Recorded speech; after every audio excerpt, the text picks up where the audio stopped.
Steven running. Good afternoon.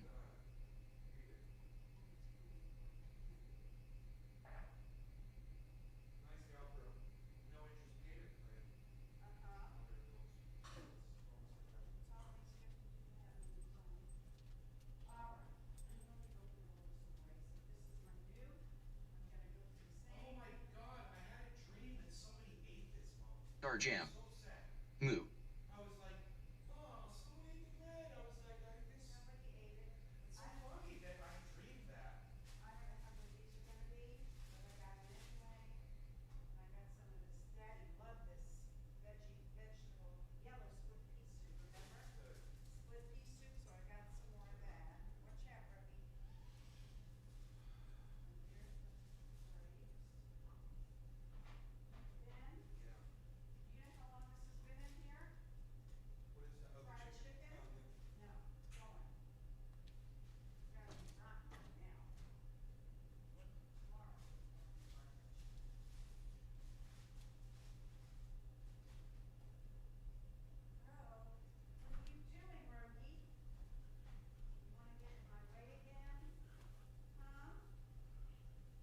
66. Let's smoke, bro. Hey, Steve Running, Cyber, Vega Man, thank you for getting the show started. My coffee is almost up. Juice Man, Ireland, Arafat, hello guys over there on the Rumble. Thank you, everybody. I'll be right here. The coffee's almost up. I was just bringing the grapes in.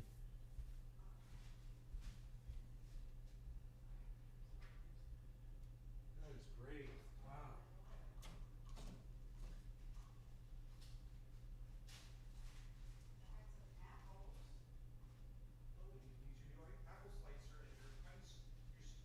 Thornton. Hello.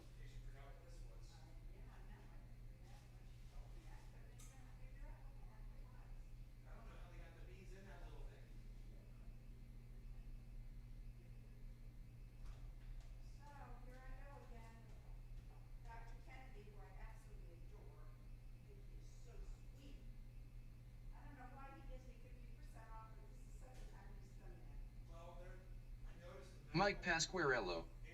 What's up, man? Hey,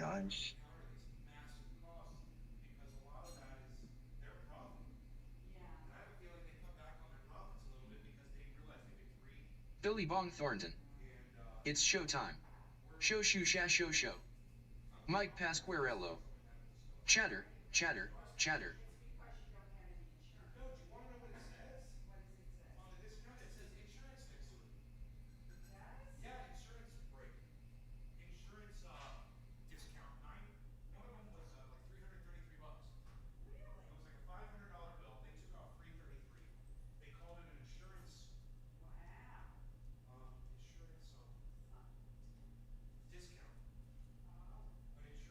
Thornton. Chitter chatter chitter chatter. I don't know. Maybe they feel like everybody's in on the scam. They're guilty. We're just talking about medical discounts, man. I've been noticing because I've been getting some medical care lately, and so is my mom. And we've been noticing. I don't have insurance, but we've been getting like discounts on our stuff. So trying to figure out what the hell that's all about. Oh, I never set this up. Okay, give me a second. That's important. There we go. All right, you guys. Thanks for getting the show started. I got my coffee and grapes. We are just about Welder. Hey, Patrick. I always feel way more tired if I take a nap during the day, but it's necessary sometimes. Hell yeah. Let's start the show.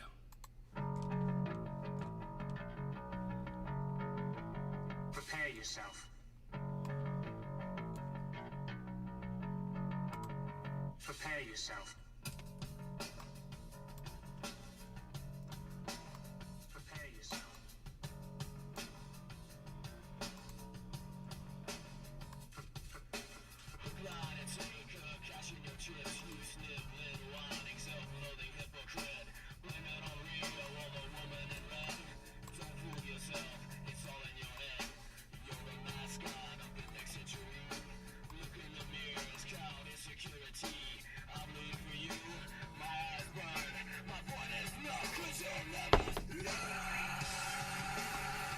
Let's turn that up.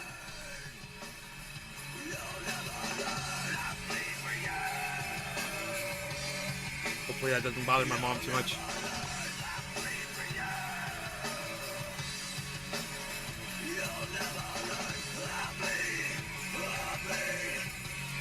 Lights on. Video. Retro Residence.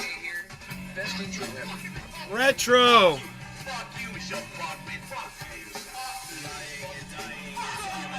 What's up, Retro?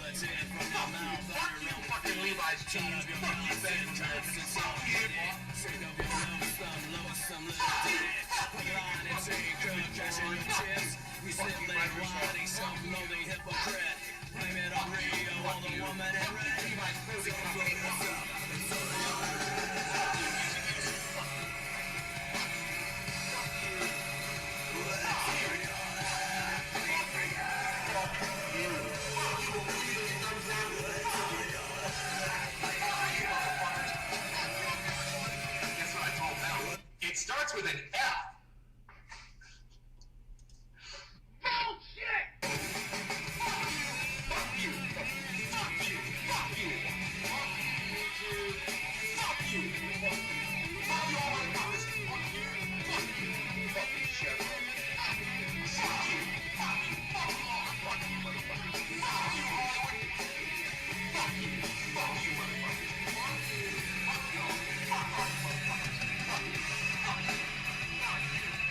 Hello! Trendy, trending reporting in live from Northern California, home of trending, from Orlando, Florida, home of trending, as all things trending, where you find me and the hashtag trendies and cyber over in Denmark on all forms, sources of social media, especially right here on rumble.com/user/NatesCard. And this is the Ox Project from Orlando, Florida.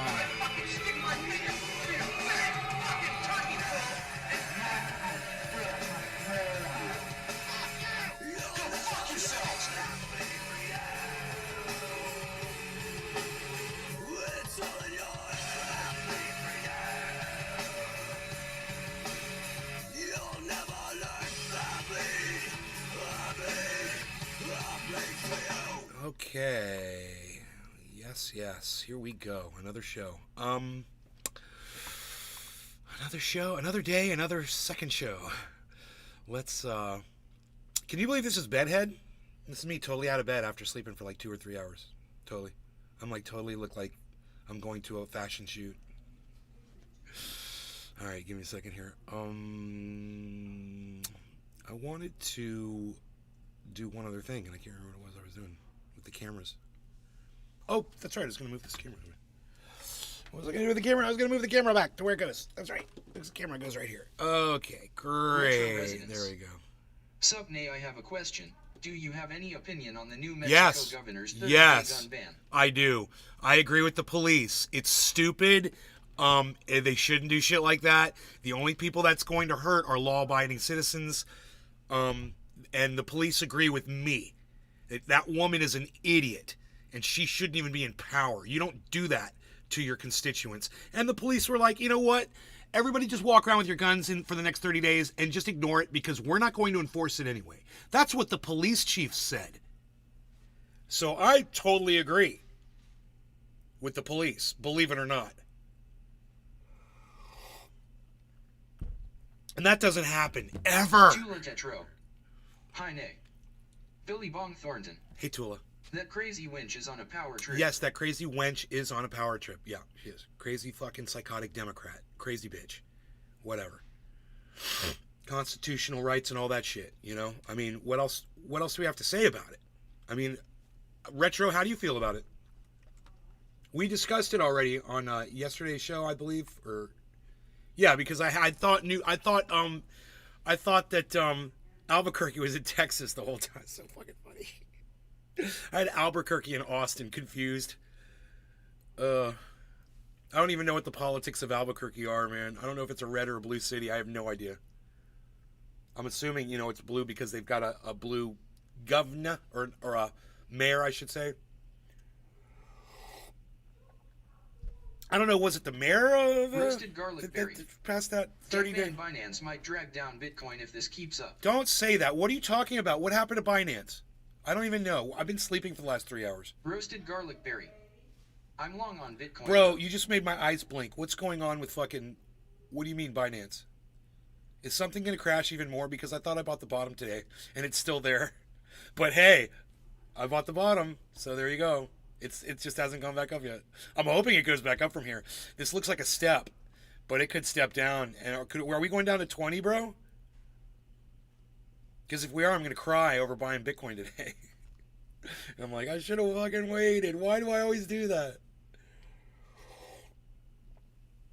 Oh, the coffee's so good. Because I'm just woke up, and when I'm tired, well, not tired, but when I'm just waking up, my throat doesn't work right, man. You know, I could tell I was going to have a hard time going, hello.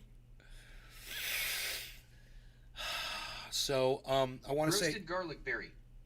If BNB cracks 200 or maybe 190s, then it will fall very fast and Bitcoin could fall to 23K, I think. Okay, 23K is acceptable. Restream.io. If I bought it 25. Congratulations. You've received 100 messages today with Restream chat. Oh, this is a bullshit article right here. Oh my goodness. We were going to cover this and I didn't talk about it. Cyber's with us, everybody. Cyber, would you like to smoke? Yeah, give me 1 second. Okay. We've got an article here. I've got it up on my desk. It's about, I don't know if you guys over the last few years, what with all the Chicken Little from me, with, you know, we're going extinct and we're all going to be gone in 5 years, you know, like 6 years ago. And the Guy McPherson stuff and the constant crying on climate, that you guys might have thought that it got a little thick, you know, with all of the warning and all the Chicken Littling and all that shit. And you might remember a few years ago. Okay, we had said that, you know, there was a date when it was too late to fix things. And let's play a little guessing game in the chat right now. Everybody watching, when was the year that I told you on this show, and we're a little out of focus here.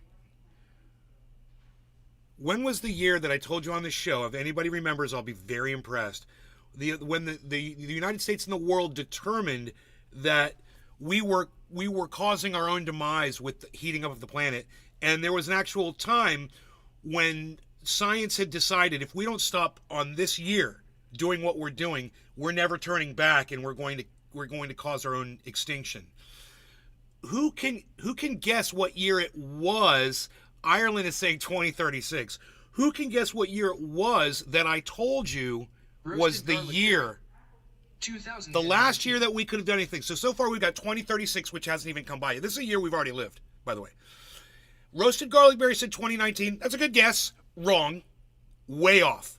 I gave you guys the year. So knowing it's not any time in the near past, and it's not 2019, and I'm even going to tell you this. It's not any later than 2019. It's going to be a year older than 2019. Who can guess the year? And let me put that year in my head, because I can remember when I said what the year was going to be. It was I'm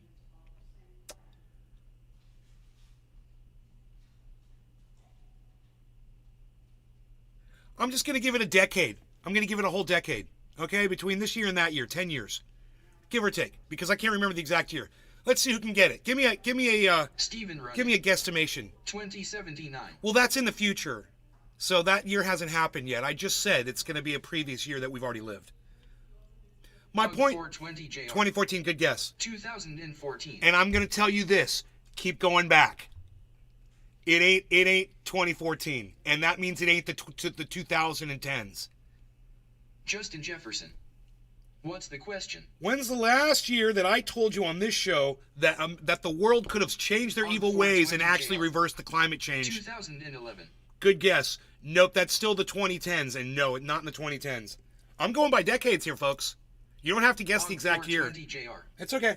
Oops, LOL. You don't have to guess the exact year. Give me a decade. Retro Residence. 2009. 2010. Nope, not the 2010s. Not the 2000s. So Retro says the 2000s, not the 2000s. Butcher. 2007. Butcher, no, we just knocked another decade off. Not the 2000s. I'm saying it. We're doing it. We're doing it. We're doing the decades. So, I'm ready, Cyber, when you are. I'm ready. All right, cheers, Cyber, and cheers, Butcher, Retro Residence. Retro, are you another Retro that I know from old days? JR. 1999. Steven Running. 1979. Yes, Steve Running gets it with 1979. It was the 70s, folks. It was the 70s. It was the 1970s. That was the years we probably should have reversed what we were doing industrially on this planet if we really wanted to have CO2 levels starting to drop by now. Hell no. So we're not ever going to see it, guys. So yeah, it was the 70s, and we could talk about that. I'll explain it. No law. It's sad, right? I mean, because, and the reason why is this article that's coming up. They're saying we got 2 years left to change our evil ways. You've heard this before. Oh wow, we are long gone. Yeah, Oh, but bro. all that doesn't matter Justin if all Jefferson. the Western world fucking do what we 2007. want to do to make it green, because China's Roasted never garlic berry. going to follow Trump. Damn, I wasn't even. Yeah, and you know America's not even doing anything. But you're Retro right, residents. China's not helping either, or No, India. I used to be Acid or Trap. Russia. I changed my name. Acid If we all Trap! worked together, we could still make a change, I believe. Acid Trap. You cannot. What's up, buddy? Yeah, well, people can believe that. I don't mind people having hope for something because that's opinion. Justin And Jefferson. if you want to have hope, I'm not going to shoot it you was down. 05 or 07. But let's say cheers and smoke first. Cheers. Yeah, I want to say something to Retro about. Hey, Retro, do you realize that China have more coal plants right now and still building coal plants? They have more coal power plants combined than rest of the world. So it doesn't matter what rest of the world does as long as China keep building those cheap-ass coal plants. That's the bottom line. That is a bottom. He bottom lined it for you, bro. That was very succinct, and Retro should have no problem grasping that concept.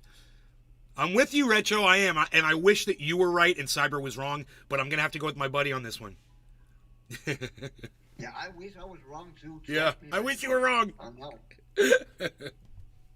All right, cheers, Cyber. Cheers, everybody. I'll smoke to our Cheers, extinction. bro. Cheers, everybody.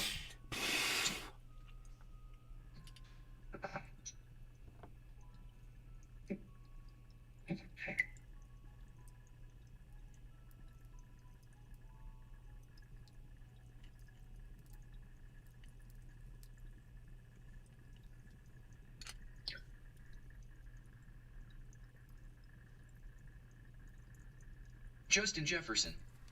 Back to that nap. You still ugly, lol.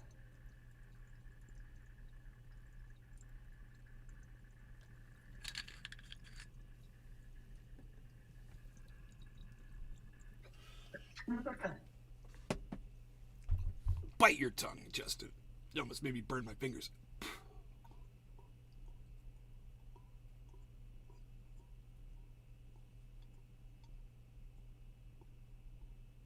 All right, so here's the thing.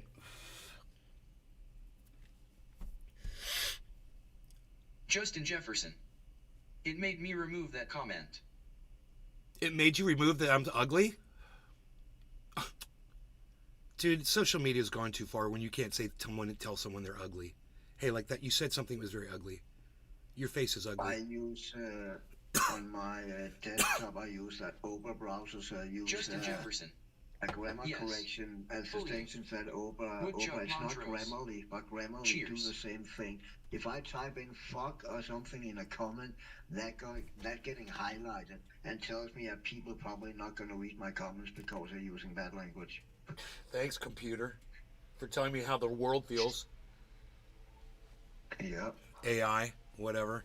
Okay, so this is what's up, okay? I know you hear that we've got this much Justin time or blah, blah, Jefferson. blah.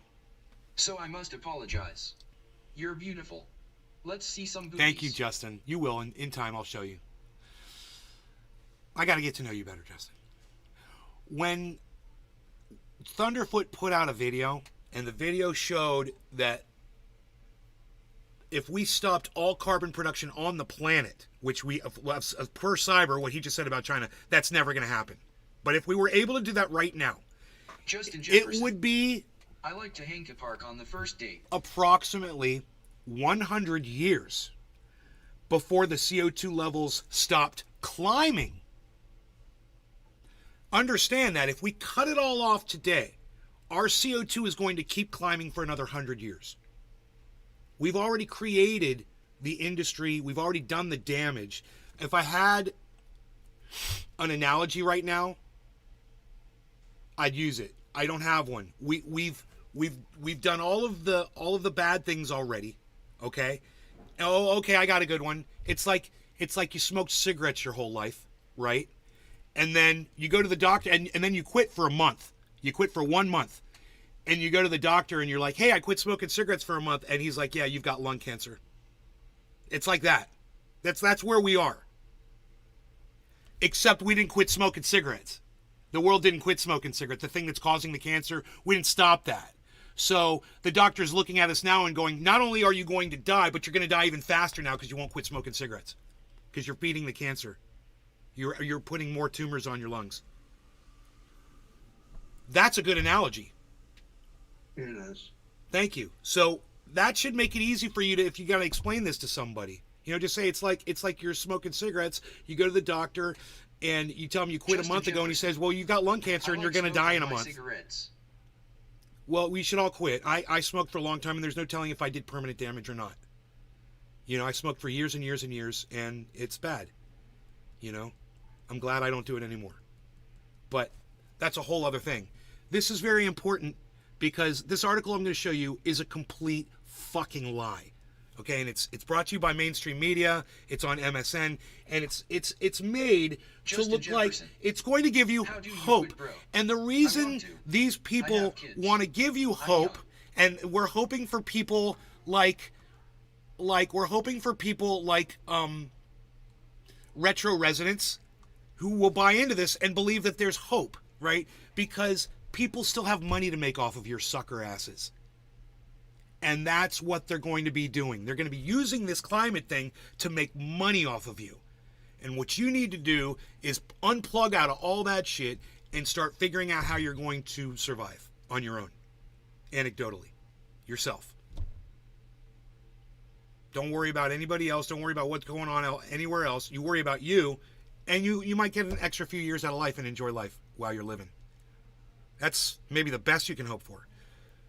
Let's go over this report so I can show you how you're being lied to. Okay? And some people might think that climate change is a complete hoax and that I'm the liar. Well, let me show you this UN report, okay? And then you can judge for yourselves. I don't care if you hate me for talking about something you don't believe in or whatever. I know there's a lot of you out there. You think it's a lie and you want to, there's some crazy things that are said around climate. I went outside today to sit out and enjoy the day with my dog. And I was in the shade with the thermometer, 94 degrees in the shade where I was sitting. And I'm telling you, it felt good because it felt like I was sitting in a sauna. And it was like sitting in I didn't sweat. And then the heat felt good on me. But at the same time, I was conscious that, my God, it's as hot as a sauna out here. My mom came out to talk to me. I think she was going to hang out with me for a little bit. She came out and she goes, oh my God, it's hot out here. I was like, I know. She turned around and walked back and she took the dog and went back inside the house. She was out there for all of 60 seconds. So anecdotally, man, it's hot, okay? I mean, here in Florida, it's hot. And there are going to be regions where people will not be able to survive. There are going to be regions where if you don't have an air conditioner, you and your children will suffer and you will die. People will die from this heat. It might not be where you live, but, look at New Mexico, Arizona, Southern California, other places in the world. It's going to get hot. It's going to get bad. And eventually it's going to get you too. So look what this UN report says. UN report.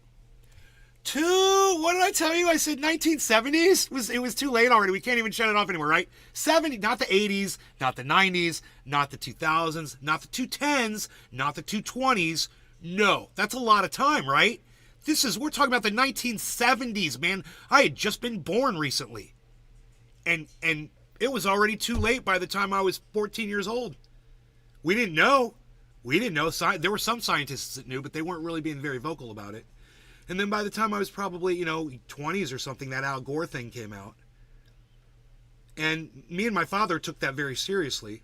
While we watched the rest of the world clown on Gore, an eternal clown session opened up on that guy. And, it was all about his jet, he's flying his jet. He doesn't take it seriously, he's flying his jet. He can fly his jet from here to Timbuktu and back all day and all night, and it's not going to hurt any more than the position that we're already in.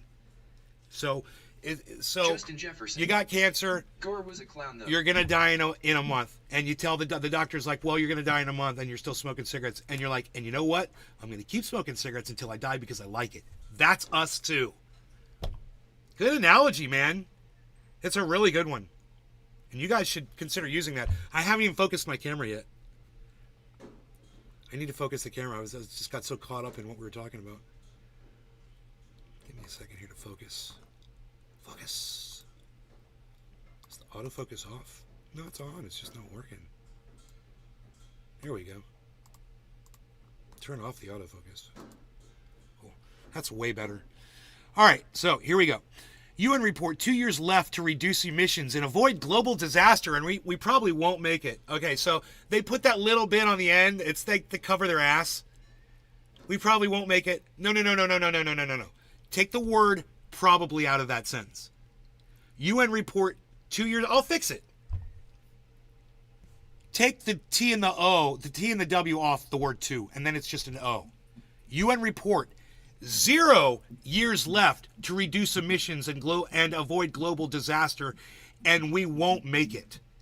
That would be true reporting. But you're not going to get that from IntelliNews, BNE, Ben Aris in Berlin. You're not going to get an actual real report, because even the scientists and the people, the journalists who report on climate change, a lot of them have kids. Some of them are looking down the future to have grandkids. And in their pathetic little brain, they just can't wrap it around the fact that they fucked up. And they put people on this planet who are going to be suffering. They can't admit it to themselves. So they have to have that little candlelight of hope in everything they say and everything they do. That is such a level of denying. And, you know, when they're 70 years old and their children are in their 30s, and they're going, dude, we can't even, we're not going to have grandkids. You're not getting grandkids. You know, and I'm not even going to get to live out the rest of my life. At that point, you know, maybe the kids will come back and yell at their parents. You brought me into a world I don't even, you got a whole life, and you brought me in here and I only get a half life? I get to live till I'm 40? What's that? That's no life. Dude, if I had only lived till I was 40, God, it would have been devastating. Would have been, you know, all the best years of my life came after that.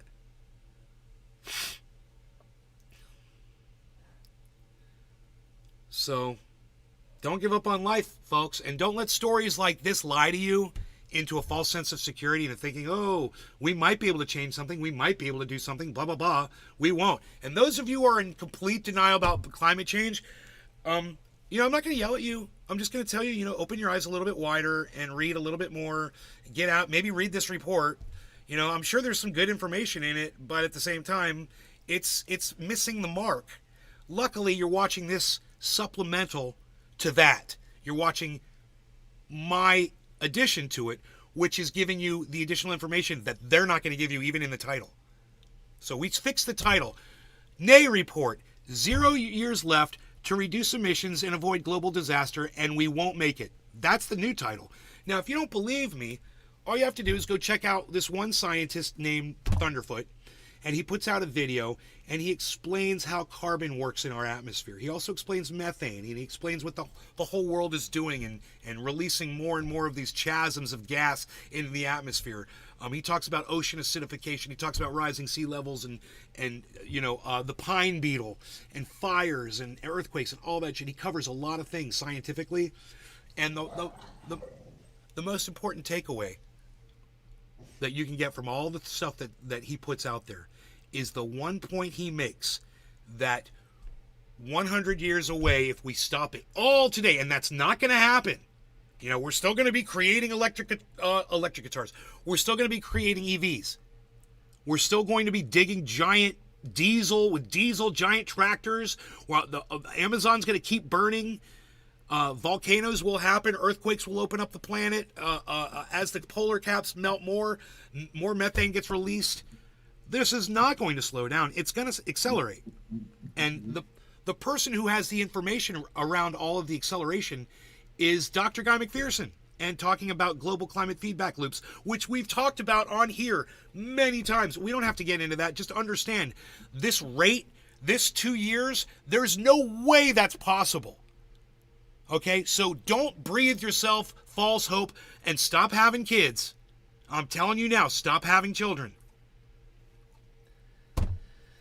There will not be a future for those kids, guys. I know it's you don't believe me. You think whatever's going to happen, blah blah blah. It's a movie. It's not. Life is not a movie, guys. And that's one thing that movies have been trying to teach us for years. When you get a sad ending to a movie, like sometimes life sucks. Justin Jefferson. That's their problem, lol. Who's they? Justin, who's they? Who are the they in that sentence? That's their problem? Are you not one of us, a human, that's also going to be suffering?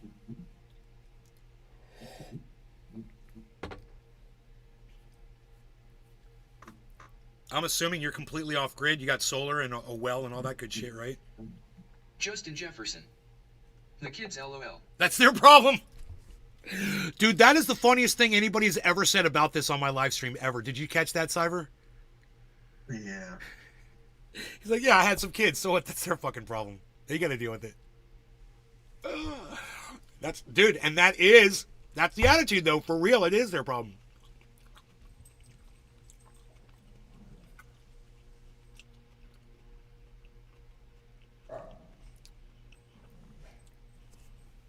One thing's for sure, man. Things like this don't happen overnight. But they seem to happen so fast. Bad things seem to happen so fast that you have no control over them or you weren't prepared for them. And you need to remember that about climate. So many people are in denial about this. And maybe we should go through this article. Let the reader read it to us and we'll do some bong rips and shit. Some dabs.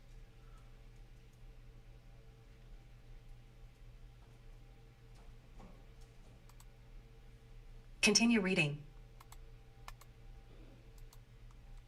Continue reading.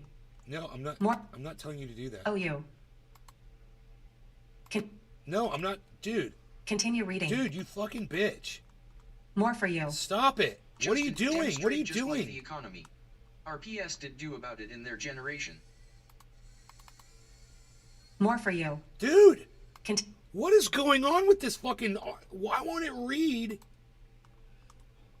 the goddamn article? It's fast forwarding through all the goddamn text. Continue reading. You fucking cunt. Stop. More for... I can't get the read back to work on this stupid fucking page. Unbelievable. Wow, dude.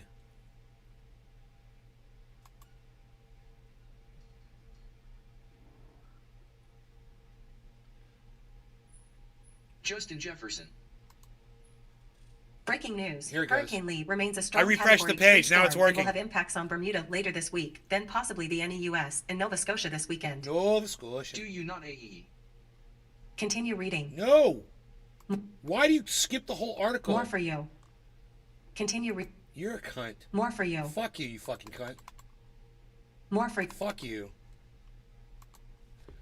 More for you. Fuck you! Shut up! Continue reading. God, stop! Holy shit, man. What is wrong with this shit? Alright, I'm just gonna have to read this to you fucking with my own voice, which I don't want to do because I just fucking woke up. But, here we go. I'll just read through it until it gets so, the hypocrisy gets so thick that I can't take it anymore. Alright? Hopefully it won't last too long. Alright, UN report 2 years left to reduce emissions and avoid global disaster, and we probably won't make it. UN report 2 years left to reduce emissions and avoid global disaster, and we probably won't make it. Alright. We have 2 years to fix the climate and reach the Paris Accord emissions targets, according to a UN global stock take report, and we're not going to make it. Dude, what did I just tell you about the title? Did anybody catch that? It says we probably... Okay, the title, Cyber, says we probably won't make it. See that? The title says we probably won't make it. Okay, when you read the first sentence, it says, and we are not going to make it. Right there.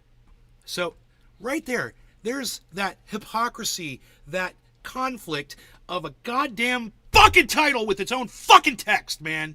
It doesn't even make sense. And I'm seeing this more and more. This reminds me of a Jimmy Dore video.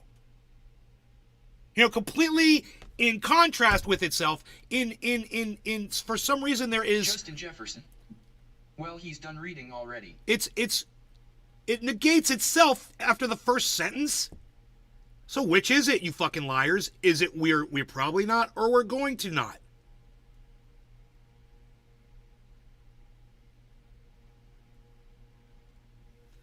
So like I said, I don't know how long I'm going to be able to get through this bullshit.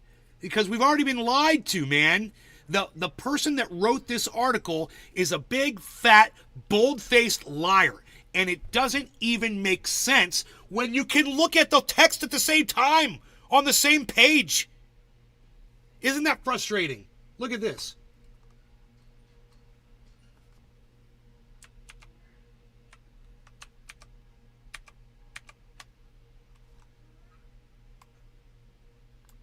You want to go outside?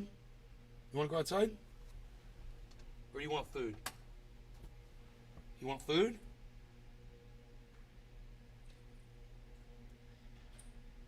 Justin Jefferson. We DED Elon Musk instead of Henry Ford, LOL. Look, you guys, it's on the same page. I don't know why I can't see the top here. Hold on. You guys have to see this all in one shot. Yeah, there it is. There we go. UN report. 2 years left to reduce emissions and avoid global disaster, and we probably won't make it. And then we have 2 years to fix the climate and reach Paris Accord emission targets according to a UN global report, and we are not going to make it. I mean, you might think that I'm getting into semantics here, but that's a fucking important point of whether or not it's even worth trying, isn't it? That's important.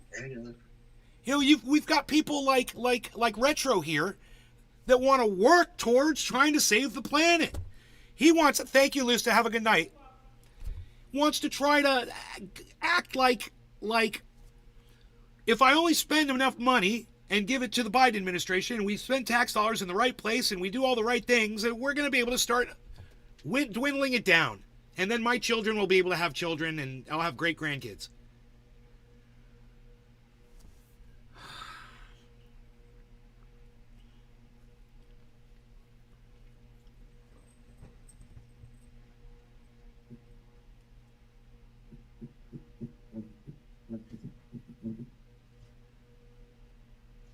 It's 4:20. Did you just smoke, Cyber? No, but I can smoke. I have a bowl back. It's 4:20. It is that time of day when we say it's time to Justin smoke Jefferson. away. Nick, Yes. you seem more like a live life FK tomorrow guy. So honestly, why are you focusing on this? You nor I are going to change this outcome, Bubba. Because there's a lot of people out there who don't have solar, don't have water, don't have food, bro. People that I love, people that I care about. I'm trying to get the message out. I'm trying to warn them OG 420 to be JR. prepared because they've been supporting me for Cheers, years. NLRC. The least I can do is try to save their fucking lives, Justin. I mean, it's like you said, you don't even fucking care about your own children. You know, that's their problem. You know, you don't care about your own kids. I know you don't care about total strangers. You know, you and I are different animals, bro. Totally different. You know, you might look at me and see a lot in common, but I see a lot that we don't share when you make comments like that.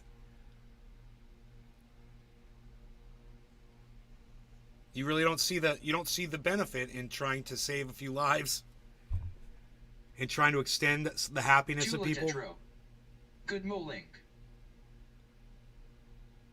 Justin Jefferson. I get it. But even if they do go solar now, it's not going to change nothing. It's too late, brother. You're wrong, bro. You don't even understand. You're not going solar to save the fucking planet, bro. We're going solar so you can have power at your house when the grid collapses. Cyber, who am I talking to over there? Deadpool. This was the guy who totally Good hooked me up evening. with Paul at therapy range. And hold on one second. Hold on. What's that, Lusta? Sorry, tell Miss Molly I'm leaving. Sorry. What's that? Sorry, tell Miss Molly I'm leaving.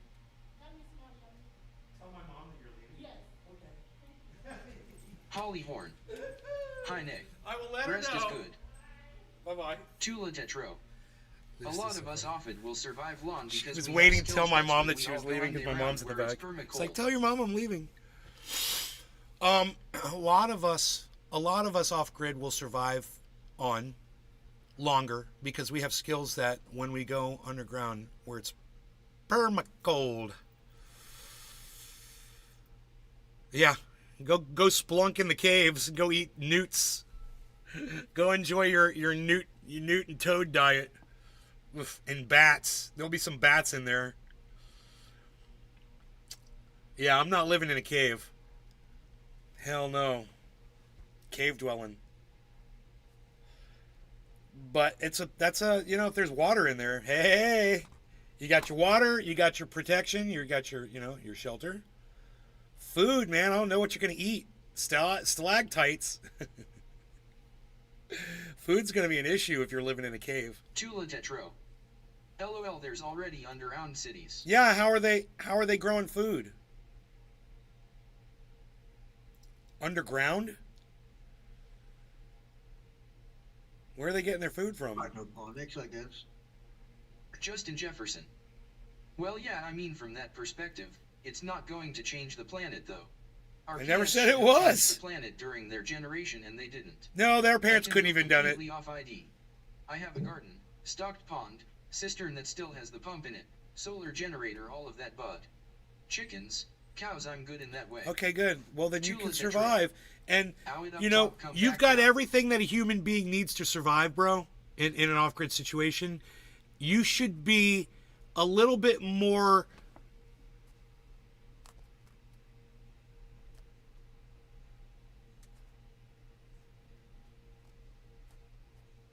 sympathetic. Sorry it took me so long to come up with that word. You should be a little bit more sympathetic to people who are not set up like you, while you sit and you hang out and you act like their friend on the internet all day. And you don't share that information with them. While I sit here and I try to warn everybody. And then you try to admonish me? You try to call me out for warning people about the way you're already fucking living, Justin? You're some kind of a fucking hypocrite, Justin bro. Jefferson. You're some kind. It's okay for you, but it's And I not try to okay get for more folks everybody to use it else. as well. I thought this was more about changing our carbon footprint. No, don't. We're not going to change anything, bro. I mean, goddamn. Maybe you came into the show late, bro.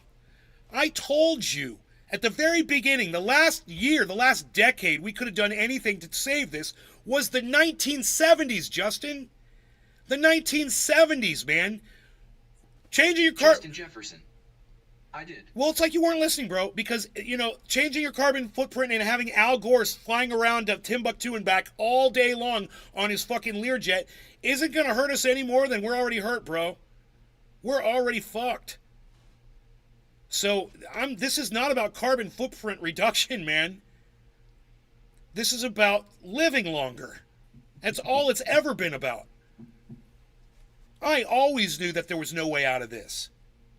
I've got too many facts, man, too many scientists that have put out too much information, and I'm not going to ignore it, man. The Justin studies are out. Jefferson. Came and then had to go. I missed that stuff. I apologize.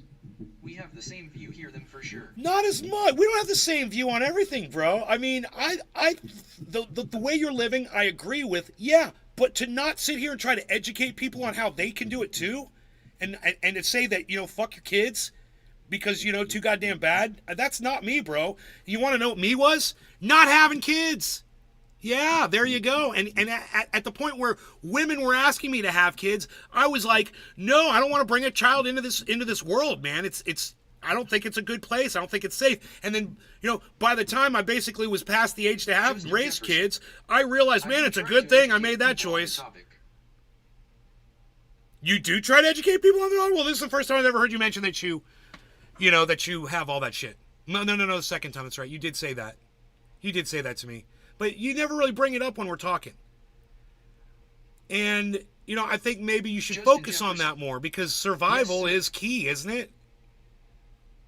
And the fact that you got chickens, that's the big fucking deal, bro. Everyone should have chickens. Everyone should have chickens. Because chickens are life. And, until people realize that, they're going to be going down the wrong path. And then when the time comes for them to get something to eat, they won't have anything. And by then it'll be too late. So, we got one freaking sentence into this article. Look at this Tula art. Look at Tetro. this article. I don't want to bring kids either, so many could be adopted if people want them. Look, it says COP28 last chance. In Dubai in November. We're meeting in November. We're all flying on our planes to Dubai to go meet. Great. You know, they don't have Zoom conferences for this shit. They all have to get on a plane and go meet in person so they can have their stupid little photo opportunity. Spend your money. Put more goddamn pollution in the atmosphere. Nobody Justin gives a Jefferson. fuck about this. It's I have all a an joke. adopted daughter who is multiracial. What's that got to do with what we're talking about? Because you're like, fuck your kids. So you're like, well, I adopted a daughter. Well, that's good. That's good. But you don't seem to care too much about other people's kids or other people, is what I'm saying. And Justin Jefferson. you're the one. He said to adopt. You're the one that was saying, you know, that's their problem. When I said, you know, kids aren't going to have a future, you said that's their problem. Now you're trying to backtrack and say, well, I adopted a daughter and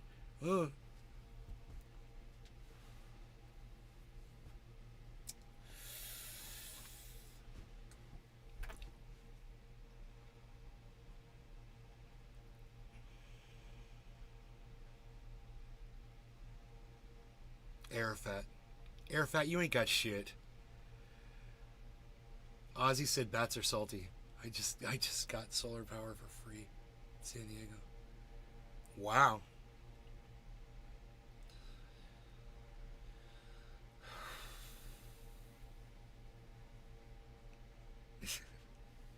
All right, I'm ready to dab. Cheers, Cyber. Justin Jefferson. No, I mean realistically, I shouldn't have had kids. Well, I thought you didn't. I didn't think you had kids. I thought you adopted. No law regarding cannabis. Cheers, everybody. Cheers, Cyber. Cheers, Justin and Tula and Arafat in Ireland and Not Telling is here. And Dave Kafishik if he's there. Steven Running. Steve Running. Cheers. Cheers.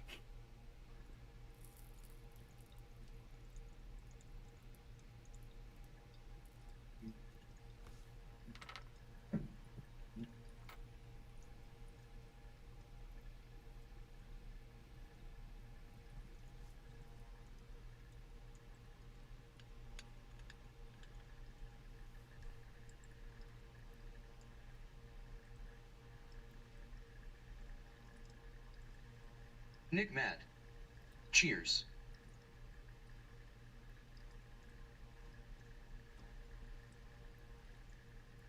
Tula Tetro. If it all goes down, I'm headed north like Humboldt Shelter Cove. Dave Fishing. Cheers. You're gonna go live in an underground city?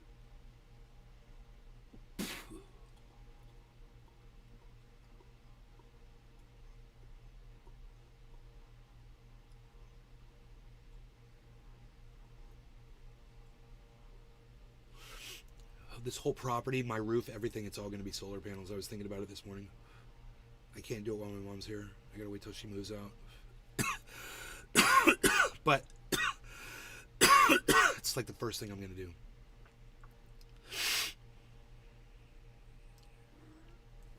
You want to go outside? Or do you want food? Which do you want? You want food, huh? You guys, I need to go feed my fucking cat, dude. Wait, unless my cat goes outside right now.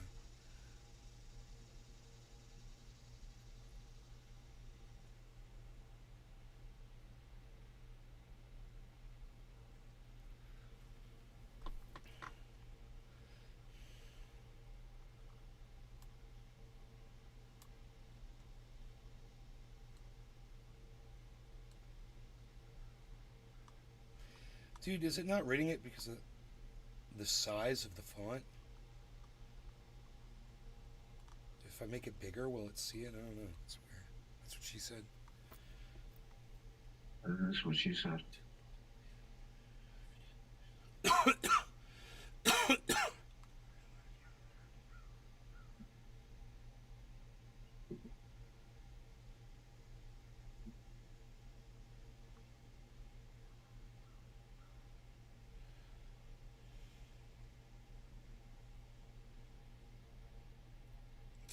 there are now sufficient cost-effective opportunities to address the 2030 emissions gap. Yeah, cost-effective. They're really appealing to the corporations, man. We're going to save you money. You know, we're going to increase your profits.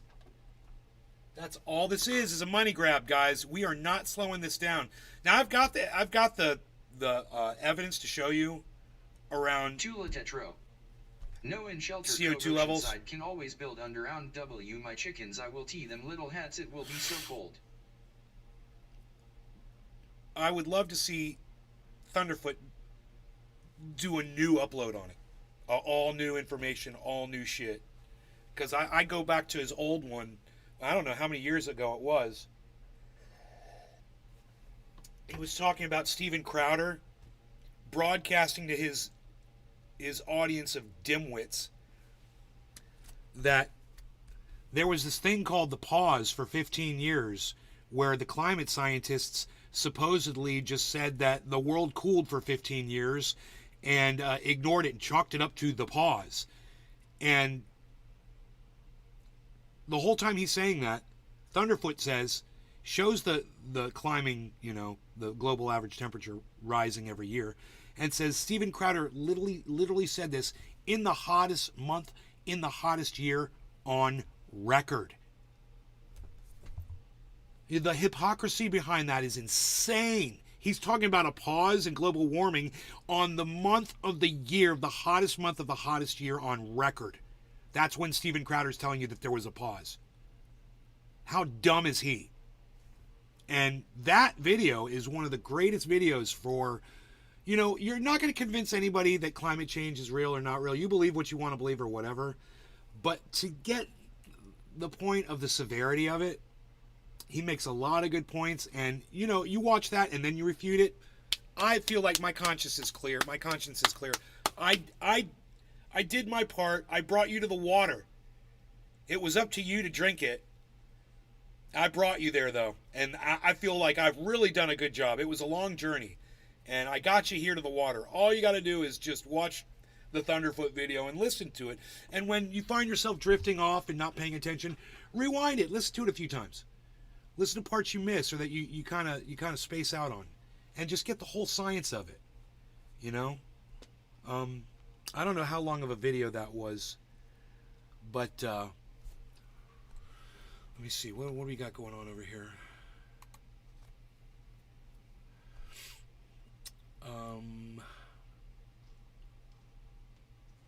Yeah, okay. I'm not going to bring it up because I know you guys aren't here to watch a Thunderfoot video, but it's there, and I'll find it for you, and I'll give you a link to it if you guys want to watch it later or whatever.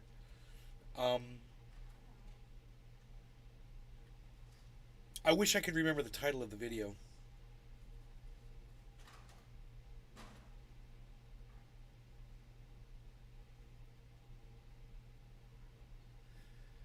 He said the last 10 years in history will always be the hottest 10 years on record from now on until we go extinct. When these hurricanes get off the hook more, people will have to bug out of all the states that have them. It will be deemed unlivable.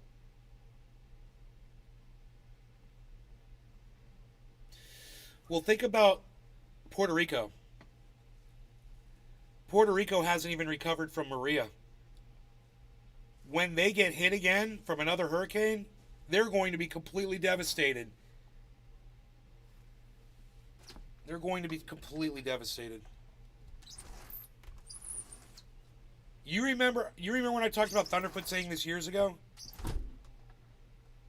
You're down to watch anything? Oh, you guys look okay. Well, I'll pull it up if I can find it really quick. Go to YouTube, type in Thunderfoot with 2 zeros instead of 2 O's. Hottest years on record.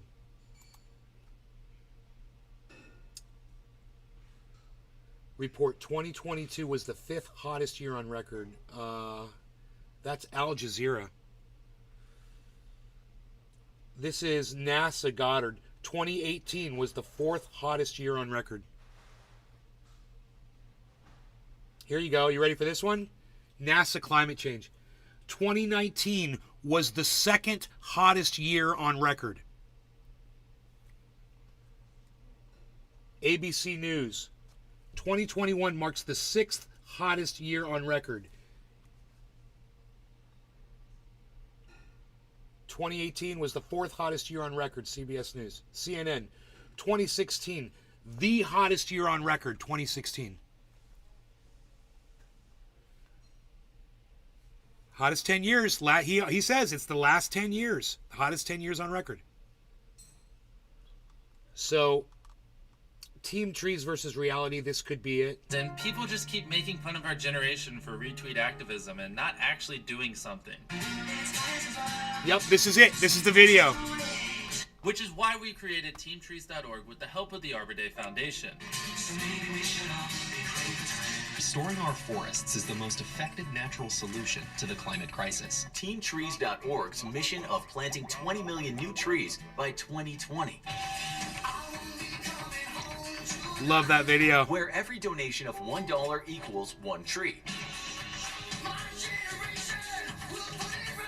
You might be asking yourself, what would planting 20 million new trees do for the planet?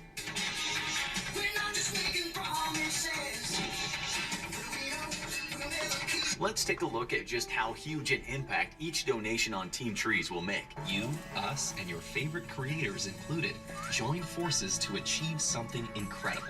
I fucking hate how pathetically how smug, the smugness, not that the man is smug that's saying the words, the smugness of the idea that us podcasters, we're going to get together, we're powerful enough to save the whole planet.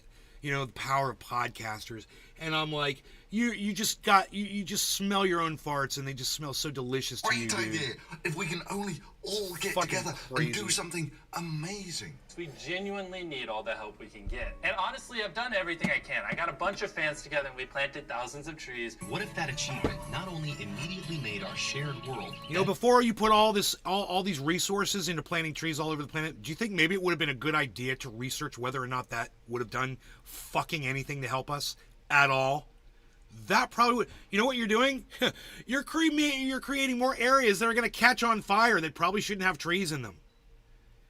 You're probably making areas plant trees. where fires are going to be able to jump Dave across Fisher. to other places and catch more LMAO. places on fire. That's probably all you're doing. These trees will never be old enough to create the CO2 to devour the CO2 that you're thinking they're going to, because they're just seedlings, man. It takes 40, 50 years for these trees to get big enough to do this job.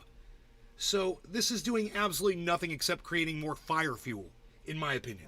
I'm no expert. better for each of us, but it also made the world better. Wow, am for I all stopping the of us. video and I've talking about literally it? tried my best to So do funny. everything I can, and now it's your guys' turn. You guys have been spamming my It's comments. Buddha! and Cyber, spamming look, my it's mentions Buddha. on Twitter telling me to do something. And now I want to Oh, see that nice. same energy. Oh, yeah, This is see your that. chance to make a difference. For every dollar you donate here on YouTube or at TeamTrees.org, a tree No, will that's, be that's planted. not Consider Buddha, donating that's- $1 or more and do it It's right not now. Buddha? because Let's face it, later. That guy in the video. Yeah, No, It- that was what's he called, Mr. Beast. he looks like Buddha. Was that? Oh, was that Mr. Beast? Yeah. Oh my God, Mr. Beast looks like Buddha? I didn't know that. That's hilarious. You'll forget Dude, that dude's huge. Mr. Beast is like the most famous person in the world. I didn't even know who he was. How funny am I? Oh, he is, man. Dude, I live in a fucking shoe. I'm like an old man that lives in a shoe. I didn't even know who fucking Mr. Beast was. Oh my God, dude, I'm so embarrassed right now. Hey, Buck fighting 1, 2, 3, 4. Buck fighting 1, 2, 3, 4. What's up, buddy? I am so glad That that. guy on the screen now, that is Captain Disillusional. I'm He sorry. makes some pretty good videos also. Oh. What's his name? Tula de Trill. Captain I didn't know either till now. This guy. This. Oh, he's a debunker? Yeah. He really bothers me, this guy, with the makeup. He really bothers me. What does he have on his face right there? I mean, this really Yeah, bothers that's me. All his videos, it's a persona, I guess. Is that cosplay? Yeah, I don't know. He just have that on in all his videos. It reminds me of The Amazing Atheist. You know, he's always got makeup or wigs or crowns or scepters or freaking robes or... You've already forgotten the website. It's teamtrees.org. Please donate now. Don't push it off till later. You might forget. This is our chance to show the world we care. Teamtrees.org, donate there, or donate using the donate button below the video. Team Trees, and the goal is simple: 20 million trees by 2020. I want you guys to all know I am reading all of your chats in Rumble. I want you to know that. I am reading them. Even though I'm not reading them out loud, I am reading them. That is a huge opportunity, and internet content creators And from that all guy over, there, every he's genre also of content. That's from Smarter Every Day. Huh, okay. I gotta feed this cat. I'm gonna let this video play, but I'm gonna go feed the cat. We're all working together to Wait, do this, wait. but we Mom! need you. Now, this ain't quite Since your you're right there, would you do me a favor and please feed the cat? Would you feed the cat a can of food for me? Thank you. Harley, go get some food. Go get Grandma. Go see Grandma. Here he comes. He's coming. I got my mom to feed my cat. Winning! Winning! Oh.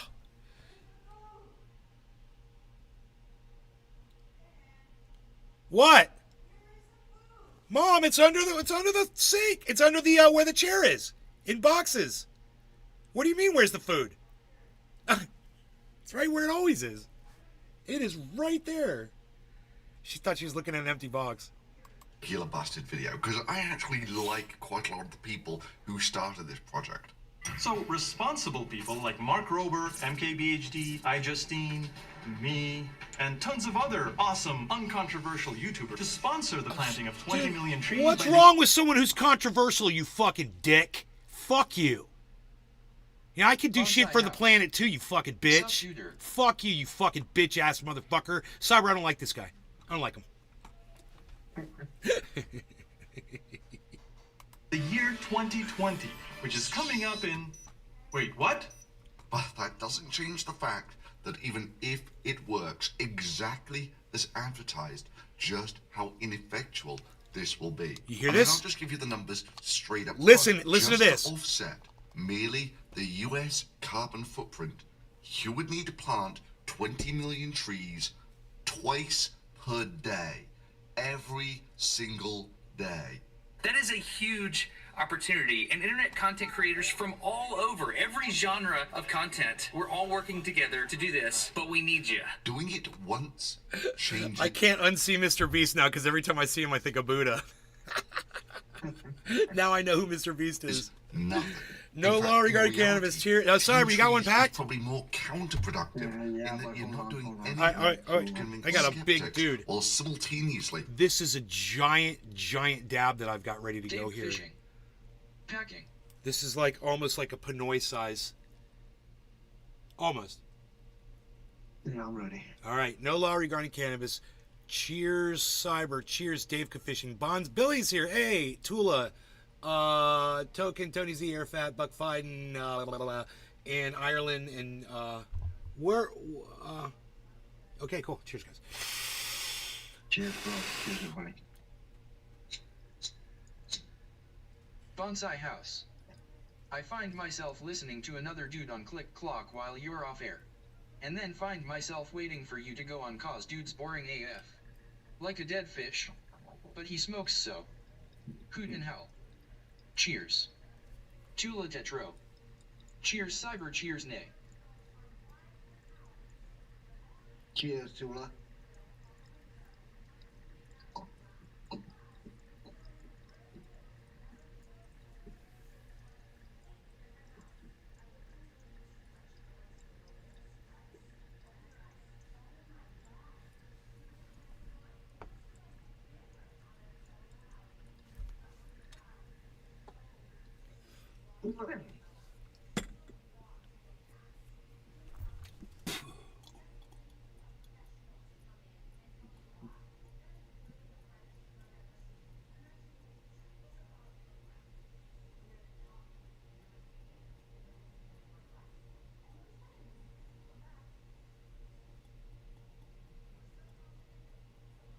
Tula Tetro.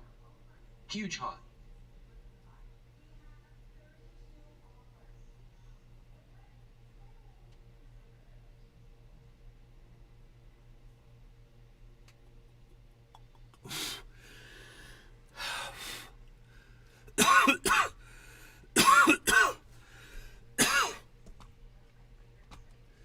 So, in order for this bullshit plan, all these podcasters did, and I wonder how if that's still going right now. They're still planting the trees.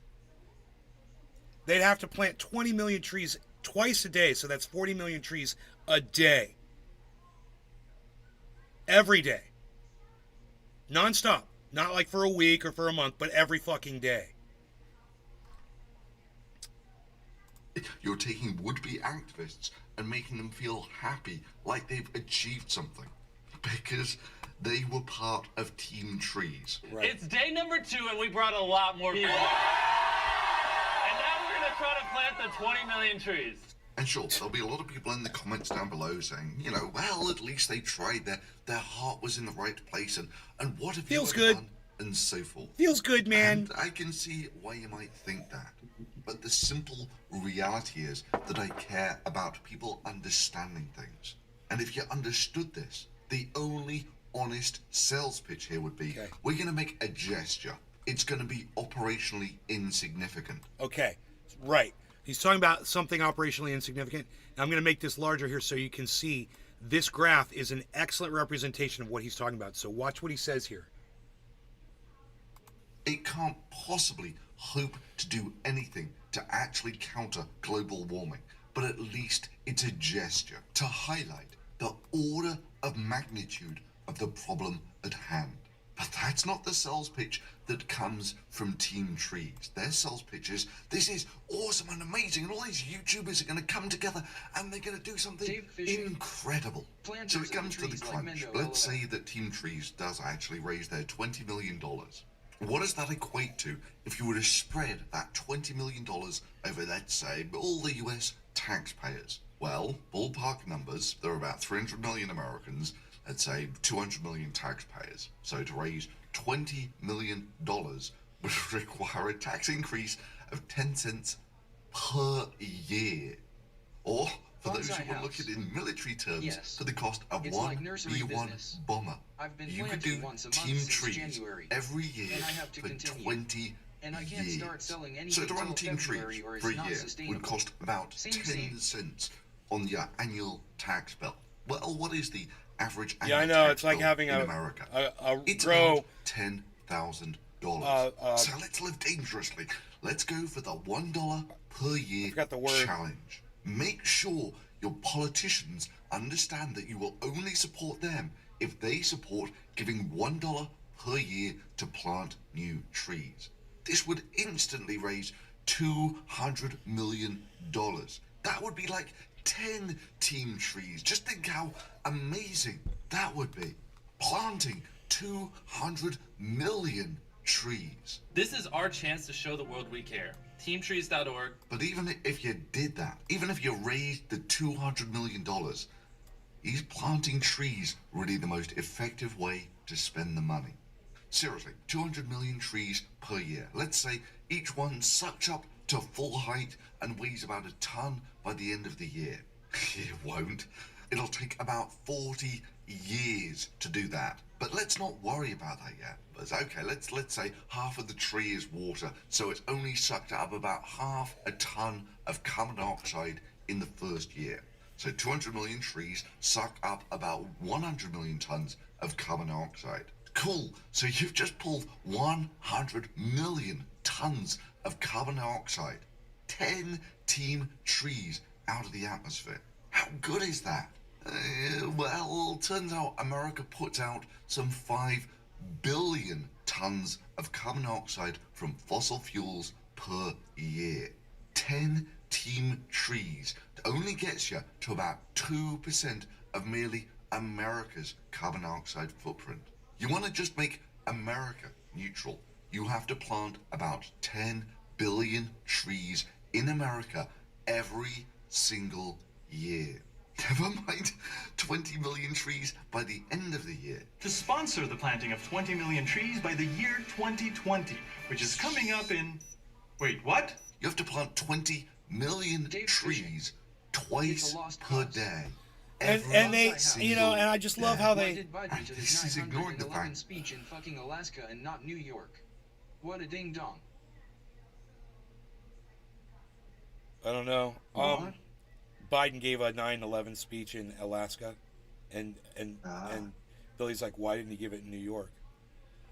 Yeah, that would probably make more sense.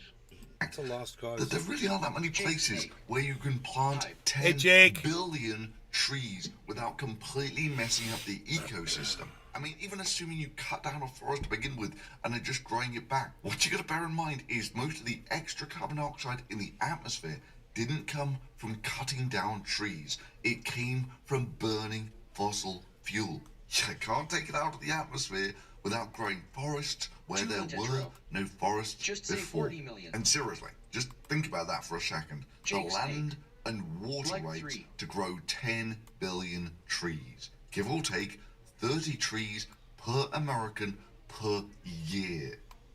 That's not a one-off. You have to do that every single year. And the only reason I bring it up is to put into perspective what a one-off planting of 20 million trees is worth. That is a huge opportunity, and internet content creators from all over, every genre of content, we're all working together to do this, but we need you. But really, none of that is your problem. Your problem is that there are still people going around saying that there is no such thing as climate change. But if you'll excuse me for being blunt and addressing the elephant in the room, what the hell is the point of all the stuff like this when the President of the United States is a global warming denier? All of this with the global warming and that, a lot of it's a hoax. It's a hoax. I mean, it's a money-making industry, okay? What an impact that would make. I'm not denying climate change, but it could very well go back. You know, we're talking about Well, over that's millions denying of it. years. Scientists who say it's worse than ever. You'd have to show me the scientists because they have a very big political agenda. Can't bring them in. Scientists also have a political agenda. Well, not exactly. Climate scientists think that the planet is getting warmer because they've measured it. And one of his first actions as president was to appoint a head of the Environmental Protection Agency. Cyber, you who was packed? also a climate change denier. Let me know when you're ready. On the climate is something very challenging to do, and there's tremendous disagreement about the degree of impact. So no, I would not agree that it's a primary contributor to the global warming that we see. And then went on to withdraw from the Paris Climate Accords. My solemn duty to protect America and its citizens. The United States will withdraw And they clap. from and the they Paris and they clap. Climate Accord. I mean, this was the head of the EPA in the Trump administration before he got removed for corruption, saying, "Cheers, Iceman." One of the hottest temperatures in the last decade. Essentially, the hottest temperatures that we've seen on record. Ice just said hello to you, Cyber, in the chat. Bonsai Hey, House. Ice, bro. How you doing? I'm packed. Go now before Alright, I'm Cyber's ready. Quick, go now, go. Waiting on Cyber. I'm packed. Cheers, Cyber. Cheers, Billy and Iceman and Tula and Arafat and Token Tony Z and everybody I can see in the chat. Pasquarello. Dan! Cheers. Cheers, guys. Cheers, bro. Cheers, Ice, and Dan and everybody. Cheers. We've actually been in hiatus since the late 1990s. But sir, yeah, he uses the utterly debunked, there's been a climate change hiatus since 1998 argument. I mean, this is the part that he's actually talking about. Look, I was born about the last time man walked on the moon, in the early 70s. That means I've been 5 years. And over all of that time, there have been only 7 years in my lifetime, which has not been one of the hottest top 10 years on record. So this is data from NASA's Goddard Institute for Space Studies. They do the surface average temperature analysis, and they've got data going back the best part of 100 years. So if we take a look at that data, we see that it goes back to about 1880. Bonsai House. Best part of Okay. maybe 150 But how many years. bananas have been on the And move? they have the temperature plotted up from the historical average. So you can see that from about, the last century has been a steady incline in temperatures.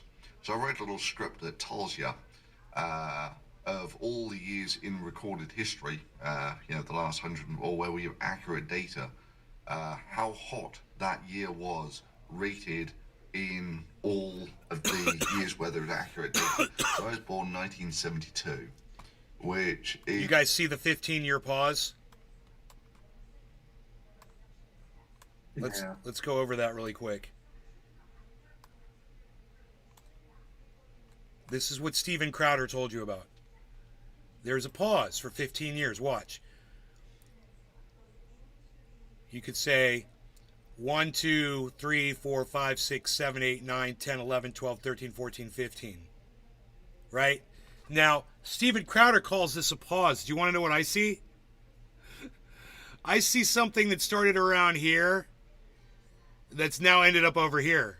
Over a period of 15 years. It's no fucking pause. It climbed. It climbed slower. And then, let's not even talk about what happened after that. Steven Crowder wants you to focus on these 15 years and say that climate change isn't real. It couldn't possibly be real because there were 15 years where it's obviously like Donald Trump says that there's periods where it cools.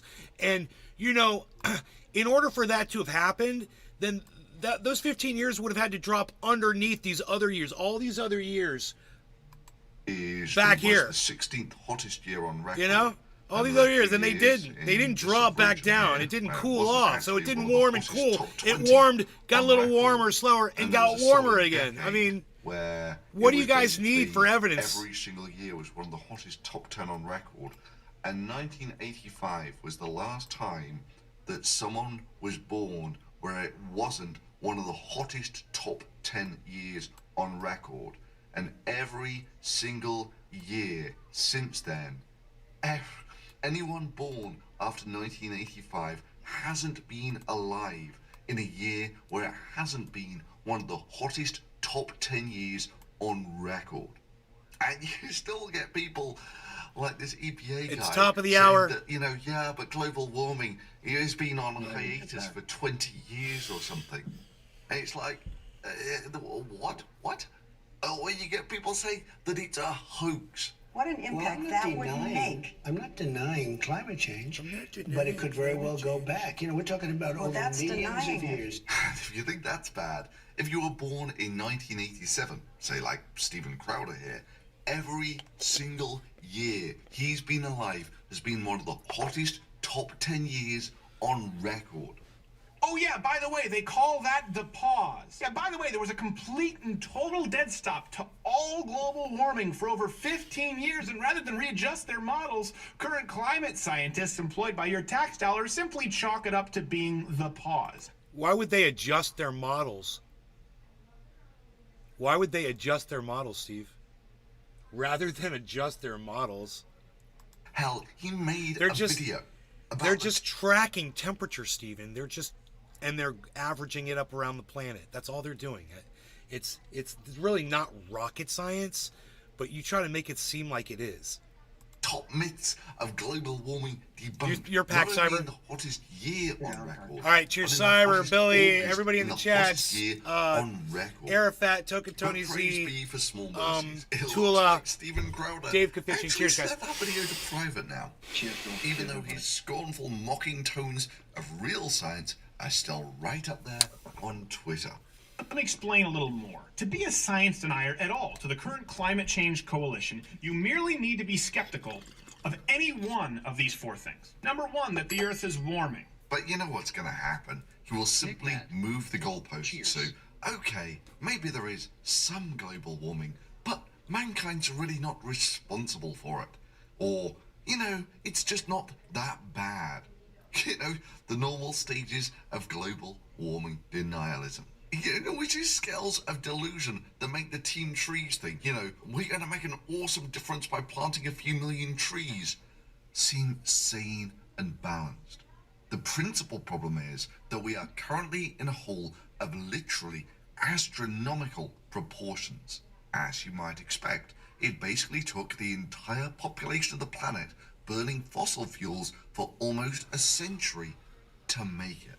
So how does the size of global warming compare to the entire power of mankind? the entire of global warming is a mere one Here. part Here in it is. 1,000 extra absorbed energy from the sun. Which doesn't sound so bad, right? I mean, 1 part in 1,000, you could barely detect it.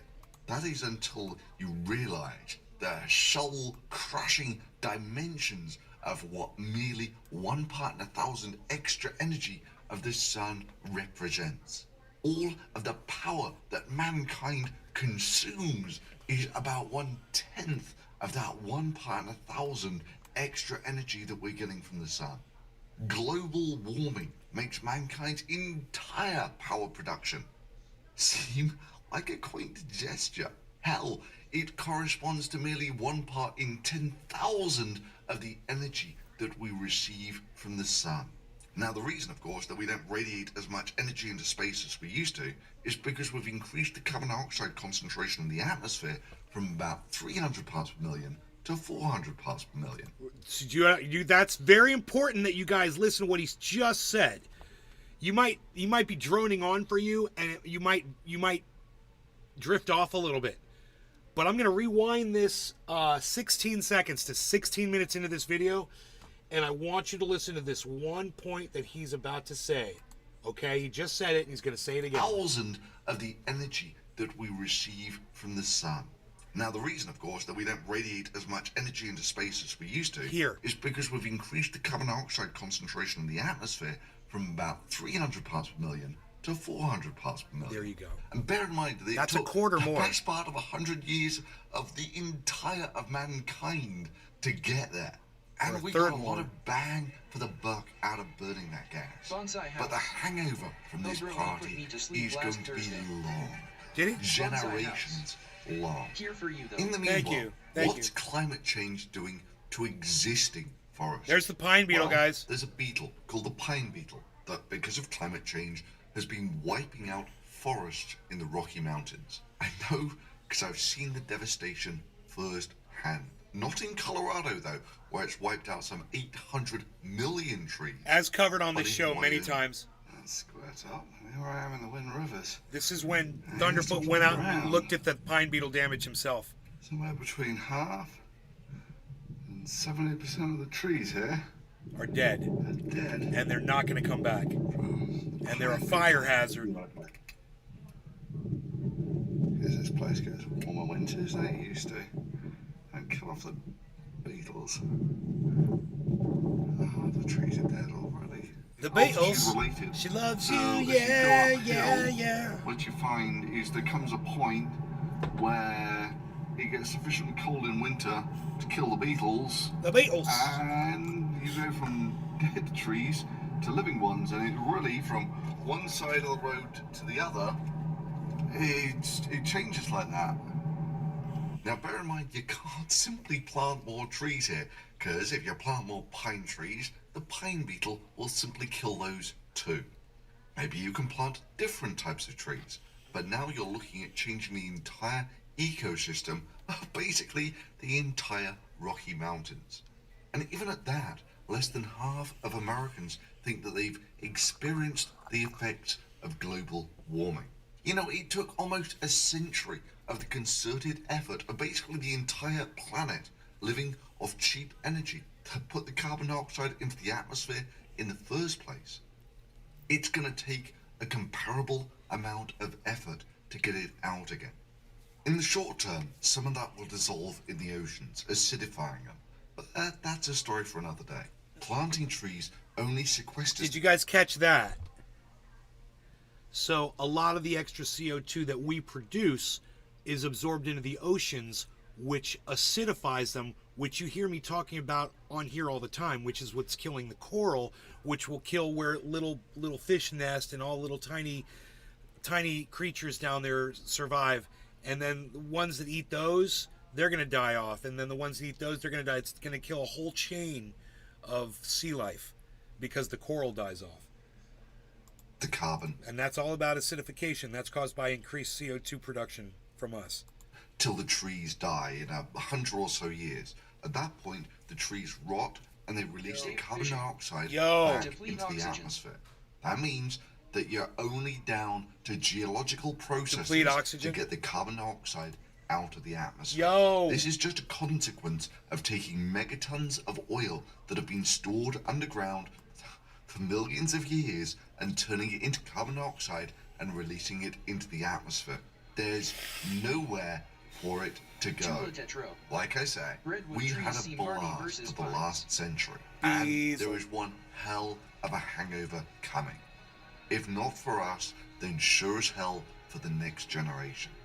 And yeah, America is really split on this. Split, honestly, down party lines. For me, I don't greatly care about that. I care that people understand the situation. I care that people understand the magnitude of the problem at hand. I care that people don't think that they've done something awesome by planting a few million trees, which, frankly, millions did thanks to Bonsai YouTube. House. So please, share this video, both with your climate skeptic friends and with your Team Tree friends. We only have one rock to live on, and I want people to be realistic about the scale of climate change. Exactly. I And for agree with that those who wanna statement. know, I want people to be realistic about the scale of climate change. You know? Definitely. Bonsai House. Did Pinoy get a tan? Beazle. Walking behind Pinoy Beazle. Beazle alert. Come here. Beazle I gotta alert. pick him up like a baby. Beazle alert. Come here. Beazle alert. Come on, boy. You say hi to everybody? Oh. You been good boy? Hmm? There's Wait, stuff don't going be on over beazling there. off. Don't you beazle off. Let me look at that big fat face. You're so cute. Look at that big fat face. Oh my god, look at that face. Oh, he looks like an Ewok. Gone. And then this one never leaves my side ever. Oh boy. Big Come bees. here. That's big bees. Come here. You got Come mini here, big bees, boy. macro bees, micro bees, and mini bees, and you got bees. There's the bees. Nick Matt. He's getting Nice getting dog. big too. He's like 3 years old and he's like his head is fucking gigantic. Come on, Papa. Come here. Sit. Good boy. Oh. Jake. Good boy. Oh, look at the face on that doggy. Down all the way. He'll go all the way down and lay down and just like look at me like. Oh boy. Alright, it's time for a dab. It's always time for a dab. Oh man, dude, I am so glad I got all that stuff washed off in the back. Yeah, We're bro, at- that's awesome. We are pumping at 100% now. Dave Fishing. Aid. I'll stay Pumping. like that for a while. Yeah, pumping. Is that what they call that? Pumping. You know what's funny? I was on the second row, right? I was on the second row and I Mr. didn't even Blue realize 315 sets that there's a third row. 710N. Like I'm Salute. finishing off the second one and I look up, I was like, oh shit, we got a third row. I That's was so like, go fucking grab funny. the other hose. Yeah. 96 panels. I was like, go grab the other hose. 'cause We're 32. gonna need to stretch it all the way up there. 32 panels, 32 panels a row. Most of the first row, the original row is the one in the middle. That's the original one that was built there first. That's got the controllers on it and shit. Yeah. Those, I believe, are 250 watt solar panels. I believe. I get my numbers wrong, whatever, but you can look on them. It literally says on the underside of the panels. The ones on the top row and the bottom row are 340 watt panels, I think. Oh, okay. Yeah, the way that system is set up, the first one is AC and the other two are DC. And so this is the first hybrid AC-DC system set up by this company. So you're like the flagship example. They give you all the first software first. They'll call you and they'll be like, we need you to go out in the garage and do this and do that and blah blah blah, and then they'll update your system first, and bro, you'll be the first one with the new software and shit, and then everyone else gets it after you. Yeah, you're number one. You're ground zero, bro. You're fucking ground zero, and you know what? They'll treat you like a freaking king, bro. Because of that, because they need you. I love that. You know, they need you there to press a couple buttons, and you'll love it. And you're like, tell me what to do, man. It's no problem, man. They're nice. They're from Texas. They're in Texas. They're really nice people. Hell yeah, dude. Ah. How big's your dab? How big is your dab? Is your dab? How big's your dab? Panoy, let's see your dab. 'Cause we're dabbing in the garden with Nay. Getting real high. I can keep going. I can do that shit all day. I gotta clean this dabber off, bro.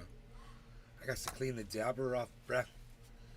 All right, now we're good. Yeah, I know I gotta clean mine up too. I had some char, because I got some char on my TI, bruh. Yours stays nice and clean. Mine gets all char, like Charo. Charo. Remember Charo? Charo. Do you know? Yeah, but Bro, do you know Charo? Nail? You don't know this. Is that a metal nail? It's titanium. Titanium. Sister-in-law or Filipino brother. I like you a lot, but they're total dinkwoads. Oh, do you see what Billy said? He's like, Pinoy, you don't know this, but my nephew, nieces, and sister-in-law are Filipino, bro. I like you a lot, but they're total dinkwads.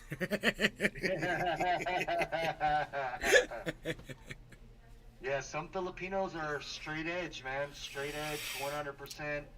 You know, everything's the devil. Ooh, yeah. You know, like straight up. I don't talk to, dude, like 80% of my family that lives right here in California, and they have all these events. I see it on Facebook. I never get invited because I smoke cannabis. No shit, dude. bro. That's not That's right. my girl, man. She gets mad at me for trying to I'll be in your trying to family, hang out bro. with them when they don't want to hang out with me. I'll be in your family, Pinoy. Crazy. And that's how my whole family fucking is, man. Super crazy, man.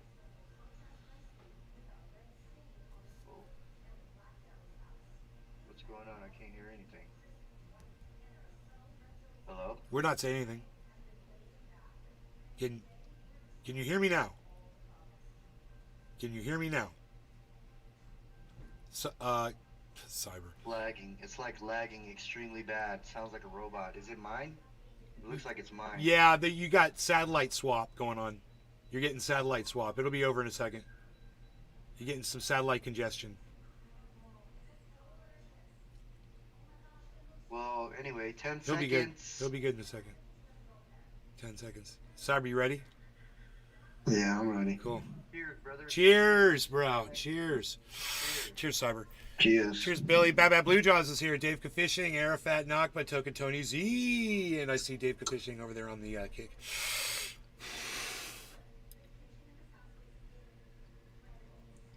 Dave Fishing. Emote 539390 Nays Garden, New York. Bong repeat. Nick Mad. Cheers.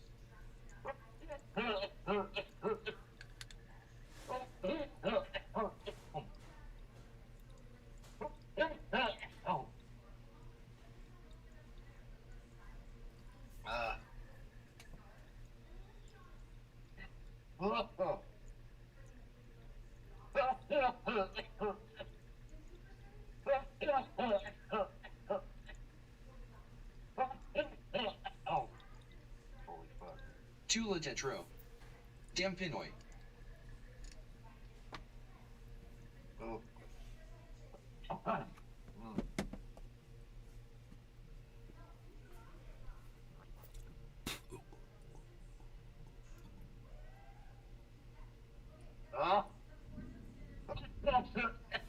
Oh, is it gonna rain?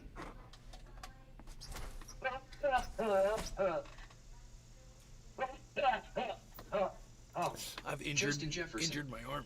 Paul showed up. What did I miss? Oh, Paul, man. Is he still there with you, bro? Or is he gone now? Tell him I said hello.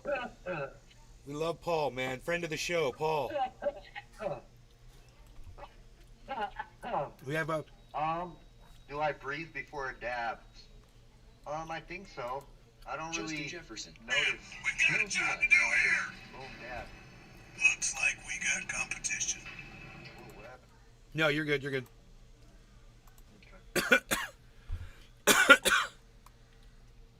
I'm just pulling up Cybers. I'm pulling up Cybers feed.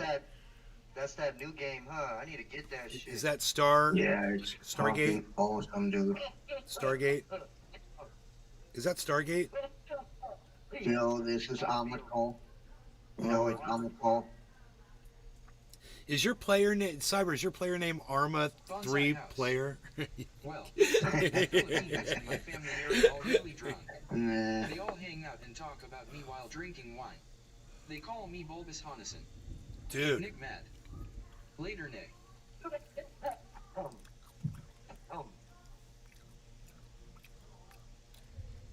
Nick Mad, don't leave. Mad. Nick, don't go away, Mad. Nick, don't go away. Nick, don't go away, man. Bro, is that one cabinet door in the kitchen on the lower cabinet door? Is that fucking falling off? Dude, I fixed that like a week ago. You're amazing. I couldn't even fix it. How did you fix it? Dude, I thought it was put wood broken. glue you put wood glue all the way up it. You push it together, right? Right. You push it together, and then you get clear tape and tape it until the glue hardens, and then you take the tape off. It's brand new. Fucking hey, bro. I was so sad when I did that. I bet you didn't realize that I had done that shit. That's the truth, man. That's me telling you the truth right there. Isn't that awesome? I'm the one that broke that fucker. And I remember when it happened, and I was so fucking sad, dude. I was like, I can't believe I just did that. Oh my god, dude. It's like I'm breaking my own house.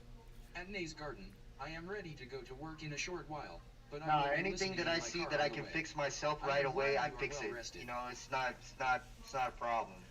Shouts out Willie Bragg. Willie Bragg's in the chat, everybody. Willie, what's up? Willie! Good to see you, man. Thank you for shouting us out here. Did you catch my covering of Tim Pool covering Jimmy Dore this morning, Willie? Jimmy Dore talking to Dr. Cornel West. We gave our whole take on that. Tim Pool was... I'm saying Tim Pool? Oh my god. I mean Tim Black. Tim Black. Bonsai House. Not Tim Pool. Willie, mash the brakes now. Holy shit. Dude, did you guys hear that freaking thunder? Did you hear that thunder behind me? It was like... I feel I made you mad earlier. You did not. I was kidding about it being their problem. Oh, yeah, but that's yes, okay. Everyone should know how to survive off ID, and I feel bad for the folks who can't. Apartment complexes, etc. should go solar. Dig a pond with a filtration system that they can use for a backup supply and allow residents to have raised beds or a community garden. Yes, and The Willie Bragg Show. yes, Dirt having a Bag filled looked it. pond right next to your house At can help Nay's you if you Garden, need to flush I a didn't toilet. see the Tim Black coverage from You need Jimmy 5 Dore. gallons of water real quick. Bonsai House. Swear to Willie, God. Your next chance is 100 feet. From Jimmy Dore. That's a tech tip of the day. I'm just glad I don't have to cut any firewood for the winter. Everything's already chopped. What's that commercial? Like where branches. he's like, recalculating. Willie Bragg, recalculating. Recalculating. Turn left down this one-way street the wrong way. Recalculating.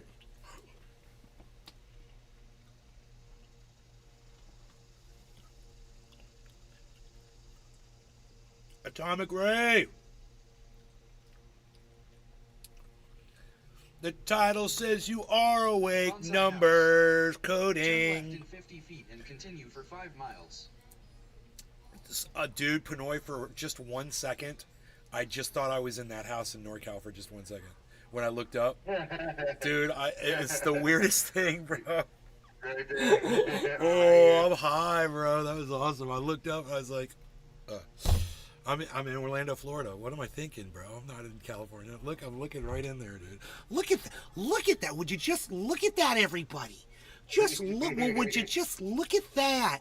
Look at that. Oh, look. Look at that. Oh, what is that? Oh, look. Would you just look at that? Oh, look at that. What is that? The crypto price? Look at that. Justin Jefferson. I have a cistern that collects rainwater in a pond. Look. A filtration system so I can pull water from either of them for clean Look water. at that. Look at that. Oh, what is that? Oh, look at that. Oh, look. Bitcoin's still at 25.1 where I got it at. Psh. Is it the bottom? I don't know. Has it been down there for a while? Yeah. Has it been 24 hours of red? Yes, it has. Is that great news? Yes, it is. Does that mean we might have a reversal because there's an inverse head and shoulders in there? Yes, totally. That is all I see on Bitcoin right now is a freaking inverse head and shoulders pattern, which means we go up, which means I got the bottom. And if you want to buy the bottom of Bitcoin right now and ride it up, I'm telling you right now, in my heart right now, I feel like it's going to go up. It's Monday, guys. It's freaking Monday. So you're going to be good. Even if it goes lower, I think it's going to go right back up again. And we've got a good pattern. And the pattern is repeated on Harmony 1, and the pattern is repeated on Matic, and the pattern is definitely repeated on Cardano. You guys, this type of thing right here. Justin Jefferson. Pinoy watching porn on his phone. Lower that ID down. We can't see his screen now. Pinoy watching. Yeah, don't you worry about Pinoy. I'm running cover for him while he does stuff. He's doing stuff. Bonsai House. Now you say. I got a few clams in my investing power. Well, this could happen now. It could happen in the next few hours. It could happen in the next couple of days. But this pattern right here, and let's see where we're looking on Cardano. I'm just going to use Cardano because Cardano is an excellent example.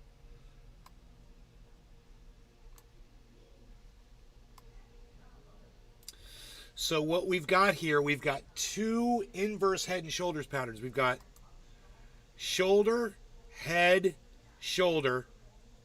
Definitely on a falling wedge pattern, and we've got shoulder, head, shoulder, inverse head and shoulders. Now we did have I have an alert for 25-2. We had a right side up head and shoulders here.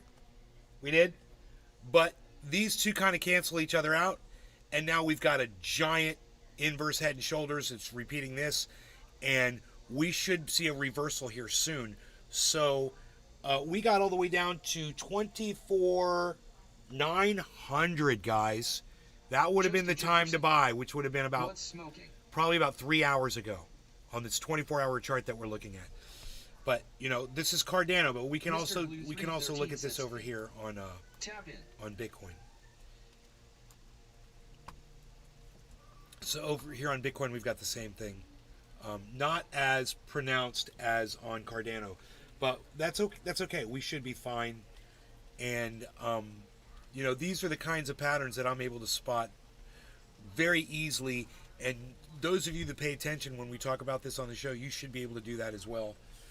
It should be just, you can see it, whatever. And when you decide to start trying to make some money on the market, I think you'll have a good, solid understanding of the movement. Nave's desk is on fire. With passionate love, LOL.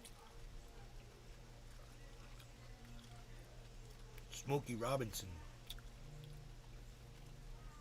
I saw this podcaster.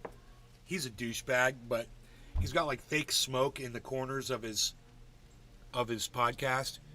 It's fake though. It's animated. I got real shit, bro. Because I do the real, son. I do the real up in this bitch. I do the real up in this bitch. Justin Jefferson. Your desk appears to be smoking, LOL.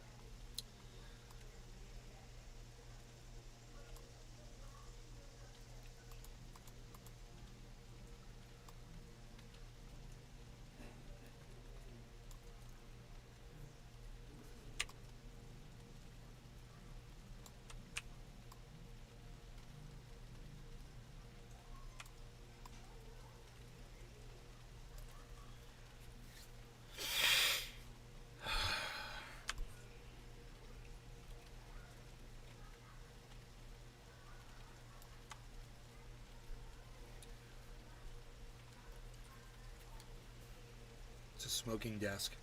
You ever heard of a smoking jacket? This is smoking desk. Bitcoin's at 25-1.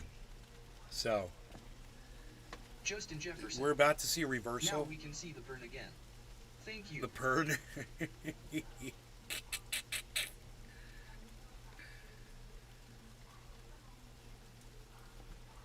Dude, it's raining, yo. Let's see if it rains hard up in this bitch.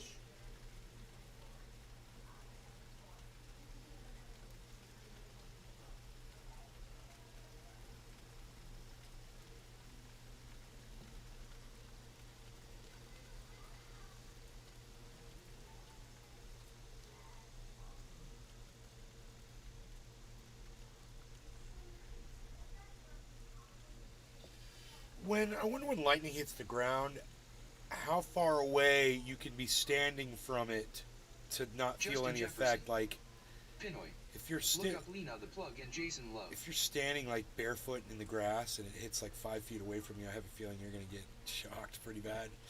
So I wonder like how far away from a lightning bolt. Wait, you're muted, brother. You're muted. I don't think you would get shocked, bro, because when your feet are barefoot on the ground, you're grounded. Okay. Yeah, but that's not. There is moist on the ground and shit. Try staying bare feet in water with electricity running through it. You're definitely gonna get That's shocked. different, but like barefoot, like standing in the grass. Yeah, that's moist. That's moisture in the grass and shit, right? Yeah, there's moisture in the grass for sure. Underground too. Yeah, There's but I don't think you would get zapped like you know, like. Justin Jefferson. Tesla, he did an experiment where he charged the ground, and through charging the ground, he could put spears down in the ground, and on the end of that spear was a light bulb, and it was lighting up. So the electricity, they could go really far through ground. Under a tree last fall. So, I think you would get zapped. Have you seen all those horses and sheep when they get standing? They fucking die at the spot when they get zapped by lightning, and that's a few. There's not just one at the time. Oh, no shit, bro. There you go. My stepdad got hit by lightning before, and Wow. yeah, he was out taking the trash out. and Mr. Blue fucking- 313 Setstfin. He like 1 minute. had his umbrella and had the trash, and as soon as he stepped in the puddle, he said the lightning hit him, and it fucking threw him. Yeah. What happened to him? He's fine. I mean, obviously, Oh, wow. my stepdad. This is when he was a kid. You know, he was like probably like 14, 15. Wow. You got hit by Christ. lightning, dude. That's fucking crazy. And my grandma told him not to wear his damn slippers outside, and he wore his slippers outside, and he got zapped by damn lightning. Damn.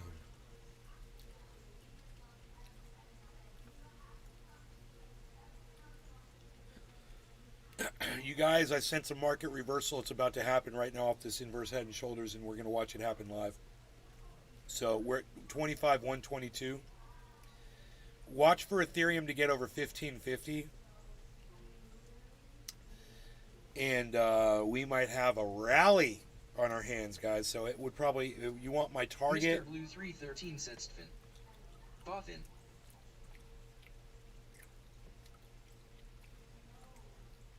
$25,400. That's where I think it's going to go.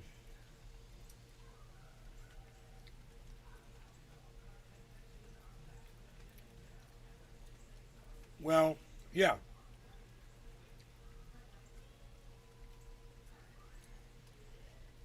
Yeah. So we're at 124.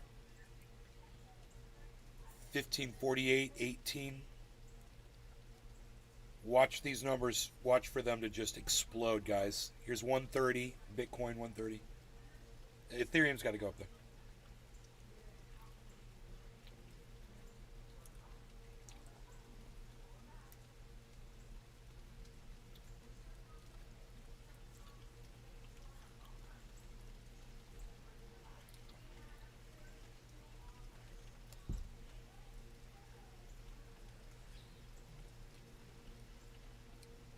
Darium's got to move. What time is it? 7:30. Okay. So, about 10 o'clock tonight. It's 7:30 right now. When the Asian markets open up, we should see the response to that inverse head and shoulders pattern.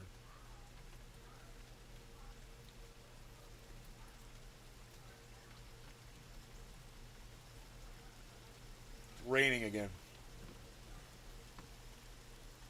It's like really raining. Nice. Nice. Yeah.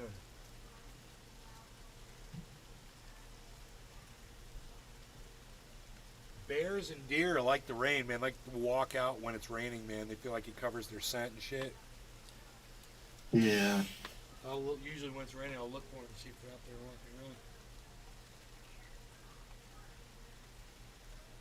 Here comes a cat. Oh man, he's all wet. Mom's gonna be pissed. Mom! Don't let the cat jump on you, he's wet. He just came from outside.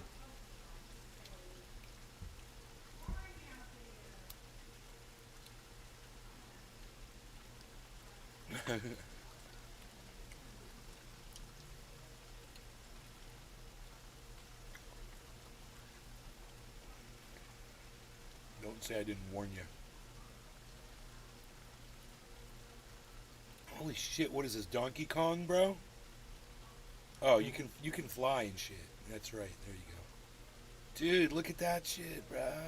How low could you go, I wonder, before they killed you? Me, all the way to the ground. But I'm on a big ass walker right now. Whoa, dude, you can go all the way down to the ground. That's badass, bro. That's huge. Bonsai house. Yeah. Poor mom. She's thinking, fuck, cat's gonna chit up everything now. It's a giant world.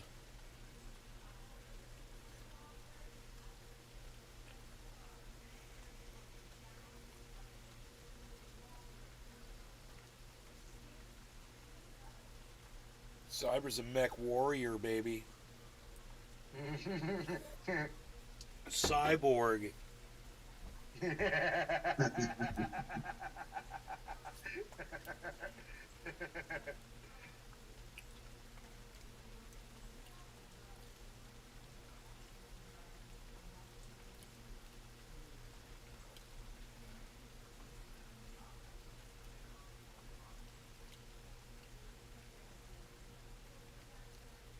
Oh, dude, that looks like the goddamn thing from 2001. Dave, what are you doing, Dave?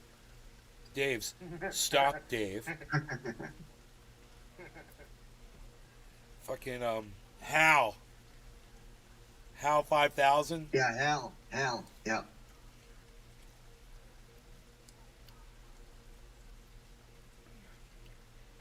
Oh my god. Dude, you gotta go against Hal 5000. He's like, listen to that thunder. Oh my god. It's like, he's like Hal on fucking roids, bro. He got all pumped up. Like, it's Hal, but he's like Big Hal. Like, hey, Alice! It's Big Hal! From Big Hal's restaurant, Alice! Kiss my grits, Hal! Kiss my grits! Pow.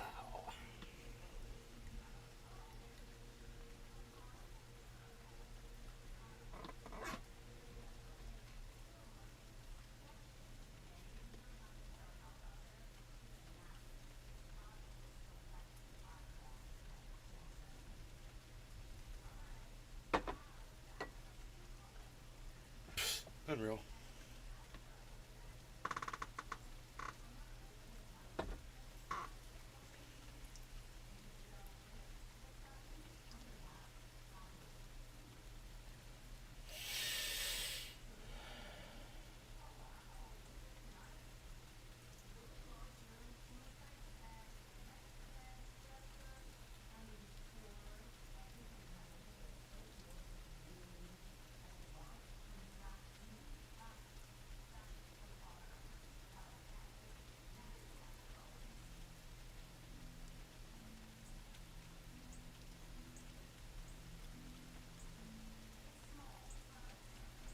His face was melted? Token Tony Z, that's fucking crazy, dude. Justin Jefferson. Whose It got dark fast. face is melted? He watched an electrician hook up 440 volt in the rain, no gloves, no suit. The people inside the building had labeled the wires wrong, so when he went to make the connection, it left his shadow on the box. A cloud to ground strike 5 feet away from you. You will see into the tip of the energy and feel the collapsing wave of energy with all of your senses, maybe causing a concussion. Blew him like 50 feet away. He had a big hole in his shoulder and his face was melted. We called 911. Nastiest thing I've ever seen. Talking Tony Z. Damn. Talk about a bad day, dude. Bitcoin's at 25,144. Oh, and Ethereum just hit 1550, everybody. There it is. Let's see if it goes up. 1550. 5 and 15 quarter 2, 15 quarter 5, 5 and 15 quarter 10, 10 and 15 quarter 10, 15 quarter 5, 15 quarter 2, 1549.99. We don't want to see that. Go on up higher. 1550. Double zero. Need to see it go higher. 5 and 15 quarter 2, 15 quarter 5, 15 quarter 2, 15 quarter 5, and 1516. There it goes, folks. 3 and a 15 5, 50 17, folks. 3 and a 15 10, 10 and 15 quarter 5, 15 quarter 2, 15 quarter 5, hang on 5 49.83. 2, we don't like 5, but Bitcoin shall climb as well. One time I knew a guy that was bitten in the head by a TI. By a tiger. Justin Jefferson. You're an auctioneer as well. 5 and a 2 and a 15 10. Folks on the floor, let's go. 3 and a 142 on Bitcoin. 1 549.92 on Ethereum. Let's get it to 550, folks. Let's go. Ethereum's on the run. 5 and a 10, 10 and 15, 2, 15 quarter 5, 5, 50 quarter 5, 5, 5 and a 15 quarter 10, 10, 50 quarter 2, 2, 50 quarter 10, 15 quarter 5, 5, 5 and 15, 2, 2 and 15 quarter 10, 10, 50 quarter 5, 5 and 50 quarter 2, 50 quarter 5, 5, 50. Come on, Bitcoin, let's go. 137.87, 3 and a 15, 10, 10, 50 quarter 5, 5, 1, 5, 49.69, 2 and a 15, 49.69, and a 15 quarter 2, 2, 50 quarter 5, 5, and a 50 quarter 5, 5, 2 and a 15, 10, 10 and 15 quarter 2, 2, 50 quarter 5, 5, 50 quarter 10, 5, 5 and a 49, 2, 49.79, 49.79 and 15, 137.65 on Bitcoin, folks. 3 and a 15, remember we were at 120 before. 3 and a 15, 10, 550 on Ethereum, 550.05, 550.01, 2 and a 15, 552.20, 5 and a 50.20, 550.13, 2 Ethereum struggling, 3 and a 15, let's get it over 550 though, 5 and a 15, then Bitcoin can grow, 444.44 and a 144 and a 67, 5 and a 15 quarter 10 and a quarter 2, 5 and a Bonsai House. No. Dude, look at the climb going on Bitcoin right now. Oh, yeah.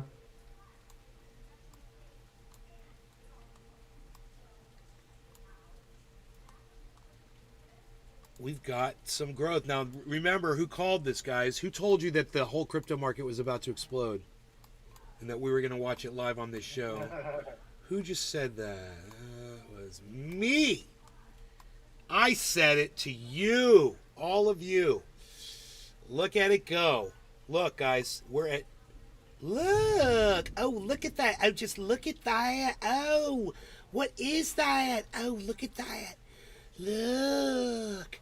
25,150, guys, on Bitcoin right now. Look. Ethereum's about to hit 1551. Here we go. If we hit 1551, we're exploding on Bitcoin. Look at this. 2 and a 15, 10, 150. I'm so excited. 2 and a 15, 10, 15, quarter 5, 5, 50, quarter 2. This means I'm making money on my freaking purchase from earlier today. You know, I got it at 25. That's awesome. Yeah, I bought it at 25.1, and I'm like, as soon as I bought it, I was like, I think I bought the low. I think I bought it at the lowest part, man. But you want to know something I've noticed? We haven't had the drop yet. There's usually a drop before it goes up, and it didn't do that. It didn't like drop. It usually does like this little drastic drop. The reverses, and boom, then it takes off. It seems like it's already taken off. The drop that scares the hell out of everybody. It's like a little fake. Yeah, it's like a fake out. It's like a halfway. Justin Jefferson. You bought Bitcoin today? Yeah, I bought Bitcoin today. I buy Bitcoin from time to time, Justin. I use it as a store of value. I keep a lot of my money in Bitcoin. Yeah, because you can always get it out if you want. I got over 200,000 in Bitcoin right now. Well, in crypto. Damn. In crypto.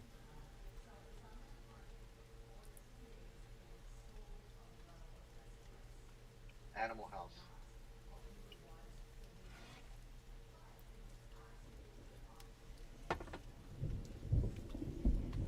He is the most interesting Justin man Jefferson. in the world.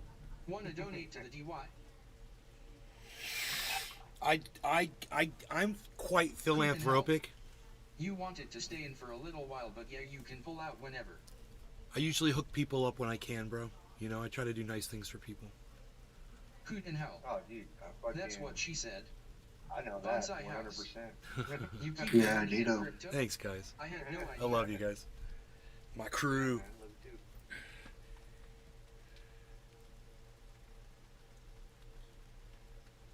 Keep your money in crypto. I keep my money in crypto? I had no idea, said Billy. Billy. Dude, some of my money's locked in crypto right now with fucking Celsius. I'm still waiting on that bullshit. Can you believe they said July we were going to be getting our money back? Motherfuckers. Damn. You're fucking cunts. Yeah, but they say what year? What Cyber? Now they owe hella money. Did they say what year? Just Justin July. Jefferson. Yeah, what year? 5K to finish a house flip if you want to invest and double your money. They didn't specify.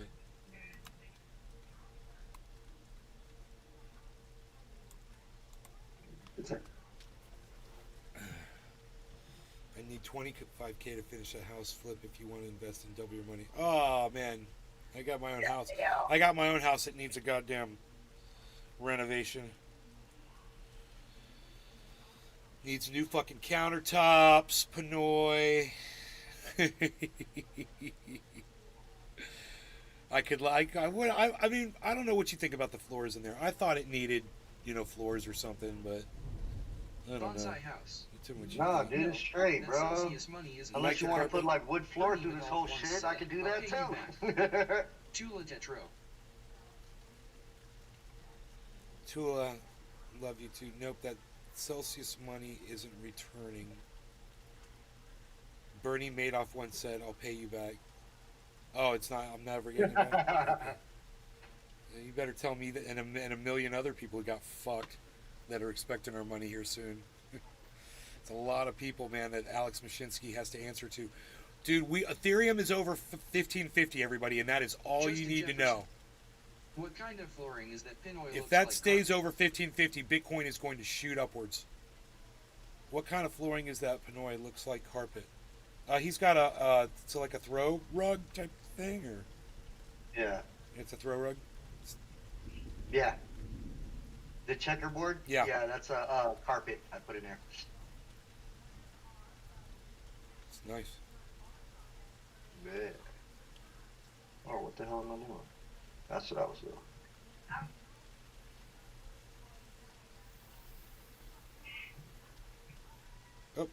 Oh, we've got maybe a reconsolidation happening right now.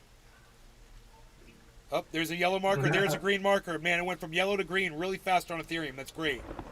Listen to that. Right when I said it, listen to the thunder right when I say shit, dude. This is fucking crazy that this is happening. And I hope that you can hear the thunder because I don't know if the mic is picking it up or not. You guys hear it? You hear the thunder? Yeah. A little bit. It's very God, faint. dude, on it's my so loud behind my head. Oh my God. It's like crash. Sounds like a train wreck. What's happened? In my backyard. And the rain's coming down again. Every time it does that, it starts raining. Megza Williams. Yeah. Dave Fishing. Yeah. I should probably close the window in case the lightning comes in and tries to strike inside the house. Dave Fishing. I hear it at my house like 5 SEC later. Justin Jefferson.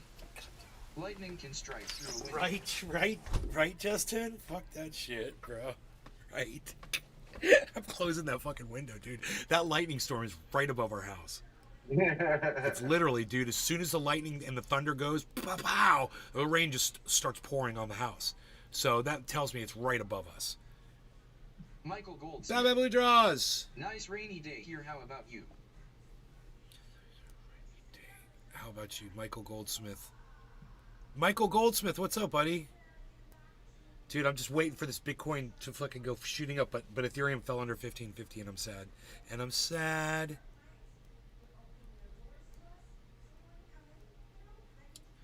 $25 watching, 4 thumbs. Psh, y'all ain't rumbling big the fuck. Aw, thanks, Bad Blue Jaws. it's. Hey, if there's really 21 people watching, will some of you follow me, please, and give me thumbs ups. Let's see how many thumbs ups and follows we can get on my channel. There, it says I got 875. Can I get to 880? Let me get 5 of you to subscribe, to follow the channel. Probably you're all probably following already, and there's probably not really 21 people there. But Michael Goldsmith, how about you, bro? I could send you a link over there on YouTube. There's a link, bro. If you come on over to Rumble, follow the channel, bro. Start a Rumble account over there. It'd be awesome, bro. Get everybody come over to the Rumble. It says 21 watching, but there's a few people actually in the chat on Rumble right now. Michael Goldsmith. Glad you're live.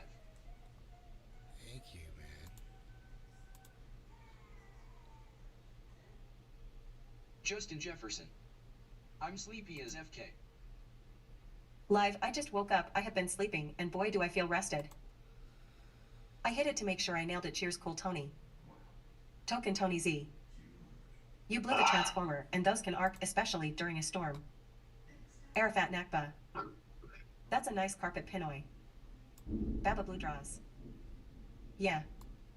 Arafat Nakba. Michael Goldsmith.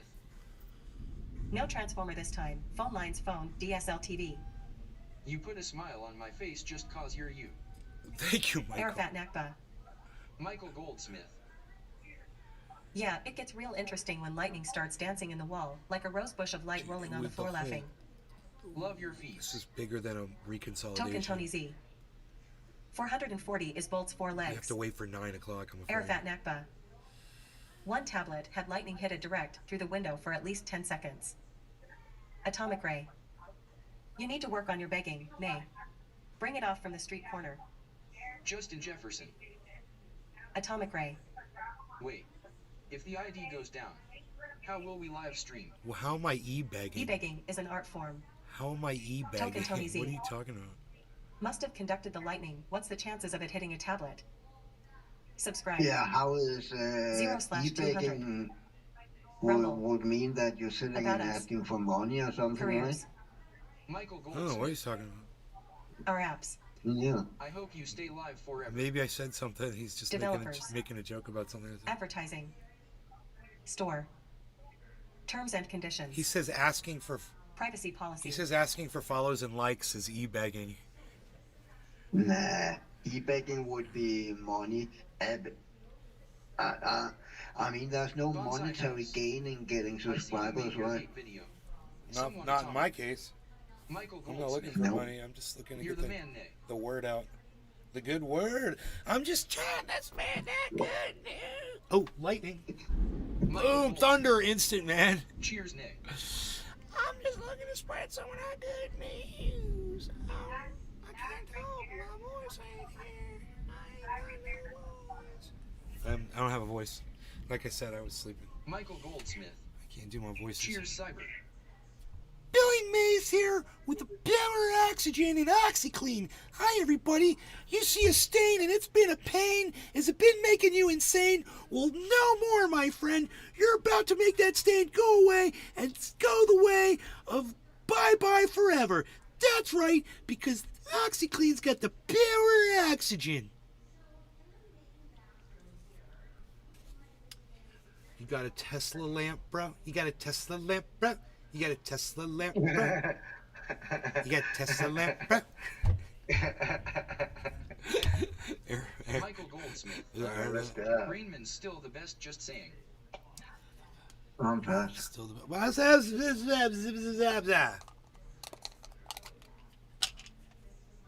I'm packing a dab now of mustard gas, the craziness of all. No law regarding cannabis. Cheers, Cyber. Cheers, Pinoy. Cheers, Michael Goldsmith. And cheers. Baba Blue Jaws, Token Tony Z, Arafat Nakba, and Dave Fishing. Everyone I can see in the chat at the moment. Cheers, Pinoy. Cheers, everybody. And, cheers. Tula, we love you. I'll be right behind you Mexa guys. Williams. Hashtag cheers. Michael Goldsmith. Cheers.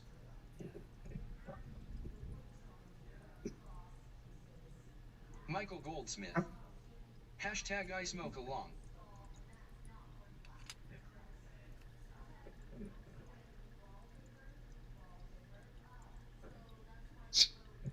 So I can smoke again, people, because Harmony 1 just exploded upwards. Michael Goldsmith. Hashtag NLRC. Restream.io. Congratulations. You've received 100 messages today with Restream chat. And it's still negative 4.45%, way down, but it did explode upwards. That might be a sign of what's about to happen with Bitcoin and Ethereum, hopefully. Even though we still have an hour before those markets open up.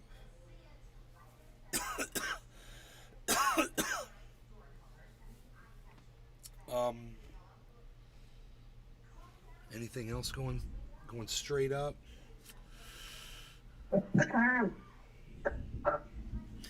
Dude, it might be a sign.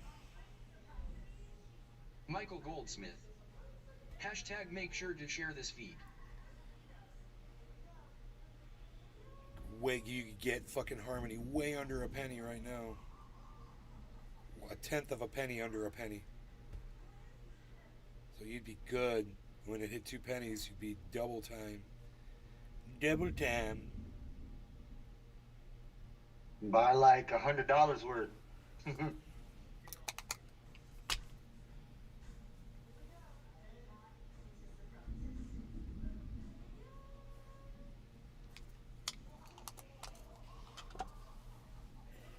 Thing is one of the exchanges I purchase it on, when I purchase it there, it has to stay on that exchange. You can't transfer it off. So you have to sell it once it's made your profit, then you sell it to get, sell it as Ethereum or whatever. Right. Why you can't just cash out? I can't just cash out on that? Yeah, you can cash out. You can cash out on it. Michael Goldsmith. Have you bought a bowl yet, Nick? But you can't transfer it. You can't transfer the Harmony off of the exchange.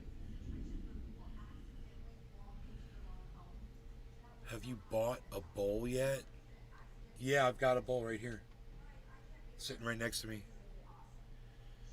Ready to rock and roll. This Michael little one right Goldsmith. One of these times I'm gonna ask you and you're Alright, gonna cheers, say cheers, yes, yes, cheers, I guys, cheers. Yes, I have a bowl. Hold It's on, right here. hold on. It's right I have there. a bowl. Here's my bowl. Yeah, Hold on, cheers. I'm I'm ready. Cheers. Cheers, guys. Cheers.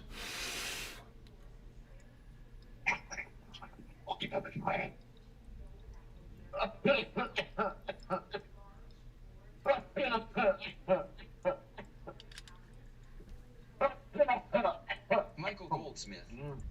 Is it new?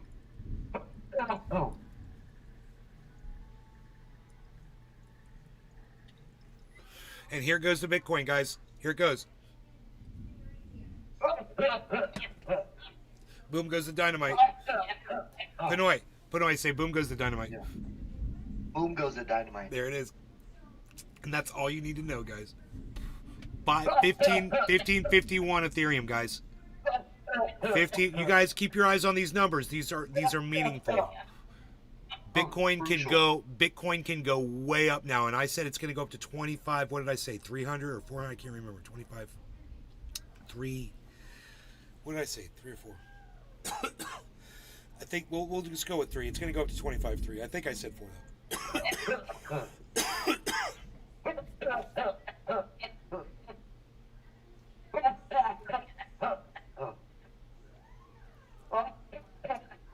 Oh shit.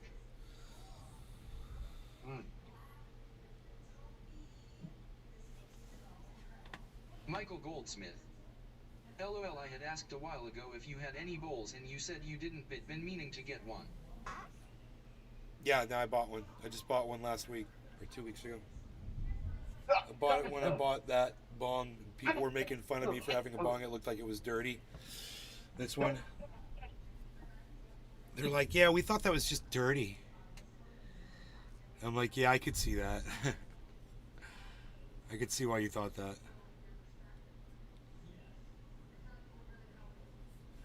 I got that bowl when I got this. It's fucking nice. Etched glass. Michael Goldsmith. Can I see it again? I missed it. The bowl or the bong?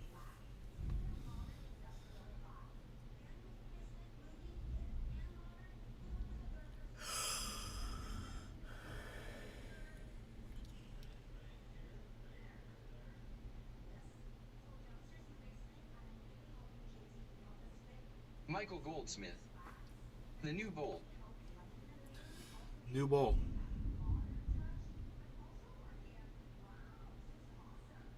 New bowl. New bowl. New bowl. The new bowl. The never been. Oh no, it has been used. It's already been used bowl.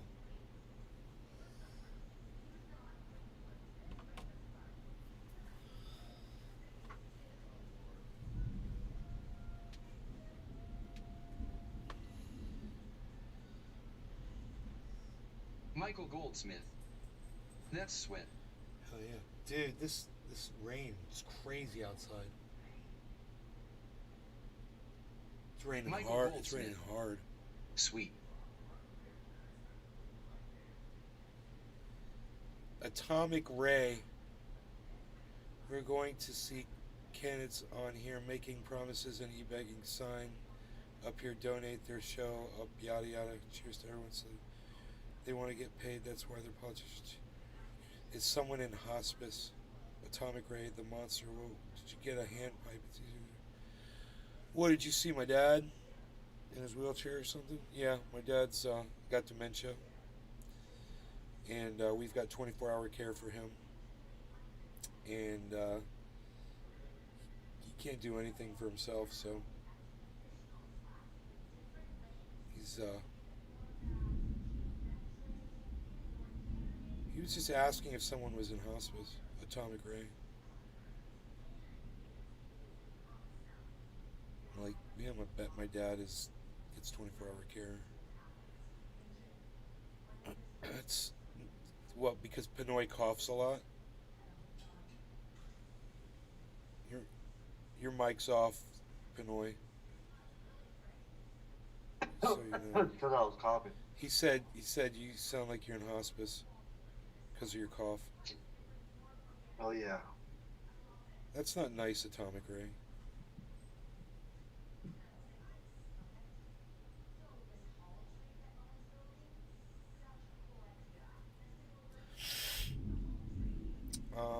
Cyber's going crazy on that. You know, the thing is, I've got the screen pretty small, but man, it's such a vivid game. You can see everything, even at that size. Yeah, the graphics is really good. Graphics are clear and fucking so nice. It is amazing because they are running all on high and ray tracing on high also, and it just fucking takes us. It's a really good fucking game engine apparently. 1551.69, guys. That's what I'm saying on Ethereum. 1551. We're over that 1550 mark. That is so important right now. That will allow Bitcoin to keep going upwards. So let's see if the rest of the market goes. Let's see what Harmony does. Harmony's showing some growth here. I know why he calls it Nay's Garden now. We're his flowers. He's going to watch us all out. No, it's called Nay's Garden because the name Trini Asdabbers got banned all over the fucking internet. That's why it's called Nay's Garden. Damn, I didn't know that. Yeah, man, you weren't allowed to type it in Facebook, man. People were getting fucking blocked for 7 days for fucking sharing my content. It's fucking Holy shit. Stupid, man. That's weak. Yep. Talk about fucking violation of your fucking free speech. My reason sounds way better. Because I'm going to watch you all grow. Well, we do, though, but you're right, bro. We do. It is about growth here and change. You know? Mm-hmm.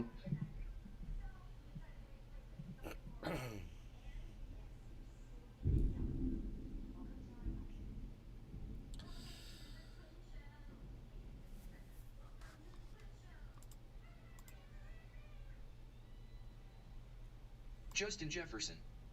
Sentiment value. You ruined it, lol. I ruined it. So, 25,172, everybody.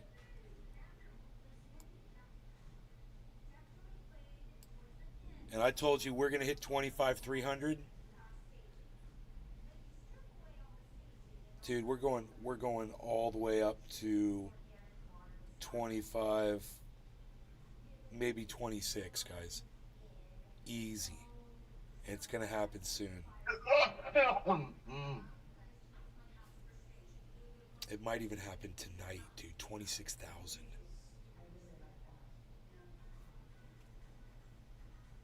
Market's looking really good. It's primed for a move upwards right now as I look at it. Prime time for crime. Everything is way down. I bet you 25K won't make it to 25,300 today. Really? Wow. I think we're going to watch it do that on this live stream right now. I kind of want to put my money where my mouth is right now as we speak.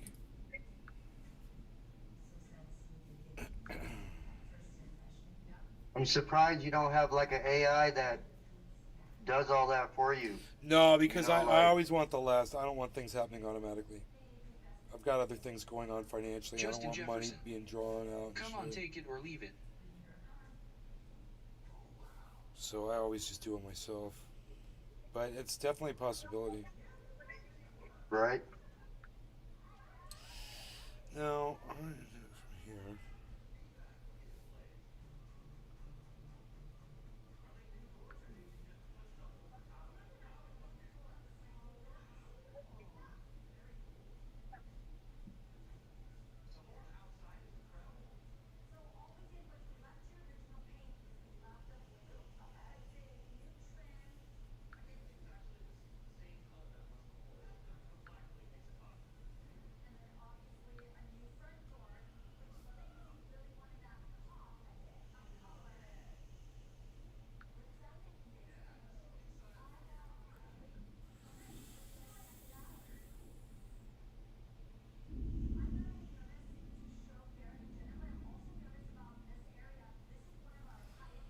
Fucking Cardano's down to fucking 24 cents, man.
If I were to move this off of here, it would become Ethereum, this Harmony 1.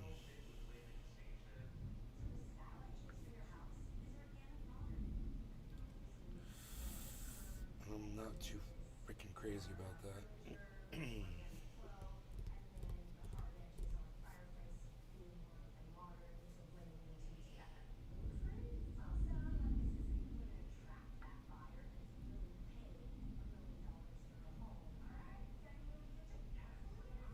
$25,170. Will it go up or down next?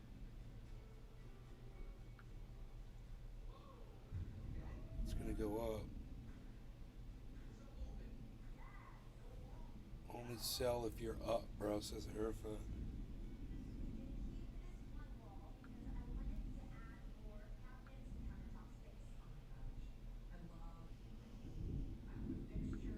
Dude, this thunder outside is non-stop. It's rolling thunder.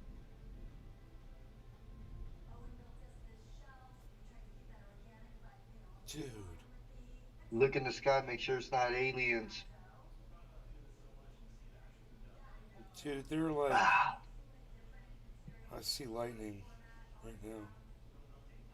Boom, there's the thunder.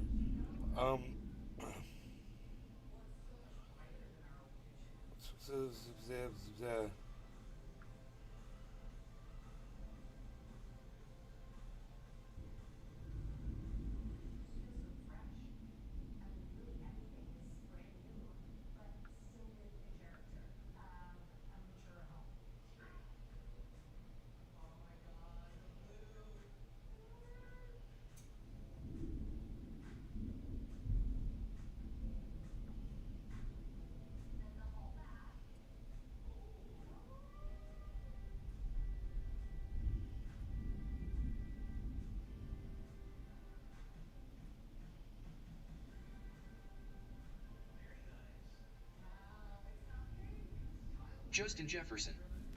Who is playing this game anyways? Cyber Reload in Denmark.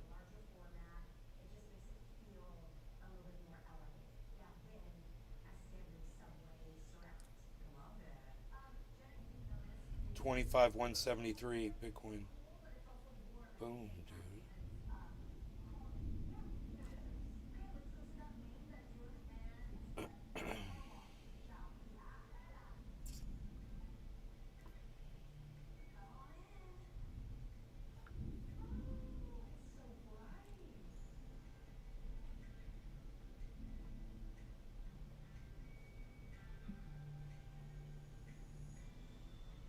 Dude, they're assholes, man.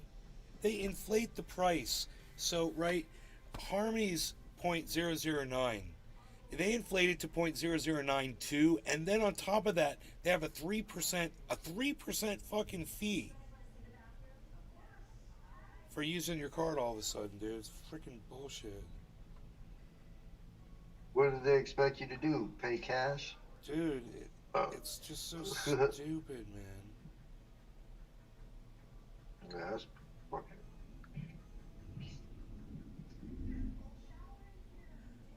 Wait a minute.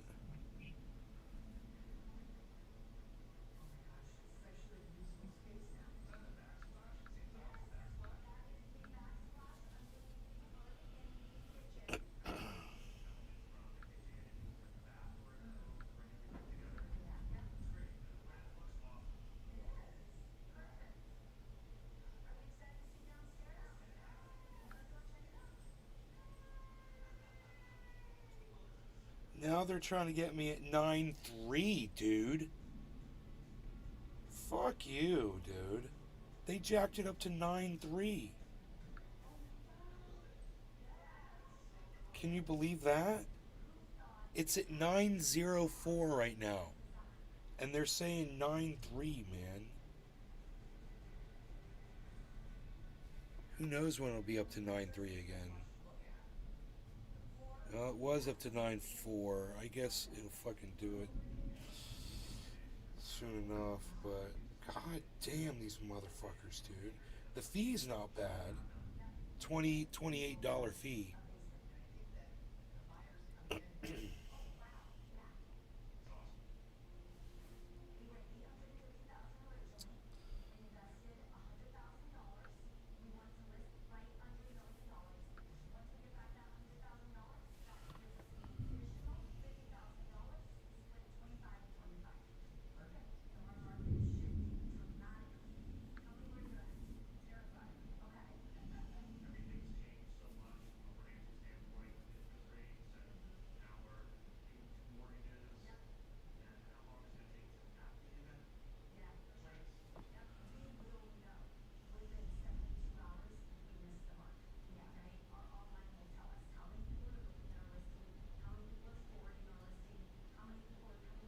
Justin Jefferson. It's at 905.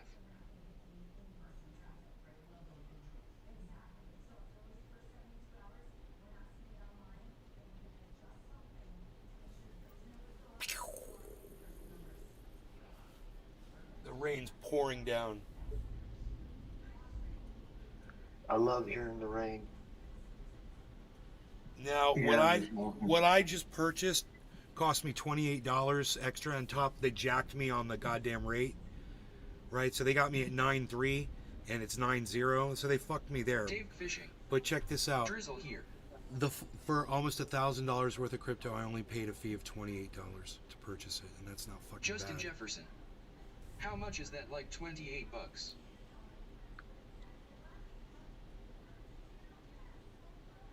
So.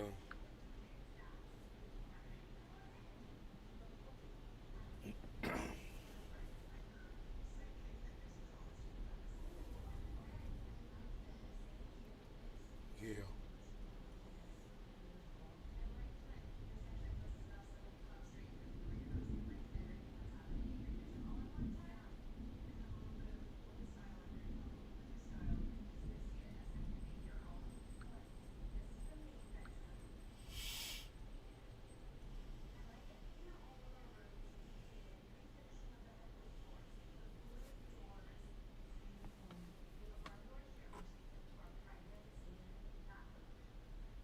All right, so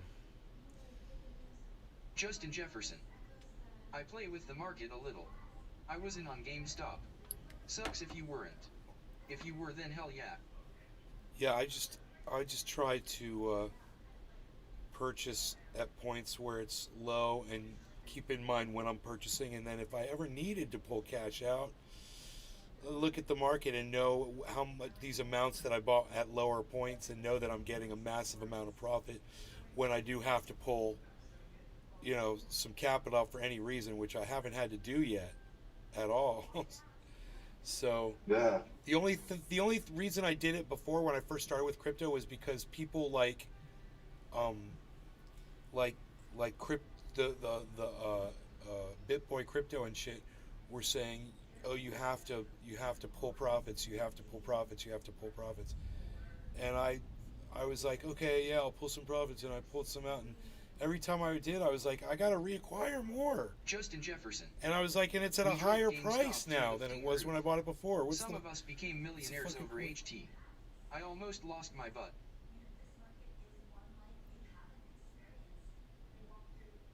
You almost lost your butt?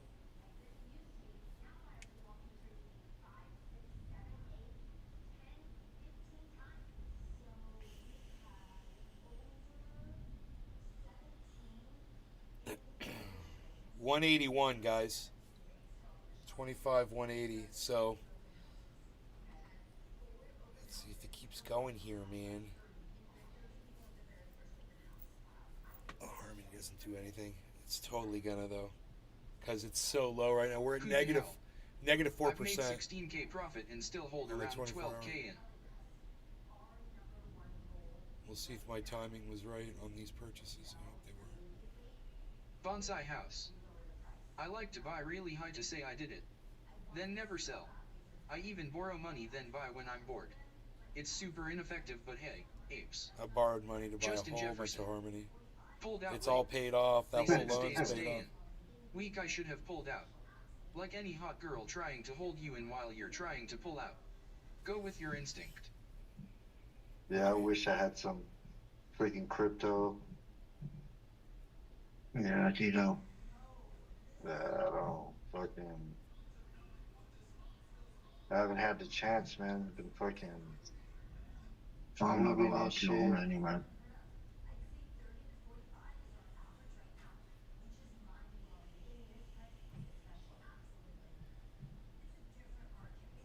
Boom, boom, boom. Oh.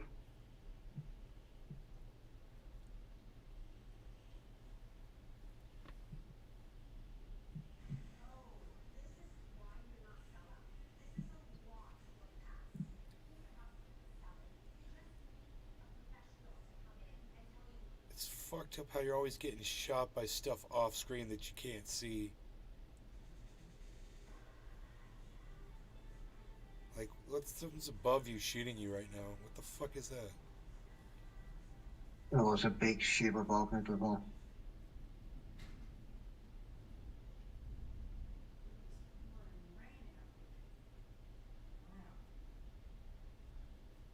Use the bazooka.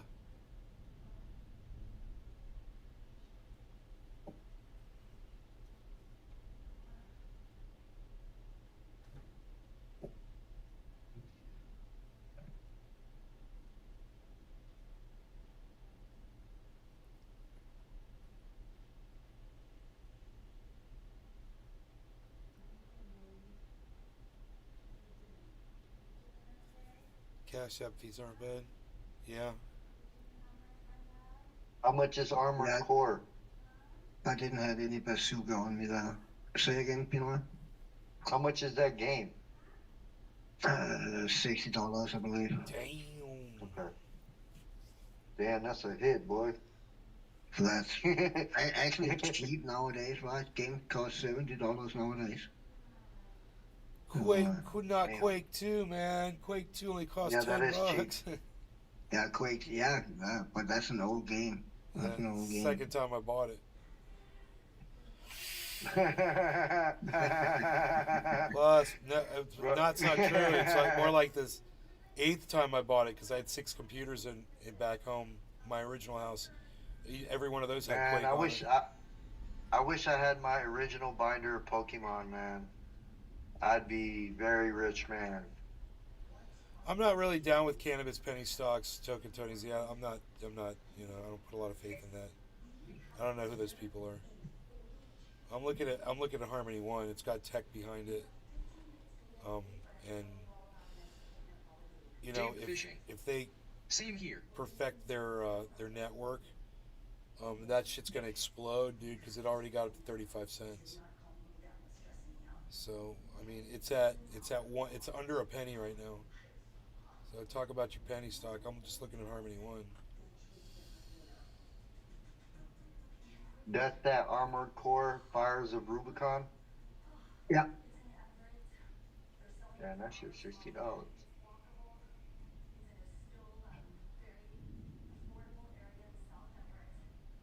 $59.99.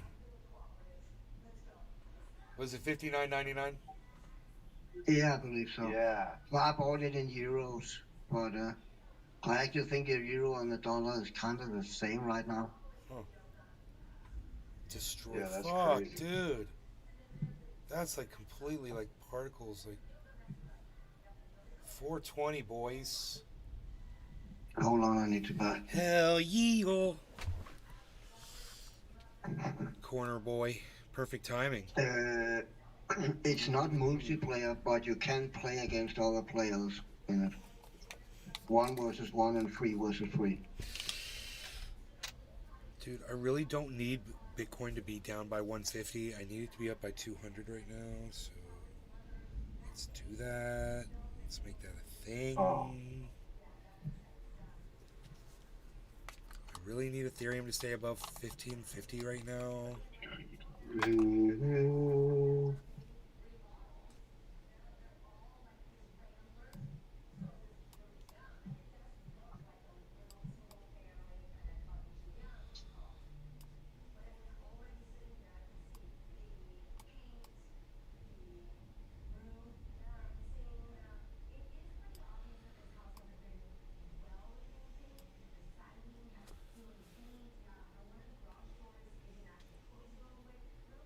Dude, 143, what are we looking at here?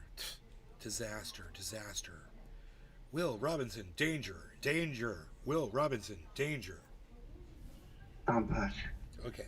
No longer regarding cannabis. Cheers, Cyber, Pinoy, Dave Fishing, Cheers, Justin, brother. Jefferson, Token Tony I'm Z, freaking Arafat, lit, Nakba, Dave Fishing. Cheers, guys.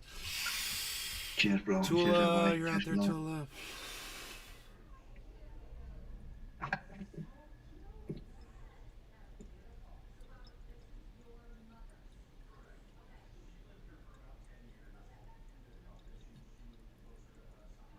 Megza Williams. Hashtag cheers.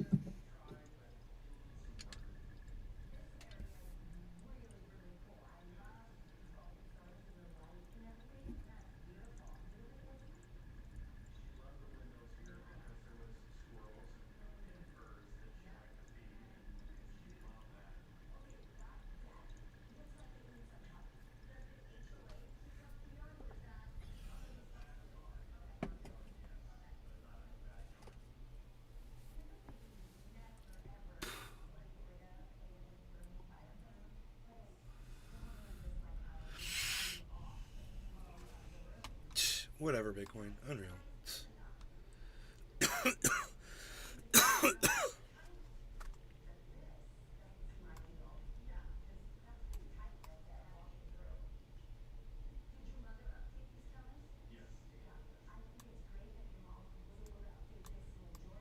Wow, the video looks crazy, dude. I'm watching the story trailer. Oh, yeah.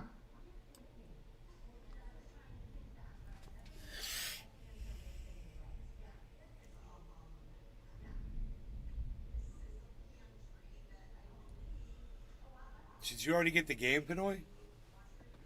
No, I was just watching the story trailer. I ain't got no $60.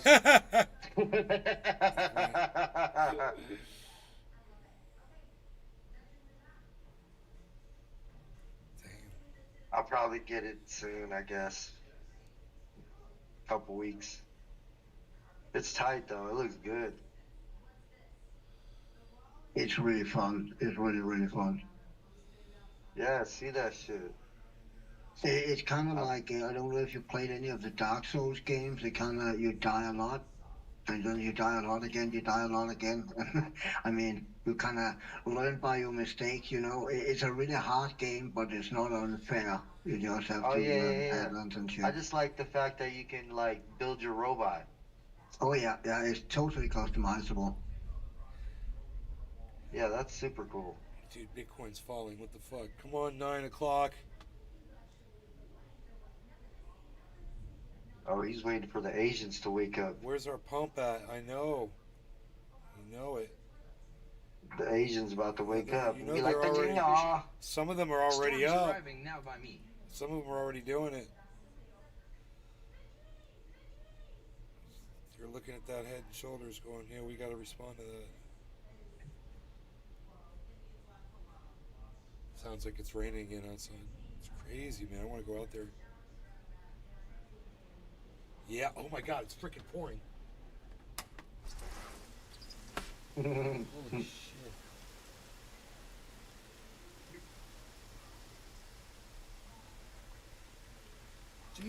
Dude, holy shit, the lightning is crazy. Thunder's about to go pow. Slow pow. Pow!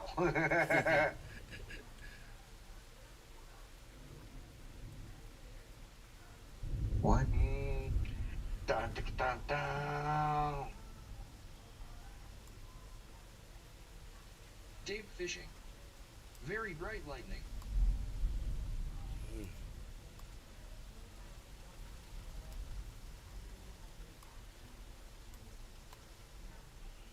Need that reversal. Bitcoin.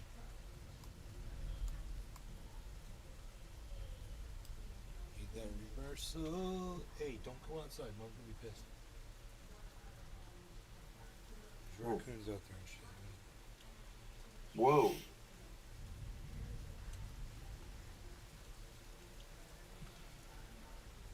I gotta reboot. I'll be right back. My mouse don't work. Token Tony Z just asked Arafat, did you get replies from Twitter about all the posts and reporting that guy's profile? I haven't gone there yet today, says Arafat.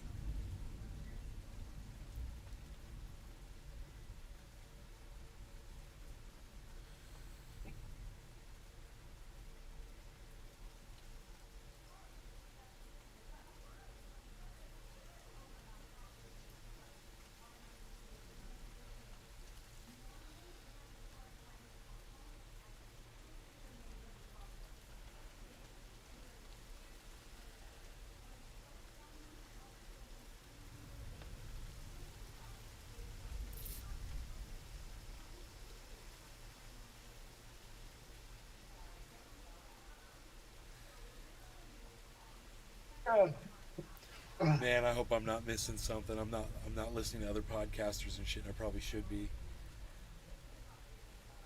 Because a rising wedge isn't that good. It's not a good thing.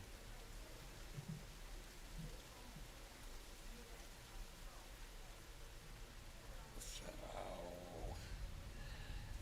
let's see,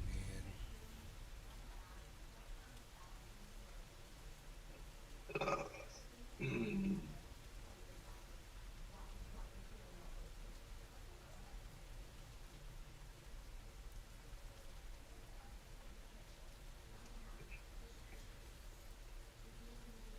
What the fuck? Dude, that last dab cooked me. Oh, yeah. That's why we do what we do, son. Cooked me.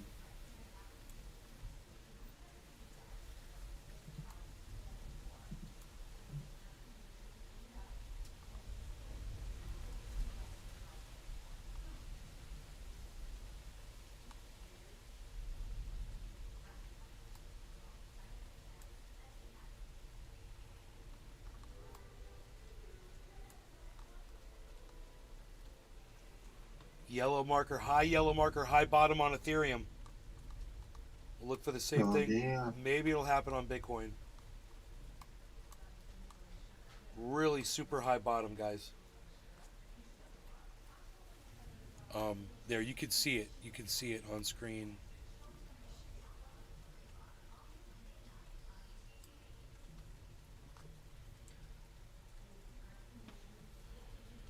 We needed that, so that was a good recovery from where we were. If it, wow, the thunder though, dude. The thunder. I heard that. God bless America, it's still going. It's still going. Yeah, I missed that in Florida, the rain and the thunder.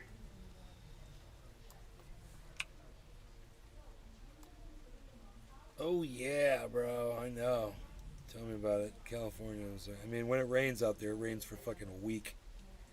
But it's like a drizzle. Yeah. It's like it's like torturous.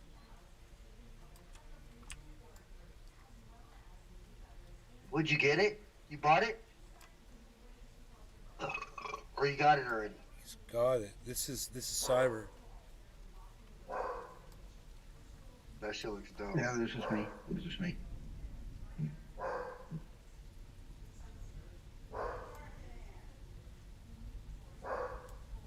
What time is it? 8:30. My dog's going crazy barking at something. Might smell a bear. My mom's telling him to be quiet.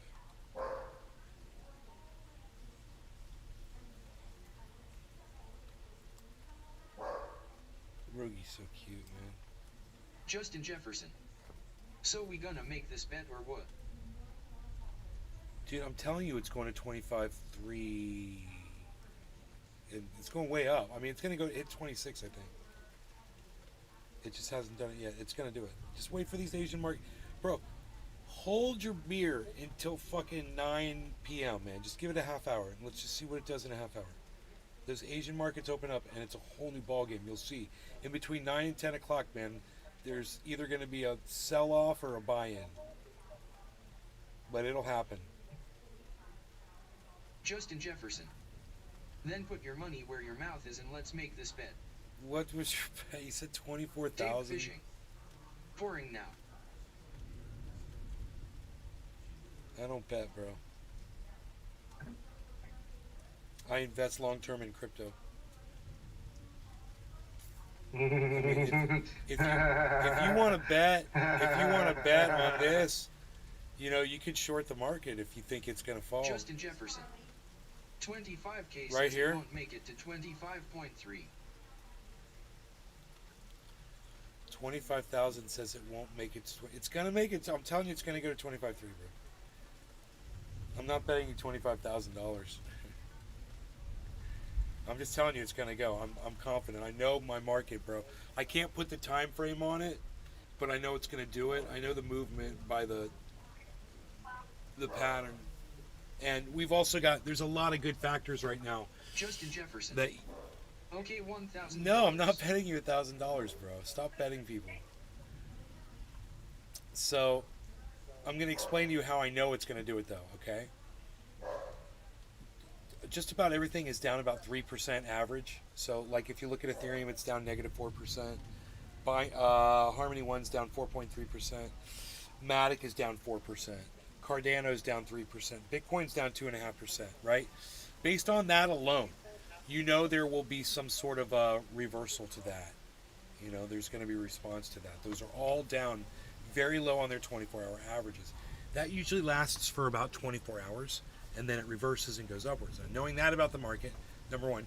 Number two, this is a Monday, bro. We're going into a Tuesday. The Asian markets are about to open in a half hour. Okay. Number three, fucking lose their fucking minds. we've got an inverse head and shoulders pattern that's already formed. We're coming off of a very long 12-hour falling wedge pattern. We had a gigantic drop, and there's nothing really going on in the world that I'm aware of that could negatively affect the market that I know of. So if there's something that you think you know, you could let us all know. But I'm not Justin here to bet Jefferson. anybody. But pay attention to what I said, Nick. Quote, I bet you 25K it won't go to 25.300 today. It's almost tomorrow here, LOL. Well, dude, it's 8:30 for me. So we're going, I don't know where you are, but the market, where are you? What time is it where you are? Australia or something? It's 8:30 p.m. here, and that's what I'm going by. And so by in a half hour, bro, we should see something happen. Drastic change. Well, sometimes there's a lag to it, or sometimes it starts before it, but it just depends. The fact that it's a Monday, it's the beginning of a week, is it's promising. That helps a lot. So is that like an open world Justin type shit? Jefferson. Or, Ohio. Same time No, zone the no, Asian it's not. market opens No, at 9 no, it's p.m. not. By 12 our time, I There's a estimate main we'll make it hub to where you 25.3. assemble your shit, and then you get sent out on missions, and that's in a mission area. Yeah, a pretty small mission area all in all. But what? Bro, it's not just going to make it to 25.3, it's going to explode to 25.3, but it's just going to shoot straight up to it. It's going to go right past it. It's going to go all the way up to 26,000. That's what all the conditions are telling me. I mean, I'm looking at Harmony 1. Look at what Harmony 1 just did, bro.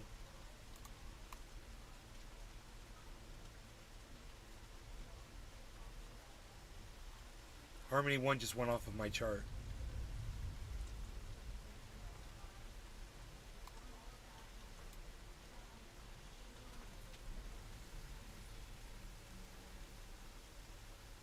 Harmony 1 just had a massive explosion. And like I said, these are all down. All of these cryptos Justin are Jefferson. way down right now. Pinoy. Cyber. Anyone want to take this bet for a hand? LOL. Anyone want to take this bet for $1,000? He wants to bet somebody $1,000. You're a character, Justin. You're the first person that's ever come into my chat and asked to bet people on anything. You're so funny. Do you know how many times I've been right about market moves, bro? quite a few times. You could almost set your clock to it. It's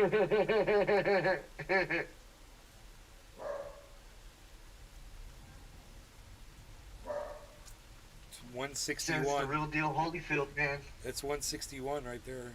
Justin Jefferson. Dude, I give no sheets, lol. I know it's a 50/50 chance. It's not 50-50. It's not a 50-50 chance. That's the thing. You're ignoring all the conditions that lean it towards my prediction. And you're just thinking that the market is unpredictable. And I'm gonna prove to you right now that it is predictable. And you're gonna be thankful that you didn't bet me.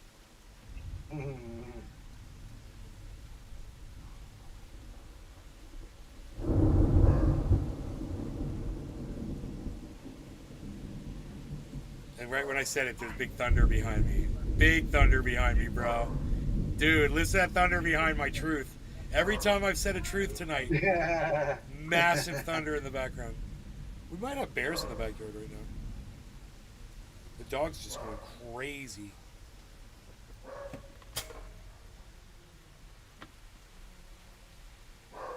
Justin Jefferson. Fine. If it goes to 25.3, you have to come live tomorrow wearing a woman's bra stuffed with toilet paper under your shirt. Don't come live tomorrow on your channel. Justin, you're awesome, bro. You're so funny.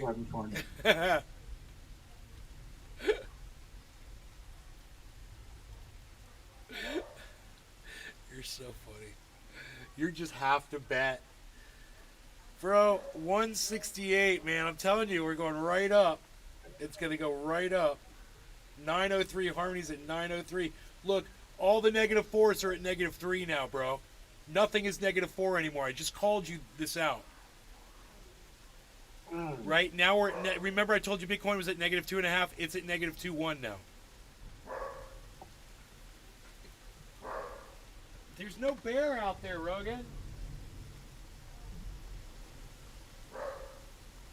There's nothing out there.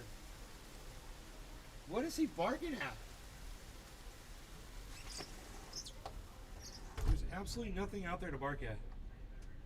Unless there's a bear in the front yard. Justin Jefferson. I mean, if it don't make it to 25.3. If it makes it to 25.3. I will wear a skirt and bra and join you live in the morning like a pussy and take it like a man. You don't have to do that, bro. Don't worry about it. I'm just telling you it's going to do it, and I'm always right about this shit. And look at what Ethereum just did, bro. You know, look at this jump upwards. That Ethereum, and look, and now it turns from blue to green. So blue's not good, per se. But we're still having, I got to pull all these down. And anytime I have to pull down, bro, that means things have moved up.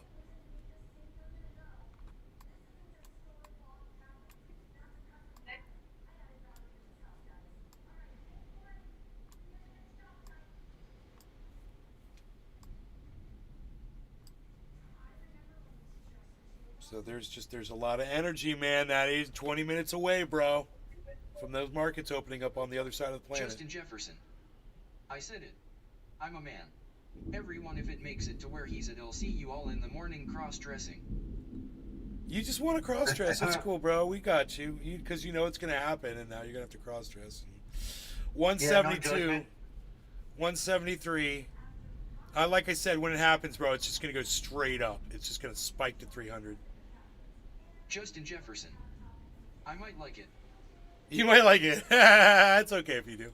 I'm okay with that, bro. And that would explain a lot why you have a lot of anger towards the trans community. I'm joking.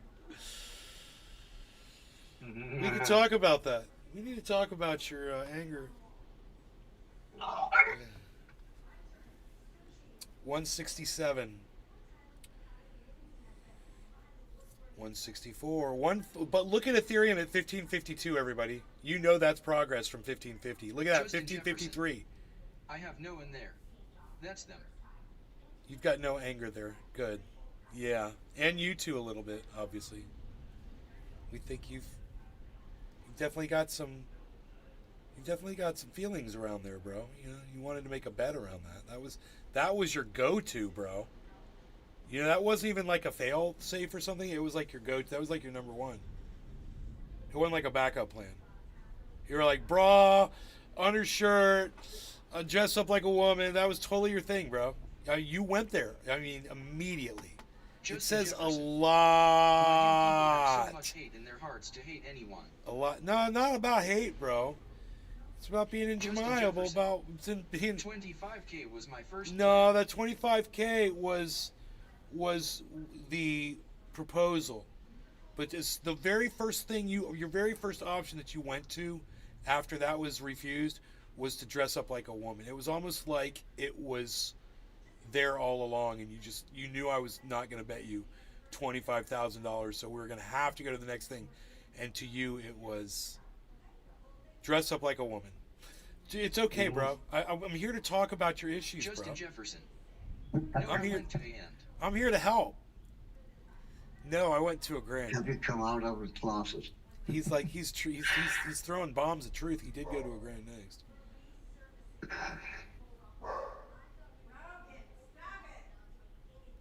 He did go to a grand. Justin Jefferson.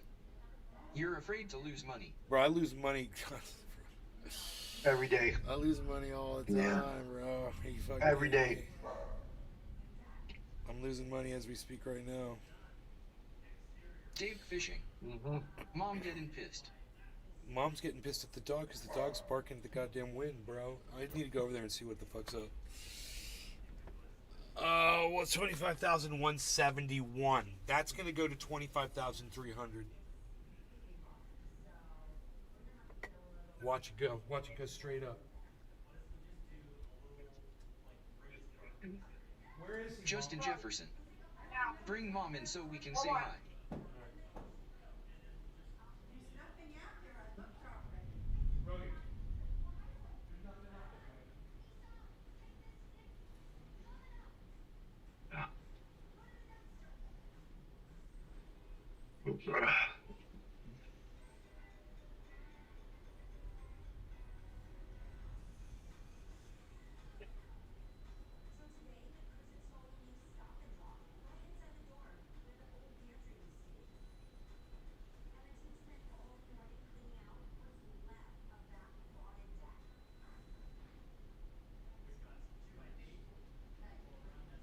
Justin Jefferson. Pinoy. I see you.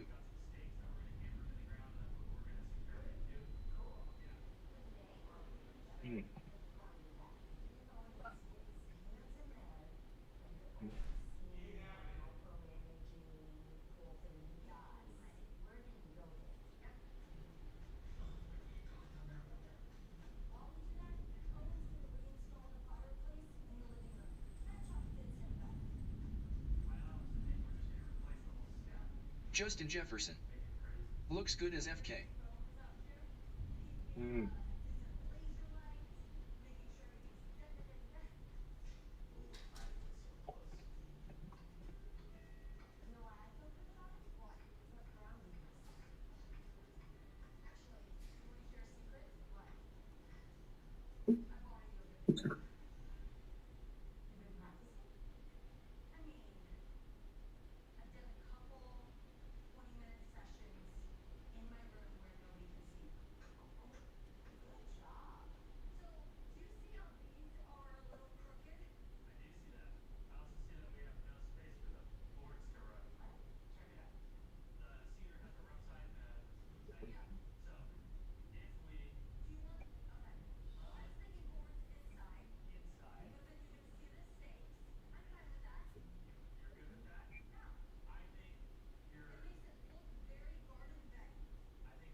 Justin Jefferson. He knows ID take his money, LOL. I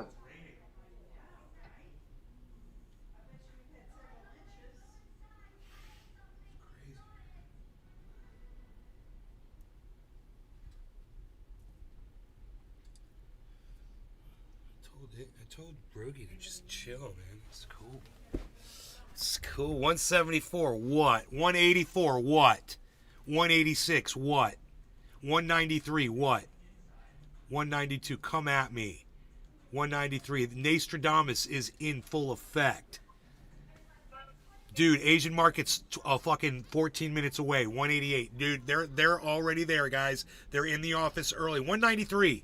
25, 5, and a 15 quarter 2, 2 and a 15 quarter 10, 10, 15 quarter 2 and a 15 quarter 10, 15 quarter 5, 5 and a quarter 2, 197, 5 and a 15 quarter 2, going straight to heaven. 3 and a 25, 199, gonna be a swine. 3 and a 15 quarter 2, 2 and a 15 quarter 10, 15 quarter 5, 5 and a 196 and a 34 2, 2 and a 15, 197, 77, 2 and a 15 quarter 25, 197 and 15 quarter 2, 200, 25,200, $100 to go. Here we go. Like I told you, when we go straight, we're going straight up, folks. 3 and a 15 quarter 10, 10 and 15 quarter 5, 5 15 quarter 2, 2 15 195, 5 and a 15 quarter 10 and 15 quarter 2, 2 15 quarter 2, 2 15 quarter 5, 5 and 195 and 15 quarter 10, 10 and 15 quarter 10, 2 15 quarter 5, 5 and 15 quarter 2, 2 15 193, 5 and 150, 55 on Ethereum, folks. 3 and 15 and 15 quarter 5, 5 15 quarter 2, 2 15 quarter 5, 50 quarter 2, 2 50 quarter 5, 5 and 15 quarter 5, 15 quarter 2, 50 quarter 5 and 50 quarter 5. God, I'm auctioneering quick. 2 and 15 and 15 quarter 5, 5 15 quarter 2, 2 50 quarter 5, 5 and 196 and 5 and 15 quarter 10 and 15 quarter 194, 5 and 15, 10 and 15 193, 2 and 15 quarter 10 and 15 quarter 194 and 18 18, 5, and 194 and 18, 2, and 1 and 193 and 15, 2, and 5, 5, and 196 and 5, and 193 and 15, 2, and 194 and 15, and 2, and 25, 194, 5, 195, 55, 2, and 51, 50, 55, over 190, 52, 200, 201, 95, 202, 75, 202, 75, 204, 53, folks. We're going straight to 300. 5 and 50, 10, 50, Justin Jefferson cannot deal with my auctioneering. 3 and 50, 10, 50, 5 and 202. 2, we're going straight to 300. He's going to have to dress up like a woman tomorrow. 3 and 50, 10, 50, 5 and like I told you, Justin, don't fuck with Nostradamus, bro. We're going straight to 25.3. This is not going to stop. Well, I mean, you don't look no further than Ethereum and Harmony right now. Harmony's at 907, and it's been stuck at like 90. What was it? 902 for a long time. And look at Ethereum, way over 1550, dude. Which is what I said. It's just got to get over 1550 and retain that. And then Bitcoin's going to explode. And when Bitcoin explodes, then everything else is going to move up. Justin Jefferson. It ain't going nowhere. Dude, it's already moved up. Whatever, bro. It's at 209 right now, bro. It's only got $89 more to go. You don't think it's going to go up $89 more dollars? Especially when the Asian markets open up in 11 minutes now. Bro, you do not understand crypto. 211. Justin Jefferson. 81. 211, bro. Bro, there's like 2,000 212. smoking a cigarette right now before they go to work. 212, bro. You heard me, Nate? I heard you. 212. I'm on that. I'm on that shit. 211. I'm on it, bro. Because if it spikes up to 300, I want to see it. Because it can just shoot like in a second. It could just go 300, then go back down. I hope it goes all the way up. Oh, bro, 20. I'm telling you guys, it's eventually going to go to 26,000. I can feel it already, but you know, this market's going to reverse. I'm but smoking 3 cigs at once. I think I'ma have to stuff a bra. bro, I think you are too. 209, 211.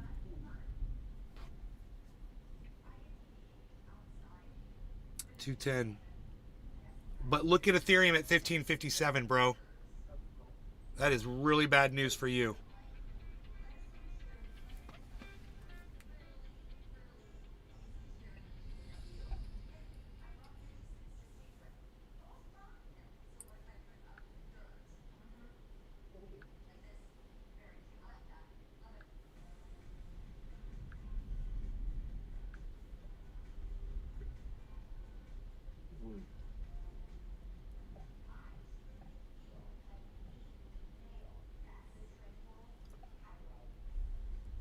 Dude, could you imagine if this was from Hurricane Lee?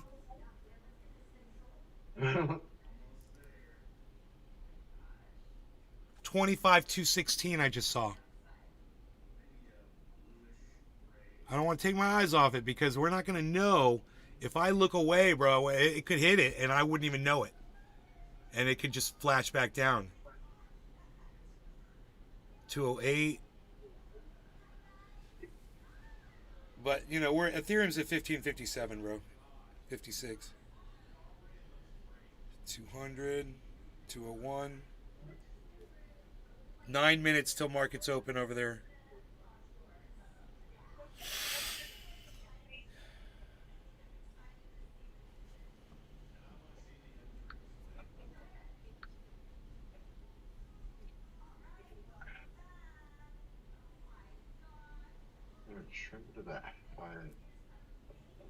Nice, bro. You cut all the plants around the solar panels down. Yeah. You could wipe your ass with those plants, bro. Justin Jefferson. Those big broad-leaved yellow flowering plants. They're called mullein. They're called. And if you were to run out of toilet paper, bro, keep a lot of those growing around. You wipe your ass with them. It's for real. And they've got medicinal uses too. You can make tea out of it. It's if you got like a hearing issue, like an earache. There's like a remedy, a tea that you make for ears. And look it up, mullein. You got a whole bunch of it growing out there. I think you still got it. Those yellow flowering, they look like corn on the cob, kind of yellow flowers. Yeah. The bumblebees love them. You've got a neighbor that's got a whole bee farm just right around the corner. Justin So Jefferson. you get their bees all You the still time, wipe your and ass? the bees are friendly, because they know people. So the bees will literally like chill with you and shit. That's dope. Yeah, you'll notice that. You'll be out there in the garden and shit, and bee will just like come up and chill, and they'll just be doing their thing.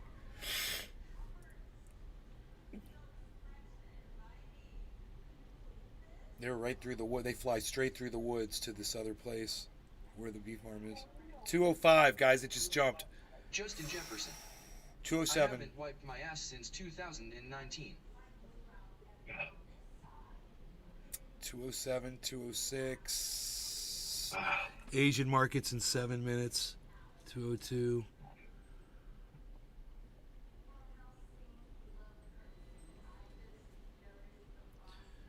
Three, 204, 205. Whoa. Harmony 1 is at 912, guys. They got me at 9.2.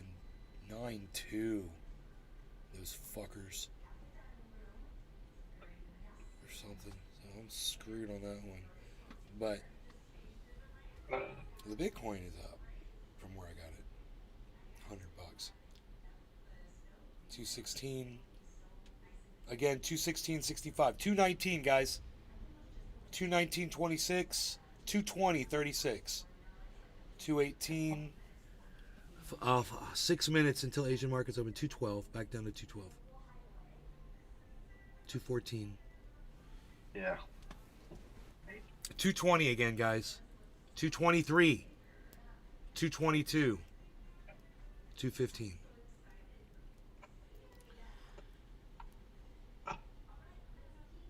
It's pumping, guys, and Harmony 1 is pumping upwards. You guys look at Harmony 1.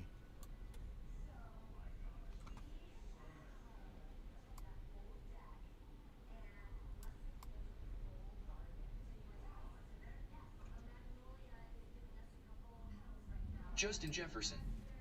It will top out at 25.228. Dude, it's going to go right through it. Dude, Asian markets open in 5 minutes, bro. 207. 209.99. 209.03. 208.78. 206.99. 205.38. Feels like a reconsolidation to me. 208.45. It was 207.84. Looking for a high bottom on that red candle. Nope. Oh, the bottom just dropped. Justin Jefferson. 200. I'm still surprised you wipe your ass though. Let's talk about it. You talk about a lot of weird shit, don't you, Justin? What, you got a bidet, bro? Where's Billy Ballantyne? Where's Billy Bidet Ballantyne at? He's an expert on that shit and the plumbus. Do you even know what? Do you even use your plumbus, bro? You probably don't. Whatever. Whatever, Justin, not plumbus using Jefferson. You're disgusting. 189. Justin Jefferson. You don't have a bidet? I do. Everyone should have one. I've got one.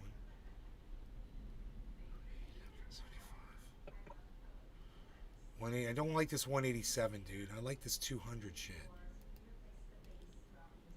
3 minutes till Asian markets open. Get ready for it, guys. Here we go. Something's going to happen. It's either going to go up or it's going to go down, but we're going to find out real quick. I'm excited. 190.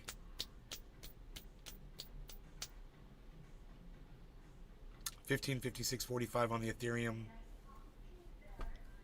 192. Low bottom though on that red candle, man. It's not good on Bitcoin. That's not what we want to see right now. But we definitely, our negative fours are all gone, man. Our negative fours have all turned into negative 2.7, negative 3.2, negative 2.0.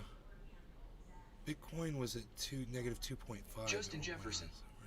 At 12 a.m. if it don't make it, you have to bring Mama Nay in here and tell her you lost. I could do that. I could do that if it'll satisfy you, Justin, because I like you, bro. I could totally do that. I always tell my mom how often when I show her my predictions, I'm like, look, Mom, another one of my predictions on Bitcoin. She's like, that's amazing. I'm like, yeah, I know how to read the markets now. It's pretty cool. I like doing that.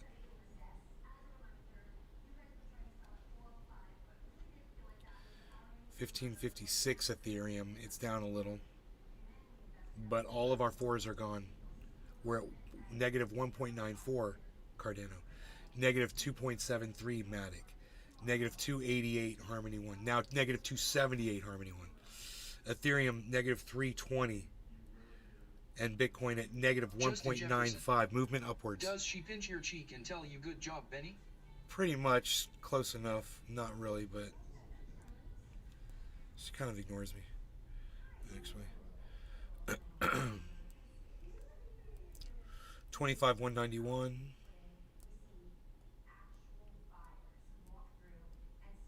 25,192. Justin Jefferson. Your mom rocks if she does. Sorry to disappoint you, bro. 193. 195.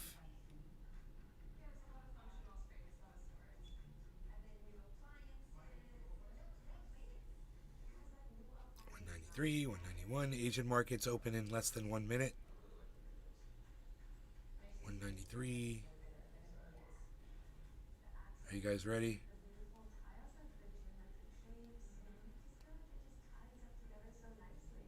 I think this has been a reconsolidation right prior to this market opening. Here comes the opening bell.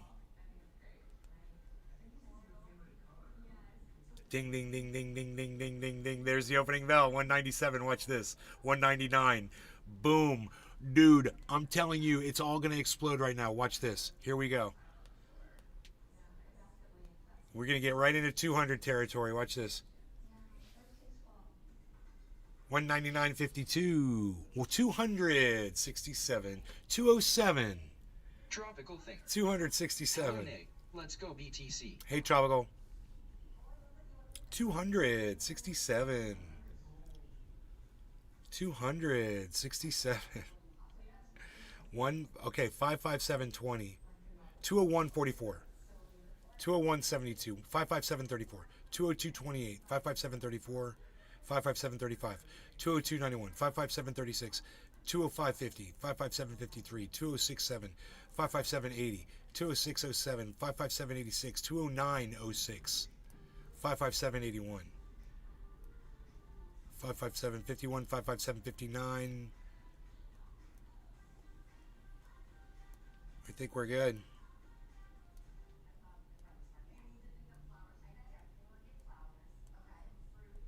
Whoa, whoa.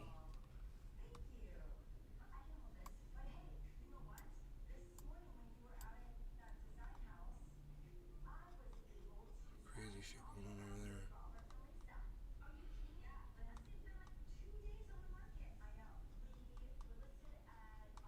Justin Jefferson. Yawn.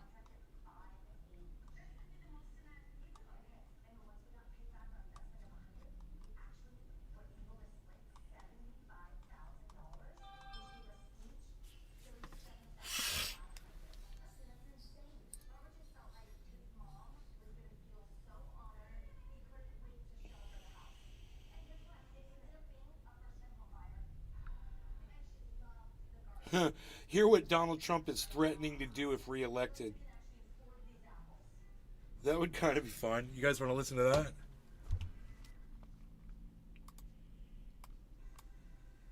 Sure. Okay.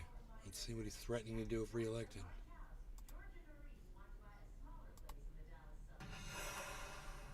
We will fight together, we will win together, and then we will seek justice Justin together. Jefferson.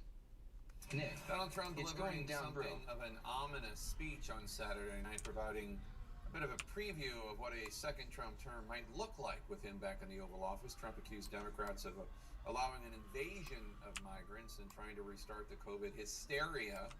And then there was this moment where Trump suggested if president, he would bring charges, nonsensical charges, against political opponents. But remember, it's Everybody's going to jail if Trump goes into office. Nobody's ever seen anything like it. That means that if I win and somebody wants to run against me, I call my attorney general. I say, listen, indict him. I'll be right back. Well, he hasn't done anything wrong that we know of. I don't know. Indict him on income tax evasion. You'll figure it out. Scott Jennings and S.E. Cupp join us now. Scott, that moment. He's like a rape victim. He feels like he's been raped, and now he's going to strike, lash out, and be the exact same thing. He's such a hypocrite, man. He was just joking. What do you make of it? He's a big fat baby. Well, I think this is all just a reflection of the campaign. She'll say it. She'll say he's a big fat baby, and he's lashing out like a big fat baby. Watch. Watch. That's what she's going to say. That's S.E. Cupp. On Trump, all of it. Russia, COVID, January 6th, the legal issues that flowed from that. We want a final apocalyptic referendum, and there's no way we could possibly lose to Joe Biden. I hate Trump, we're going to settle all scores. but I mean I hate Biden more. Right. You see it reflected in the campaign rhetoric. I mean, you me see too, it bro. reflected in the Me too. promises. And right now, it looks like about 60% of Republicans say, yeah, why not? Let's just have the final battle here because, hey, we can't possibly lose to Joe Biden. The trouble is Democrats also want a referendum on all this stuff, too. So it's the one unifying thing for both parties in Washington right now. S.E., what was your reaction when you heard this language? He's a big fat baby. Well, sure, it's extreme, but where else do you go after you've incited an insurrection to overturn a democratic election? I mean, it's as extreme as it You gets. become a fascist, right? You're pinned to the wall. Where do you go when you're facing 90-plus indictments or criminal charges and 4 indictments? I mean, I don't think he feels chastened by any of the things that he's done. A normal person would say, well, maybe, the indictments and the impeachments, losing in 2020, losing it all for Republicans, maybe this is all a reason to change behavior, but Trump isn't rational, and he knows his voters aren't here for moderation, for regulation, for restraint.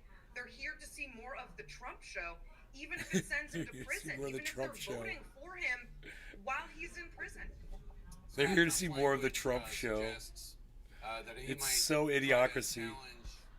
Standards, laws, customs, traditions, even more in his second term than his first. And we've heard individuals like former Trump communications director Alyssa Farah talk about how the only thing that constrained him in the first term was the idea that if he did X, Y, or Z, he wouldn't get reelected. So, Katie barred the door for the second term.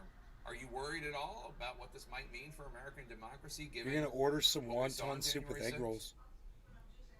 Oh, I'm quite worried about American institutions and have been for quite some time. I mean, the reality is there's a rising cohort of Americans, and I do think many of them are Trump supporters, but honestly, I think there's a lot of them that are also on the American left that think our institutions are inconvenient, and they want what they want, and they want it now, and they're ready to bypass those institutions. He's obviously promising to do that. The average Trump supporter might say, well, Biden bypasses, our laws and institutions, so why shouldn't Trump if he gets back in? And so we're on this slippery slope, this death spiral, whereby institutions just fall by the wayside. So, yeah, I'm quite concerned about the whole thing and what it might entail, no matter who wins the 24 election, to be honest. Okay, I get that, Scott, but, I mean, Trump supporters they tried to overturn the election. I mean, we all saw it. Justin Jefferson. I have plenty of critics on the left. I get that there are unpleasant people on the left, but there's no one on the left who is actually trying to overturn a presidential election. No, I'm not arguing that they are currently trying to overturn a presidential election. I'm just Justin arguing Jefferson. that for institutional Name for integrity, president 2024. whether that's in the policy-making sphere or what have you, there are lots of people in the United States involved in American politics that would like to go around normal institutional processes. They don't all exist on the right. They don't all exist as Trump supporters. No, of course. And you well know what my views are on January the 6th. I think you know where I stand on that matter. Sure, no, of course, fair enough. As the other Republican primary candidates have largely shied away from criticizing Trump on the campaign trail. I spoke with Nikki Haley yesterday, Ambassador Haley. This was her only criticism of Mr. Trump. I think the majority of Americans know we need a new generational leader, that we need to leave the negativity of the past behind us. The majority of Americans don't want to see a rematch between Trump and Biden. That's been very clear. And the majority of Americans think that we need to go with younger faces, younger voices, and we've got some work to do. It was interesting. At one point, I asked her about the fact that a candidate who has 91 indictment charge or facing 91 counts of indictment, like he's not been convicted of anything, might not be the best standard bearer for a party that considers itself law and order based. And she said, you know, he hasn't been convicted of anything, et cetera, et cetera. He gets his day in court. Obviously true. Do you think Republican candidates might start to criticize Trump more if he's convicted? I mean, what do you think is going to be the thing that breaks the dam? Oh gosh, I don't think anything will break the dam. And we should say Chris Christie's been swinging at Trump pretty hard. Absolutely, as has Asa Hutchinson. Yes, and right. Will Hurd. But just one of Trump's favorite criticisms of late is calling someone milquetoast, and this was a pretty milquetoast way of going at Trump, saying we need to leave the negativity behind. What about the authoritarianism? What about the criminality? What about abuses of power? What about the gross rhetoric? The problem is, for these people to implicate Trump means they also have to implicate his voters. And none are willing to say, listen, white nationalists, Proud Boys, Oath Keepers, we don't want you. The Republican Party is not your safe space. You will not find comfort in a Nikki Haley administration. They won't say that because they all still want to win, and they all still want, seemingly somehow seem to think that they're going to get Trump voters if they don't swing at Trump more vigorously. But they can't. They're not going to win the cult of Trump over. It's just not going to happen. There's only one of him for a reason. And he's a big fat baby. Oh, we're in so much trouble. Donald Trump, he's gonna impeach everybody. Oh my God. I don't know, find him on the taxes. You find something until you find something. Ugh. Oh, he's gonna body everybody. He's gonna be like, we're gonna lock him all away. It's gonna be huge. Ugh. Justin Jefferson, you're going to have big ol' boobies in the morning. Oh, where are we at here? I don't know. It may have already hit 25,300 and I didn't see it, so. Did it go up that high? It's down a little bit right now, 164, so. But Harmony's looking great at 910, so I'm not worried about this at all, bro. Justin We're going Jefferson, straight up. I've been watching. We got plenty of time, bro. It's only 9:11 right now. We got until midnight, bro. For you, but I'm not saying it's gonna happen by midnight. It'll be tomorrow or whatever, but it's definitely going up. You're the one that did this whole midnight thing. The market moves when it wants to move. Even though these Asian markets opening up can help immensely right now, and it looks like we're pumping again right now. Here we go. 169, 174. Let's see what else happens.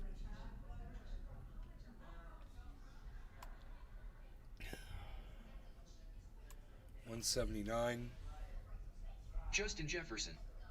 No, today is what was stated. Money ends at 12 a.m. No backing out now. I'm not backing out anything because I didn't fucking enter into a fucking bet with you, dumbass. 178, 177. I'm just telling you it's gonna fucking do it, and you're gonna be wrong. 177, I'm gonna be right. 177, I'm gonna laugh at you. 172, I kind of wanted to sit here until it does it. 176.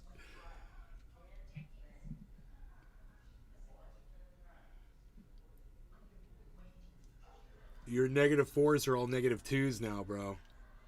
Almost across the board. The whole market's moving upwards. It's like, Bitcoin's like the climate. It warms and it cools and it warms again.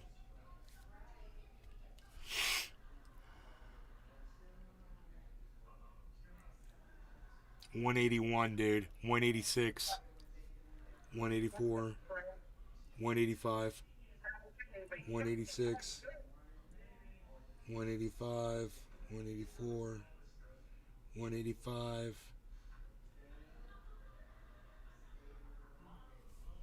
183.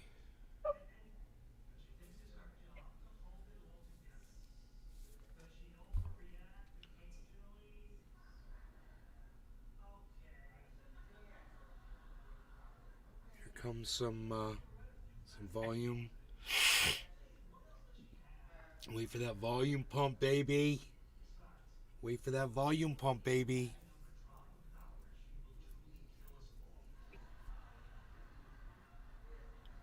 Oh, thank you, Arafat Nagba.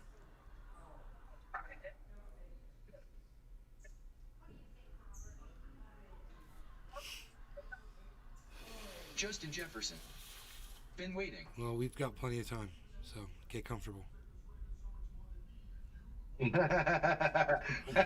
Kick your feet up. You seem like you're in a hurry, bro.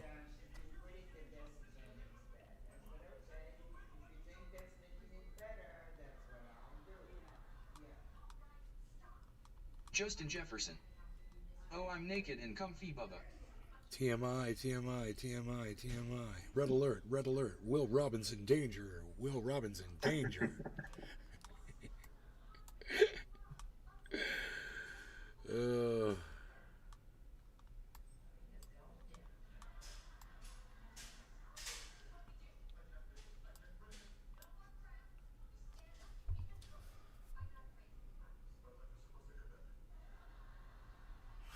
I want you to remember this. The trend is your friend, bro. The trend is your friend.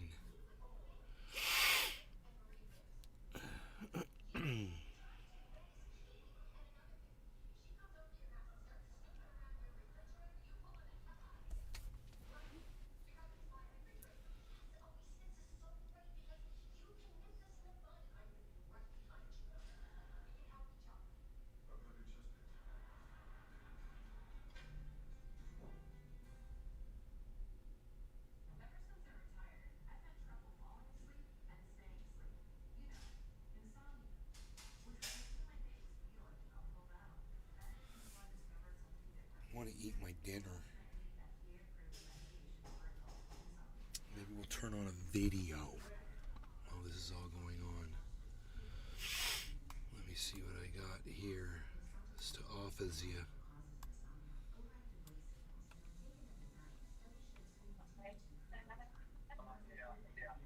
Justin Jefferson. Pinoy. What's your prediction? 60K, baby. There you go. Woo! 60K. Let's go.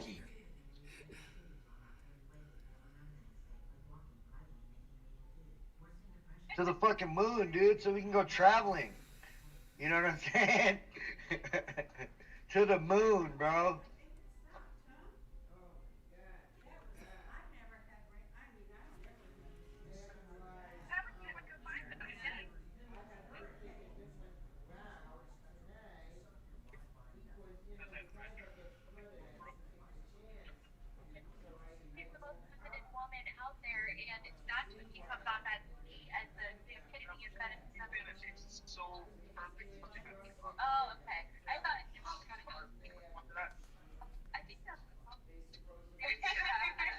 Tropical thing. 1 year from now, I think we wish we could buy at this price. Laughing face. Oh my god, yeah.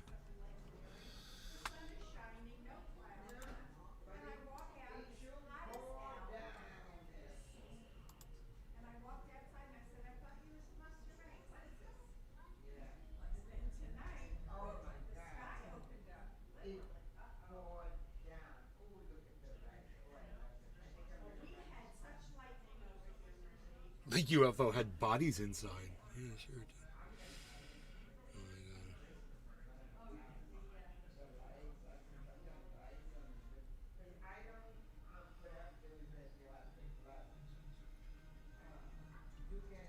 God. Say that again? UFO whistleblower Dave Grush tells me everything. The UFOs had bodies inside. Yeah.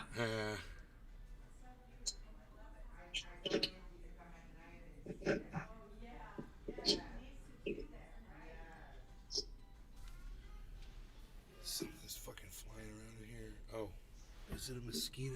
It's a little wasp thing. I wonder if I could kill it, dude. It's like a little mosquito wasp. I got a microfiber. I wonder if I got it.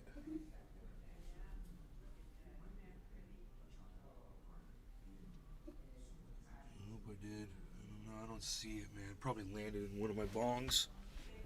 Unreal.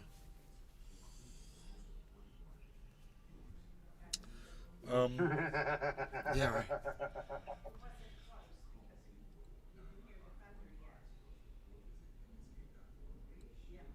You smoking?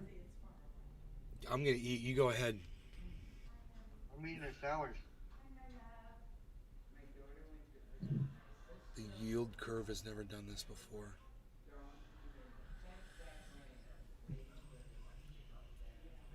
Oh shit.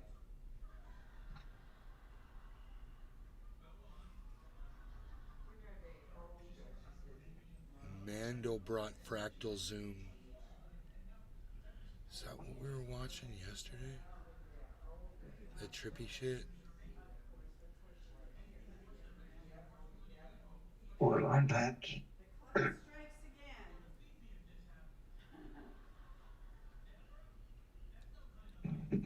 Cheers, Cyber. Cheers. Cheers, everybody. What's that? Rogie, yeah, just a little bit if you want. Sure, yeah, you give him a little in there.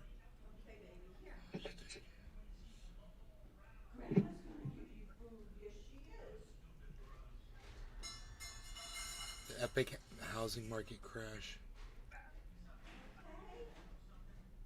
AI is starting to become terrifying. It can read minds.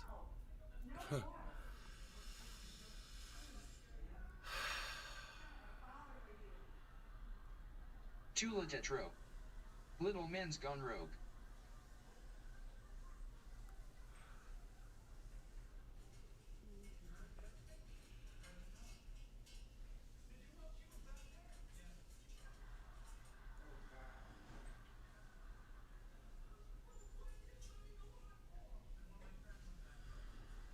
NASA live stream of Earth from space.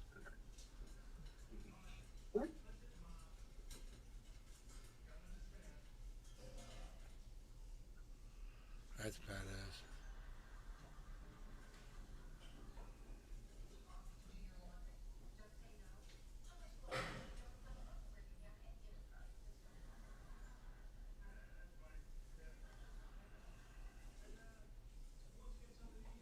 Boston, everybody in Boston,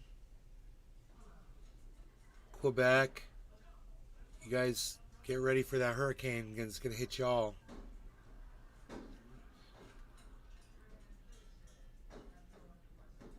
That's just gonna be a fucking ice storm out there.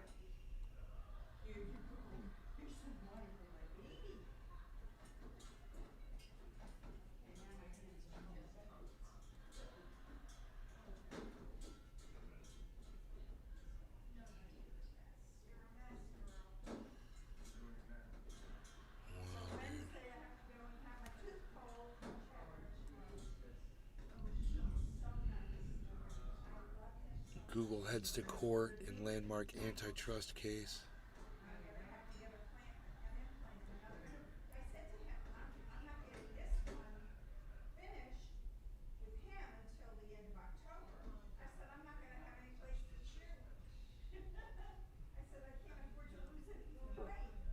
Basically, I'm playing a game where this guy has to guess your character, and I want you to think of a character, and I'll ask you questions, and you'll answer them according to your character.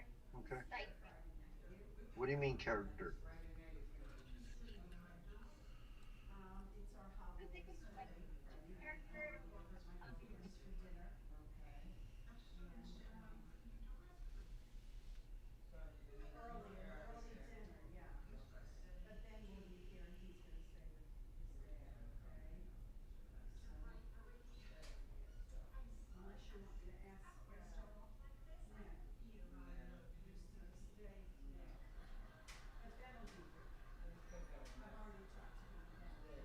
Thermobaric vacuum bomb?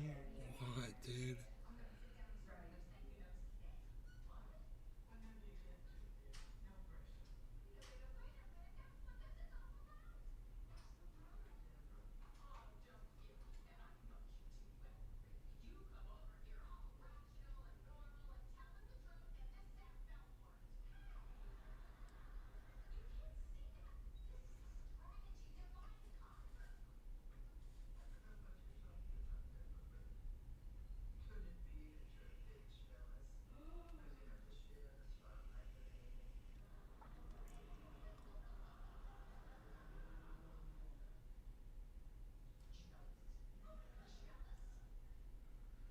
Atheist bomb drops.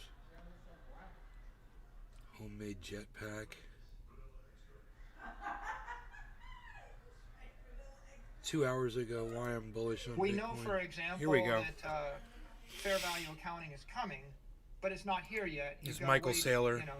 Some number of months, and we know that He's spot bullish Bitcoin on ETF Bitcoin. is highly likely to be coming. We're in this in-between period, which, in my opinion, is the best time to be. It's like, you know, the future. No one else can act on it. If you have a crypto account with a crypto exchange, you're able to buy Bitcoin right now. It seems like it's a no-brainer that this is a point where the risk-reward equation has really shifted. It's the least risk I've seen in 3 years with the highest upside. Michael Saylor is the founder, former chief executive officer, and executive chairman of MicroStrategy, a Virginia-based firm that provides business intelligence, mobile software, and cloud-based services. The software and business analytics firm currently holds approximately 152,800 Bitcoin in its balance sheet, the most for any publicly traded company in the world. In addition to being a renowned entrepreneur and billionaire business executive, Saylor is a huge Bitcoin advocate and firmly believes in the supremacy of the leading crypto asset. He believes Bitcoin now has the best risk-reward ratio since his firm started investing in 2020. During a recent discussion with Crypto Banter's Rand Neuner, Saylor highlights 3 important events he's looking forward to in the coming months. According to the renowned business executive, these events will be the main drivers of the next crypto bull market, during which we can finally see a new all-time high for the leading crypto asset. The events are the approval of a spot Bitcoin ETF by the U.S. Securities and Exchange Commission, SEC, the introduction of fair accounting principles for cryptocurrencies by the U.S. Financial Accounting Standards Board, FASB, and the 2024 halving. Each of these events holds a lot of weight by itself. However, Saylor says the possibilities become endless when they are combined. Last week, the Accounting Standards Board unanimously voted in favor of fair value accounting for crypto assets held on corporate balance sheets. Currently, the board only allows companies to report price gains in the value of their digital assets. When they sell them, the losses are reported at least annually. But with the new rule change, the board will allow companies to show gains and losses. Ooh, B-roll. I love B-roll. I love me some hot B-roll. Who have been pushing for the rule change for years, celebrated the victory with a post on X. The post reads, "Fair value accounting is coming to Bitcoin. This upgrade to FASB accounting rules eliminates a major impediment to corporate adoption of Bitcoin as a treasury asset. Another event that Saylor believes will make Bitcoin more attractive to institutional investors is the approval of the spot Bitcoin ETF applications before the SEC. Saylor says that with Grayscale having the full backing of the judiciary to convert the GBTC trust to a spot ETF, the SEC will be forced to approve the conversion. He adds that there is a very high chance that the regulator will approve other spot Bitcoin ETFs All right, love you. sometime between now and the first quarter of 2024, which will just be in time for the 2024 halving. We will now bring you clips from Saylor's interview as he discusses just how much of a good bargain Bitcoin is at current prices. But before we do, please take a little time to smash the like button, subscribe to the channel, and turn on post notifications for more videos like this. We would also love you to join the conversation by dropping your comments and observations in the comments section below. Everything helps with the YouTube algorithm and contributes to the channel's growth. Thanks and enjoy the video. I'm highly confident it'll get approved. I think at this point, what we've seen is the FASB adoption of fair value accounting is a big endorsement of the accounting profession of this asset class. I think the court system ruling in favor of Grayscale, I think that's a big endorsement from the legal branch of government of the asset class. I think we already know that in Congress and Senate there are lots of fans that support the asset class. And I think even in the CFTC and 2 SEC chairs have all said that this is a commodity, this is a legitimate asset class. So I think that we have a consensus that's building, and I think the pressure is now building. So I think the real question is just, will a spot ETF be approved in Q4, or will it be approved in Q1? If you had to handicap it, I would say I agree. You kind of go with a 75% likelihood. There's a 25% likelihood that some other crazy thing happens in the future. We don't know, but it definitely seems you'll have multiple spot ETFs approved based upon the fact pattern we see in front of us right now. It's just important to note that the people with all the money are the hedge funds on Wall Street that are doing business with the wirehouses, and they're trading in equities in Apple and Google and Facebook and the ETF. So they're the ones that will actually move the needle. And even though we know the future, like we know, for example, that fair value accounting is coming, but it's not here yet. You've got to wait, some number of months. And we know that spot Bitcoin ETF is highly likely to be coming, but there's a big difference between knowing something is going to happen and being able to pick up the phone and call your broker and buy $50 million worth of it, right? So we're at that stage where we know it's coming, but we really haven't plugged Wall Street into the asset. What happens is once you've cured the structural deficiency, the discount will go away, and then there's no incentive to sell the Bitcoin. The people that are in the space wanted to own the Bitcoin; they didn't want to sell it. So I think there'll be a very, very quick, short-term adjustment, maybe a jolt. Sometimes in the crypto markets, there's this panic that lasts for like an hour, or sometimes for a day, and then people all go, "Oh, what did I do? That was stupid." Like when Jerome Powell starts talking, about interest rates, and then the price crashes, and then the price soars, and then it comes back in. So I think there might be a little bit of adjustment, but at the end of the day, curing the structural deficiency will cause the discount to go away. So that's what I think on that. With regard to the other spot ETFs, I think it's highly likely they all get approved at the same time. And if not at the same time, if not like in the same press release, in the same week. I don't think that you'll see Grayscale approved and all the other spots delayed. The SEC has enough tools at their disposal that they can manage the sequencing of all these things to either approve everything or delay everything or slow something down and speed something up. So you hate B-rolls, don't lie. As you can probably guess, I actually think the I hate B-rolls, but this is fine. Saylor believes Bitcoin is Until currently now, the and now I best hate bargain, this. not just because prices are so low, but because of the massive upsides. Look, he someone's believes holding we'll a see fucking next year. Bitcoin. Ooh. He argues that with the spot ETF Oh, look. approval and the FASB A bunch of people rule sitting around a change, table Bitcoin, pointing at a which has screen. prior to Ooh. this been a very That makes no controversial sense. It's topic so in dumb. boardrooms will now be Too more legit, freely bro. discussed and considered. You got her, Scooby. According to the Scooby-Doo MicroStrategy snacks. executive chairman, this is the big moment for Bitcoin. The big moment everyone has been waiting for since at least 2021.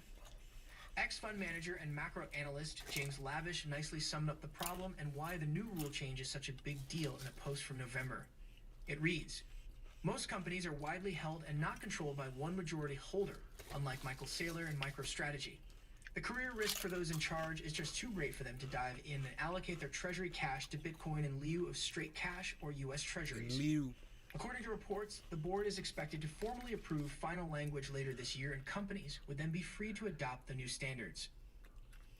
Let's get back to the interview as Saylor discusses Twitter FUD in the coming halving event. There's never-ending number of people on Twitter that come up with scenarios for me figure out why you would, but they keep coming up with them, and it's always some crypto FUD, right? This exchange might melt down, that stable coin might melt down, maybe the regulators will do this, maybe GBTC will crash. But I don't think any of those things are anything more than maybe they scare you for an hour or a day. But if my holding time was a year, if my holding time's a year, then I would just ignore all the noise. And of course, my holding time's more Hey, than a Joel, decade, sorry, so buddy. I think there's only 3 things that are relevant right now. And here are the 3 things. The halving is coming with 100% certainty. Follow me on Rumble, bro. And as far as I can see, most of the selling of Bitcoin in the market is the Bitcoin miners that have to sell in order to pay their electricity bills and pay their debt expenses and their operating expenses. So that amount of selling pressure is going to be cut in half in a few months. So we know that's coming. And then we know there's a spot Bitcoin ETF coming. And when that comes, we plug into Wall Street and the entire banking system. And then finally, we know that fair value accounting is coming. And when that happens, the objective will go away.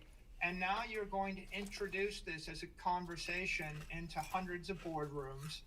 They will not move in a week. They move quarterly, but over the course of 12 quarters, you know, you'll start to see company after company looking at this, and you'll start to see a reallocation of assets.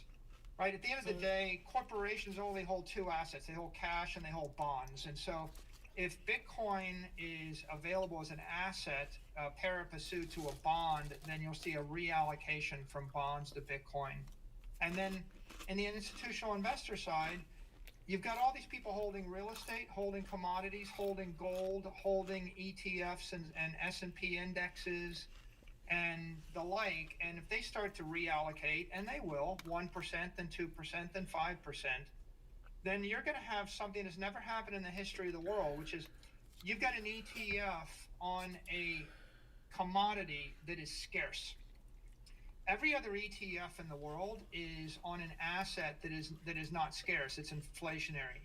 You can make more buildings, you can make more real estate, you can make more gold, you can make more commodities, you can make $1 billion worth of any of those things. The underlying producers produce more of the asset to deflate or to depreciate the price. With Bitcoin, when $100 billion flows into the Bitcoin spot ETF, there won't be any ability for any producer to produce any more Bitcoin. And so you can't really compare it to the spot ETF of gold, because gold is an inflationary asset, and you can't compare it to ETFs on real estate or on bonds or on equity. You really have to say, this is the first time we ever plugged Wall Street into an asset that Yeah, you are, cannot Justin, you produce son of a any bitch. more of. And so nobody knows what will happen, except that if you reason from first principles, you know that it's got to actually perform better than all the other asset ETFs because the underlying fundamentals are just better. Several people under Saylor's post on the FASB fair value accounting rule change commented on the number of bullish news Bitcoin and the overall cryptocurrency industry have had over the past week. Despite the bear market and a major downturn in the U.S. economy, the leading cryptocurrency has continued to pique the interest of big money Too bad you investors couldn't like find somebody to bet BlackRock's you. Larry Fink. It has also surpassed the expectations of technical analysts like Gareth Soloway, who predicted Bitcoin's price would tumble below $10,000 per coin. Do you agree with Saylor that Bitcoin is currently at a ridiculous discount and everything is going to change rapidly in the coming months? Please drop your comments and observations in the comments section below. Also, ensure you like this video, subscribe to the channel, and turn on post notifications for more videos. Thanks for watching.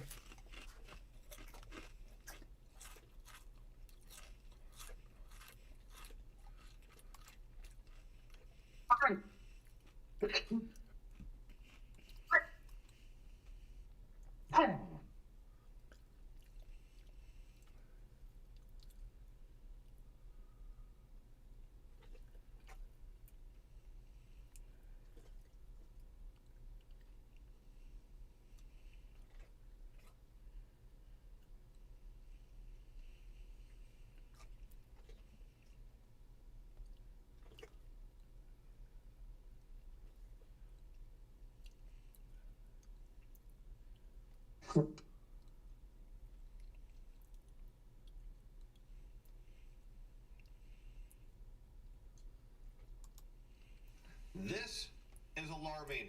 I'm your host, Steve Van Meter. Thanks for joining me. Your eyebrows are Our alarming. extraordinary economic horror is imminent as alarming signs are now pointing to this country's collapse. And what's interesting is this is an outsider looking across the border and saying that things in that country are going from bad to worse, and they're starting to have contagion effects. And if you're wondering, that's exactly what we're doing in Taiwan today, because all of the experts, all of the policymakers said, if this country collapses, there's no way that it will affect the rest of the world. We told you that if this country goes down, everyone else in the world is going to follow it. And now we're getting signs that it's starting to happen. Let's over to Bloomberg, where we picked today's story up with that headline. Germany predicted to be the only major European economy to contract this year as recession lingers. Now, what's notable is this story, today's story, isn't all about Germany. In fact, they're not the country that we're saying is going to bring the world down. What we're saying with Germany is they're going to bring the entire Eurozone down. But what's surprising is experts are saying that's not going to happen either. As Germany is set for a prolonged recession this year, the only major European economy to experience an economic contraction during 2023. Europe's largest economy is predicted to post a 0.4% fall in economic activity. Now, what I want you to keep in mind is it's the Europe's largest economy, so they're going to likely contract this year. That's 0.6%. Everyone follow me for more market advice, yeah, right? Estimate made in May. And here we can see the institution also cut its growth expectations for Germany in 2024 from 1.4% down to 1.1%. So what's kind of interesting here is you get the idea that the largest economy, the biggest economic powerhouse, the manufacturing base in Europe is set to contract, and the popular belief is, well, everyone else around them will be okay. And that isn't how it works. You know, we talk about how the manufacturing sector, whether it's in the U.S. or in Asia or in Europe, leads the services sector by an average about 2 months, whether to the upside or the downside. So when we start to see a sustained decline in manufacturing, we know the services is soon to follow. Well, what's interesting here is we see the same effects that no one believed that to be true, and now it's happening. And yet at the same time, they say, look, if the manufacturing base in Europe goes down, well, the peripheral countries, they're going to be okay.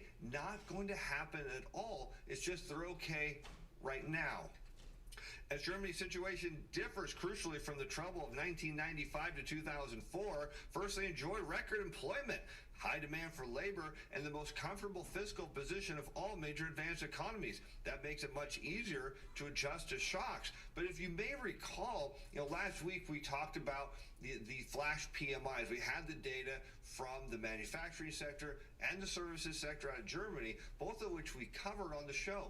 And what did we see out of the manufacturing sector? We saw depression level prints. We saw notable remarks that they weren't seeing an influx in new orders. In fact, new order demand was low, and that for almost a year they've been working through backlogs. And so right now they say, well, hey, the labor market's okay. And what we keep saying, at some point when you don't have any more new orders coming in and your backlogs are worked through and you've got idle employees standing around, they're going to hit the unemployment line, and that's coming to Germany. It just hasn't happened yet. While at times many people think these effects should be instantaneous, well, they're not. And that's one of the challenges, because once the layoffs start hitting the German manufacturing sector, watch out for the rest of Europe.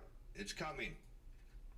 And weakness in domestic demand, in particular consumption, shows that high and still increasing consumer prices for most goods and services are taking a heavier toll than expected. Now, this is almost a staggering remark that, yes, high inflation causes problems, and as we talked about on the show, it's particularly an issue when wages don't keep up with it because people can't afford higher prices. When they can't afford higher prices, they cut back their discretionary spending, and next thing you know, the wheels of the economy start to slow. And the only people that seem seemingly baffled by this were all the policymakers.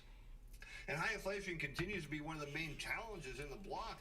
The latest forecasts show that consumer prices will come down in the coming months, as we've said they will, but they are still likely to be above the European Central Bank target of 2% by the end of 2024. Well, let's put it this way. If the German economy at best just has a recession, which I think it's going to be far worse, they're going to drag the entire peripheral bloc down with them and all those other countries. You're going to see a recession, if not a depression in the Eurozone. Eurozone. You want to talk about inflation coming down? Well, it's a good way to do it because when you're in a recession or even a depression, demand goes down so much that inflation often turns into deflation. And here's the evidence that we are likely to see a recession, and even in the U.S. This is going across the world right now. But let's take a look at the Consumer Price Index, this shown in blue, on a year-over-year rate of change. And we've got this against total compensation. This is average weekly hours. Rather hang out here. By average weekly earnings of production and non-supervisory employees. So we're going to look at the U.S. He's got a lot of more people in it. A lot more people in here. This across the world to what other economies are experiencing. Because what I want you to see here is you'll see times where inflation is running high, and you see that up here in the 1980s or late 70s going into the 1980s, and you see total compensation is lagging behind there. So this gap is where, of course, workers cannot afford higher prices, so their spending decreases. And then all of a sudden, you'll see compensation jumps over that, and all of a sudden the policymakers get really excited, but it's too little, too late. And so what I want you to see is going into every recession, it's usually led by the fact that compensation, total compensation, is lagging behind consumer prices. When that happens, eventually consumer prices do come down because this is a demand. If you want to see demand in itself, you can look at total compensation. So right now we see that policymakers are excited that wages are finally above inflation. But what our problem with this is, how has the economy been running at the pace it has been? Well, consumers have been tapping debt. They've been maxing out their credit cards, and that's the issue here. As you face the fact that credit cards are tapped out and wages are lagging inflation, eventually this all comes to roost and we have a recession. The problem is, in the Eurozone, people don't believe that what's going on in Germany is going to affect the other countries around it. In our case, is it absolutely is going to affect them. And someone else who's in complete denial, well, that's our Treasury Secretary, Janet Yellen. As Yellen is feeling very good, she says, about a soft landing for the U.S. economy, and something you should be feeling good about as well is your trading account. Let's do a quick update on our CTI Timer Pros call on the crude oil market. If you were following this pullback, you saw the machines jump on this gap up move. It would have triggered a buy it open based on our report on that day right there. That trade would be at 4.6% right now. We think, based on the fact that it's breaking out of this range and the machines are long, what that means is this trade could be a 10 to 12% return. We think it's going to get up there to the $93, $94 range. Here we are looking at the August 31st report. We saw the machines turn and buy into that upswing. That was the initial signal to take a trade. Here you can see they're maxed out to alongside. That happened on September 4th, and they're still maxed out there, and you can join in on how to use CTA Time Pro to improve your trading. Link in the description below. It's a mere $30 a month. It comes with a 14-day money-back guarantee, something I think our Treasury Secretary is going to need on that statement of saying that she's feeling good. The only question is, for how much longer?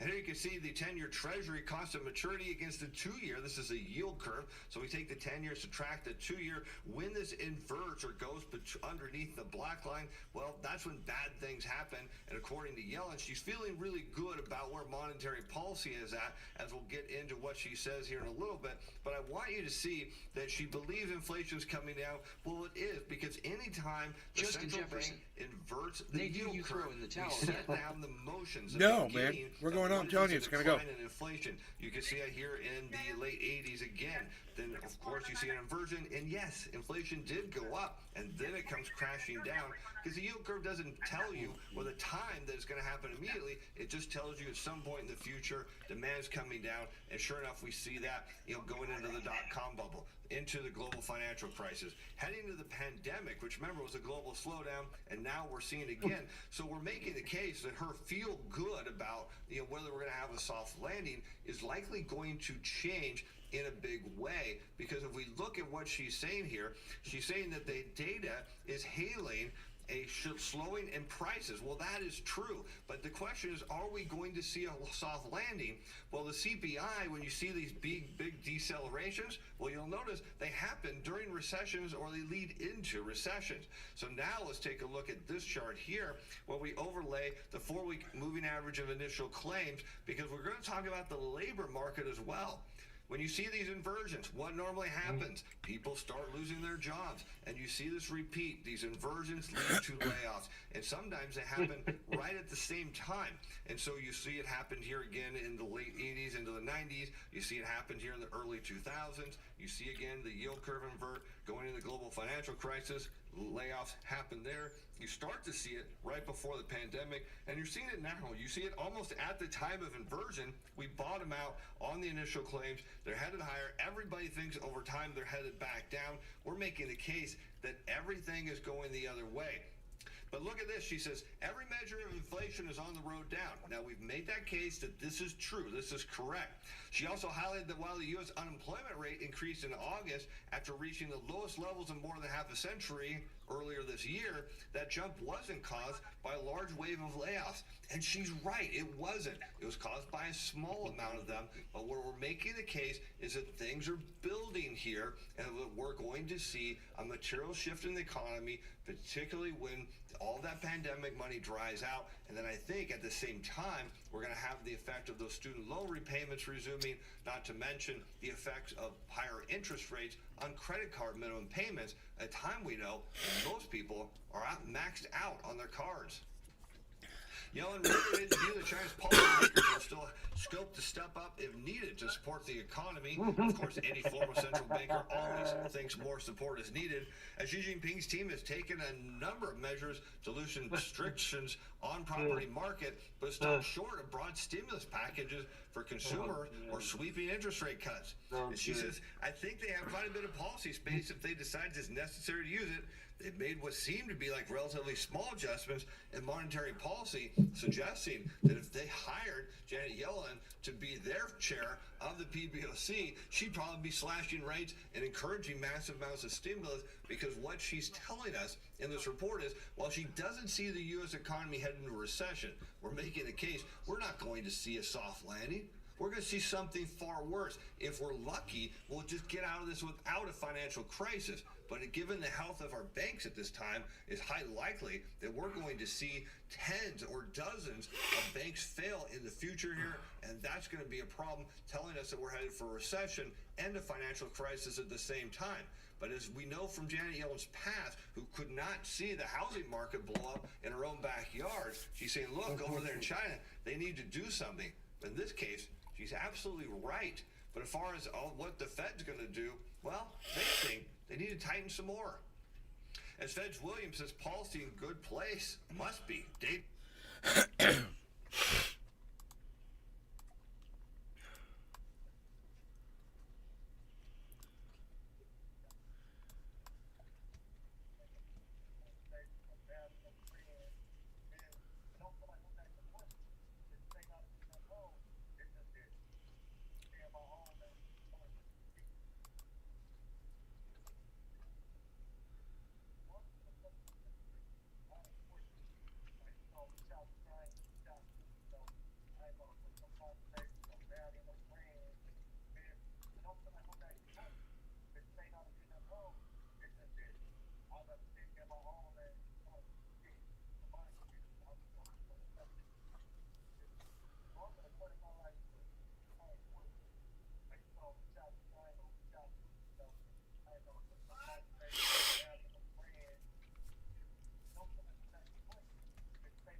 Justin Jefferson. So Nay, are you technically retired now or what? Like, do you still work or no? No, I've been retired for years, bro. Awesome. Well, that's not technically.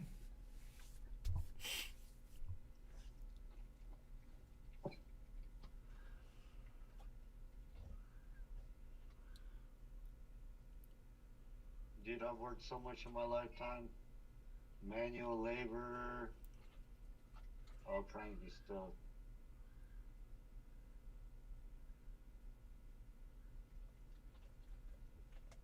Justin Jefferson. I find this much but didn't want to assume. Yeah.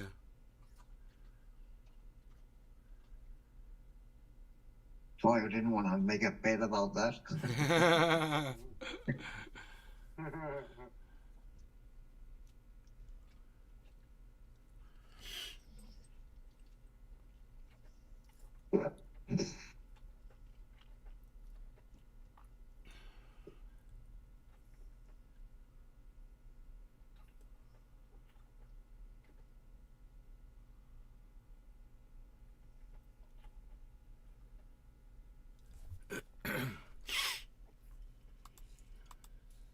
Justin Jefferson.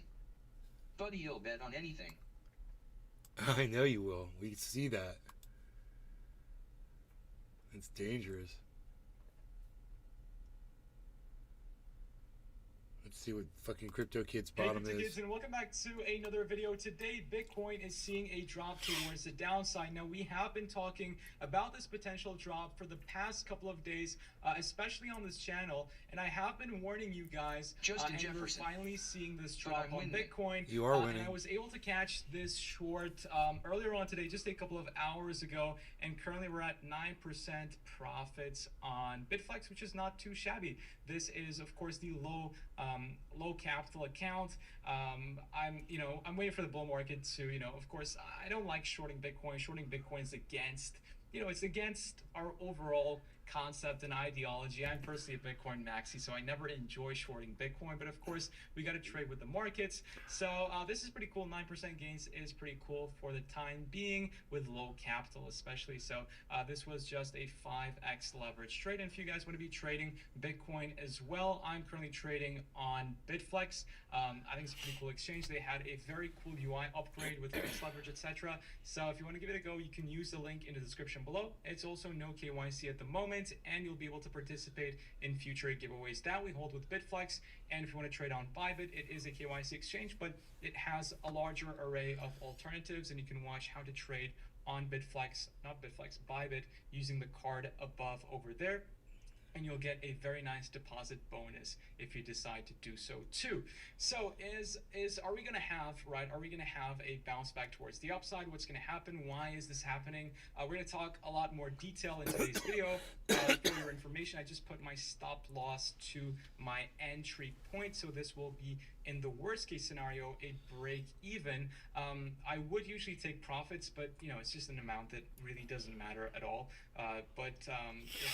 Of course, 9% is pretty good, and I would at the moment take at least 25% off this trade if I were doing this with larger capital. But for the time being, it's absolutely fine, and I will leave it as worst case scenario, it will break even, and that is fine on my behalf. Now, if we jump onto TradingView, I was discussing this bearish crossover on these two moving averages, and I discussed how important this crossover is, and that historically, whenever we did see this crossover, Bitcoin dumped drastically. The last time that we saw this bearish crossover on the moving averages was back, in the 27th, the 3rd of January, the week of the 3rd of January back in 2022. And of course, until the next bullish crossover, Bitcoin dumped around 60%. Now, I'm not saying we're going to dump 60%, but it's not looking good whatsoever.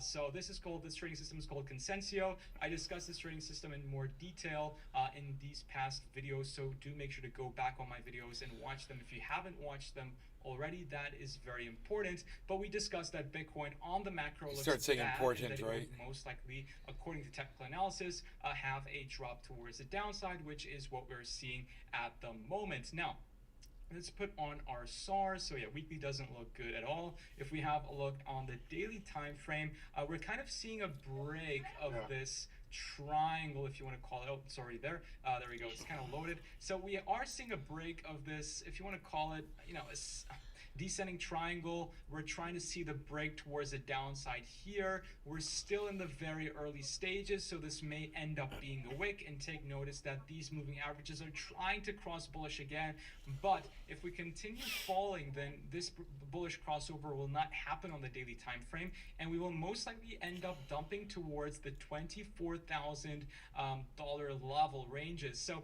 I think 24.2 is a good place. Why is it a good place? Because we saw this wick on OKX. Of course, different exchanges have different wicks on this candle specifically. It was a huge price discrepancy, which is something very unusual. But on OKX in particular, 24.2 is very good. We have a wick right over here. We have a wick right over here. So in fact, I'm going to put my take profit at $24,250 over here. And the way to do that is actually just to put take profit stop loss. I think he's making a mistake there. We just want to put take profit at, or is it 24,250 USDT? So that will give us a nice he thinks it's going to drop another $1,000 bucks. 26.94%, which is absolutely fantastic. It went to 24.9, and then it bounced back up. Just to make sure it hits that. So he was wrong. And yeah, so he lost. He got liquidated. So let's press confirm, and that is going to be our take profit and stop loss set over there, which is amazing. So well, in my case, I'm hoping Bitcoin falls further towards. He got liquidated. Amazing. I got liquidated. That we've seen in the past weeks. I mean, it's just been so dull in the markets, and these wicks that you see over here are mostly done by exchanges because in a time like this, right, market makers need to make money. And for market makers to make money, there has to be volatility. So these wicks that you see over here on these candles are mostly orchestrated by market makers so that, simply they can make some money during a rough time like this where volatility is low on the markets. Now, I've been doing some deep dives into market making, how it works, etc. And honestly, it's pretty interesting, and hopefully in the coming weeks, I will share you more detail upon what I found on my research. It's really, really interesting. I mean, I would have never thought, the market worked this way. So I will be sharing some of the stuff very soon with you. I just want to perfect my knowledge and deliver it in the best way possible. So just wait for that and make sure to leave a like and turn on the notification bell, of course. You do not want to miss the content that's going to be coming up very soon, and it's super, super important. Now, before we end off the video, Token 2049 is going to be starting in 2 days, ladies and gentlemen, and I will be there alongside many other cool people in the space. If you are in crypto and you can go to Singapore, I definitely recommend checking this event out. Why, you may ask? Because when I started, right, I built the network I did, met the people I met, and learned a lot of the information that I know now thanks to attending conferences like these, thanks to meeting a lot of cool people like the people I've met. So this is definitely a great opportunity to He go met ahead cool and meet people. some of the coolest people. He met cool in people. He just keeps saying that over and over again, dude. You're an idiot. God, go shave that thing off your face, whatever the fuck that is, and shut up. Fucker. Top of the hour. God damn it. Top of the hour. Damn it. Hold on, let me get back.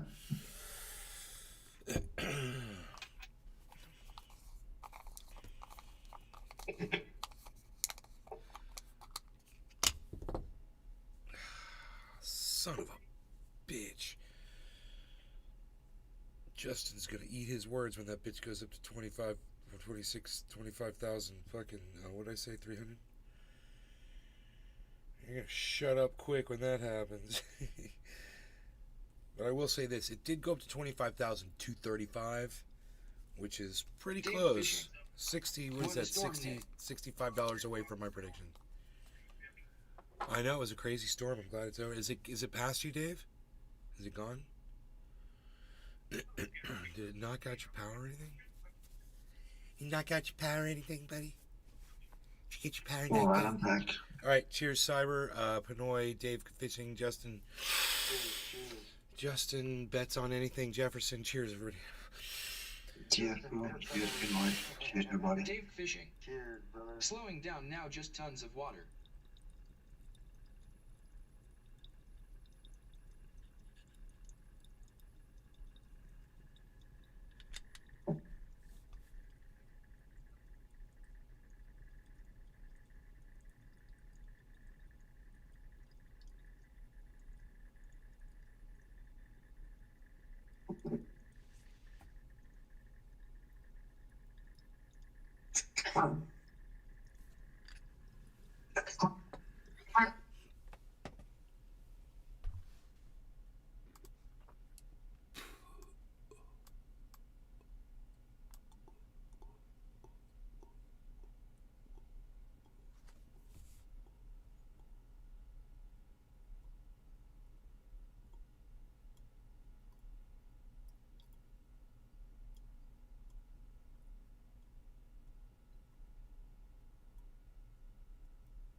must address the housing market crash because we've been lied to. And so many people continue to lie, and I have to put an end to this because it's just spiraling out of control.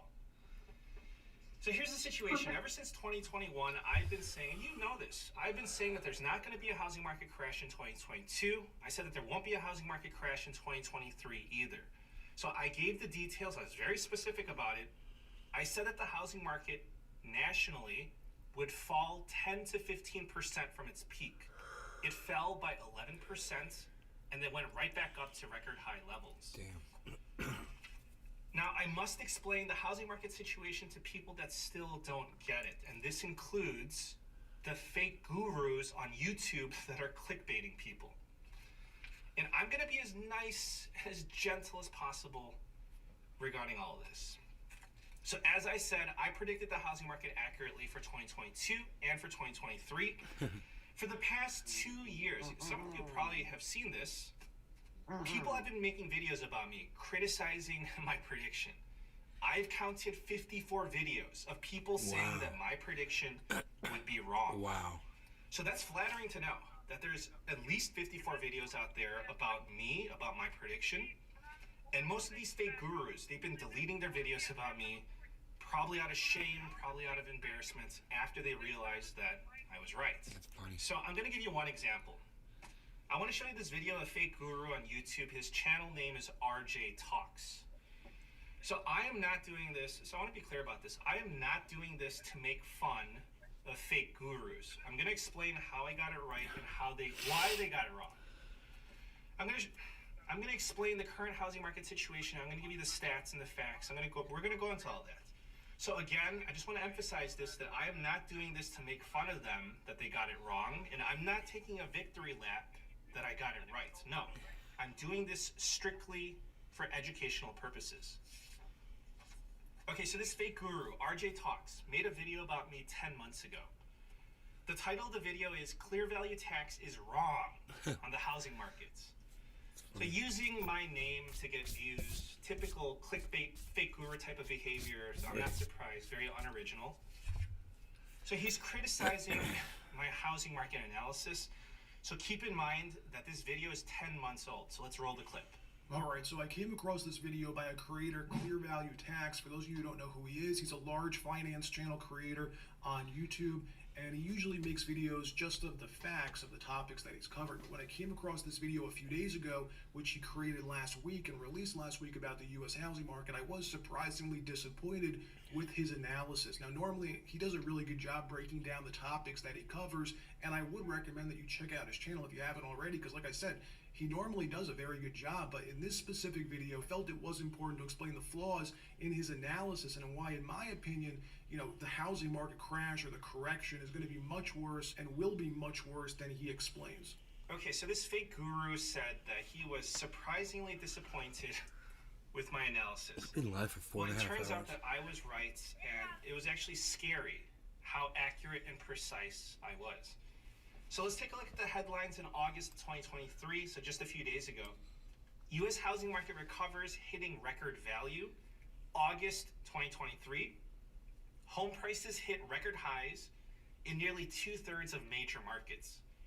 August 2023, U.S. housing market hits a record value of $47 trillion. Okay, so Mr. RJ was disappointed with my analysis.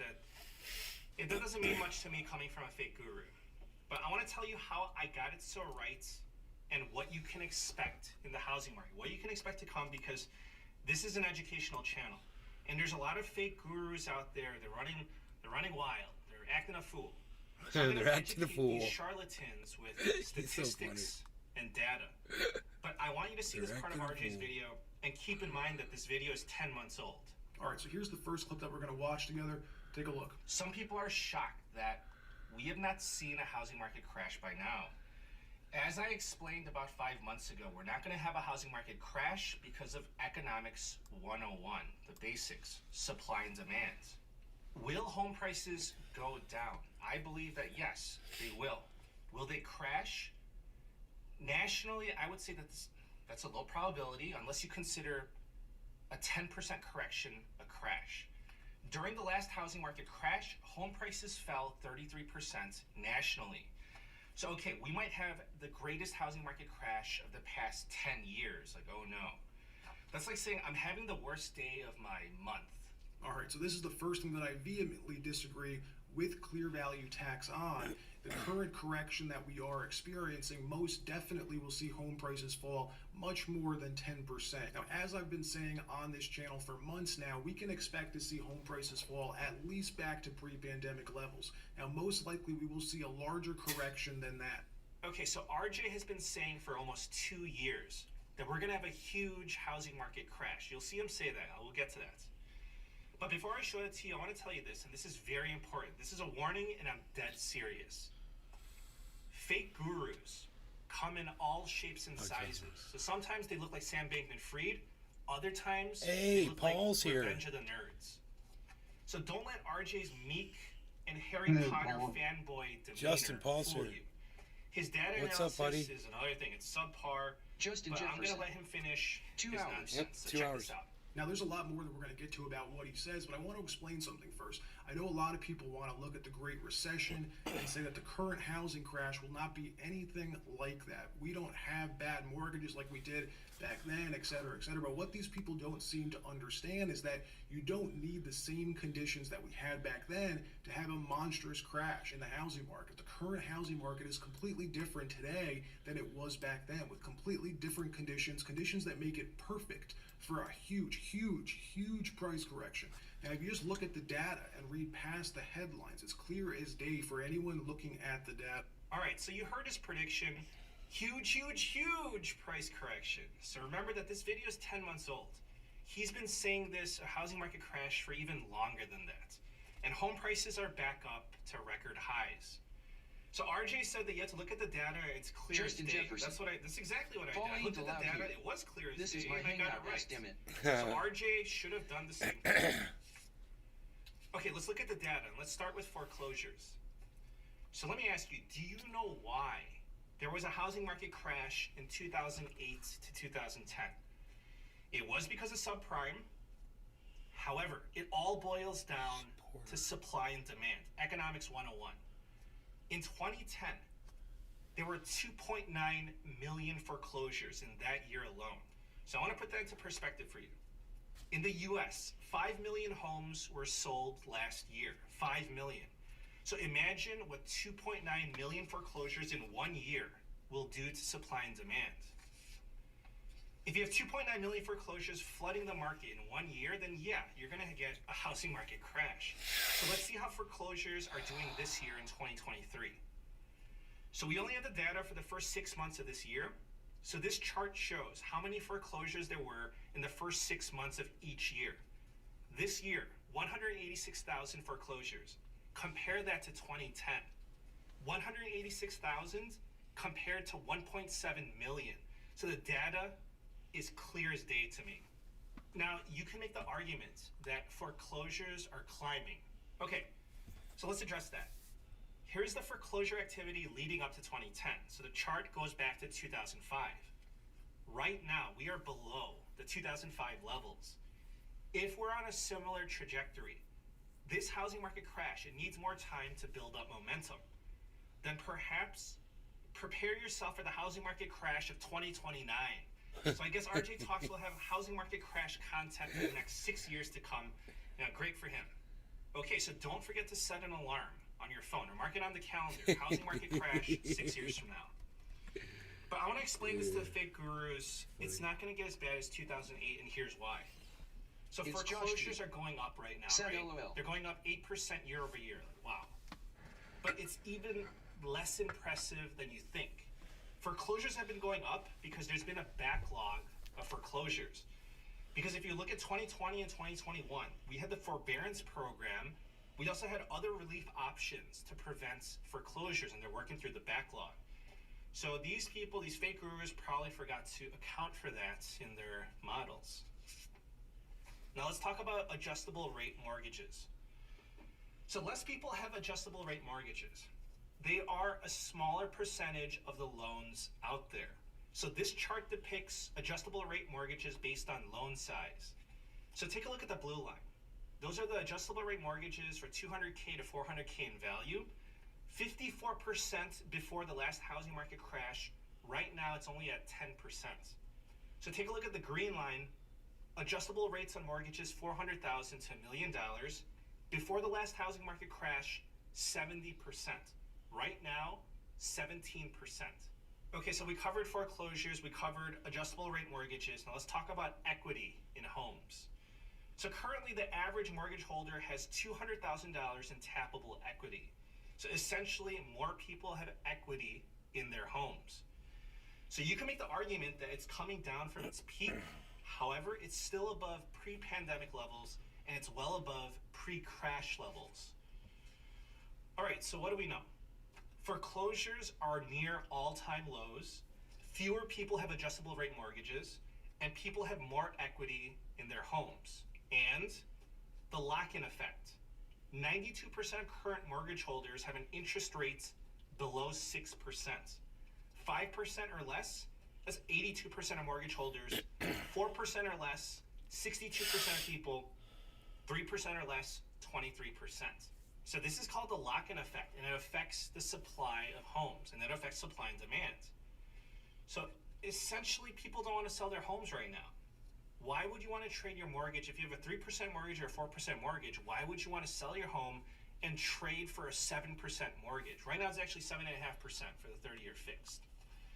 And also, in addition to that, why would you want to go for a higher mortgage interest rates and also look for a home when there's limited inventory? That means that there's fewer options out there. So I know that some people here that are watching, you have a mortgage interest rate of 3%, 4%. Some people probably have under 3%. You can ask any of them if they want to trade for a mortgage interest rate of 7%. They would only do it if they really had to. So this is encouraging homeowners to stay put. This means less homes for sale, and this is keeping home prices elevated. So this is because of simple economics, supply and demand. This is something that a fake guru would not understand. However, RJ was right about one thing, that the data is clear. It absolutely is. So initially, I didn't understand why RJ got it so wrong. I was trying to wrap my head around it.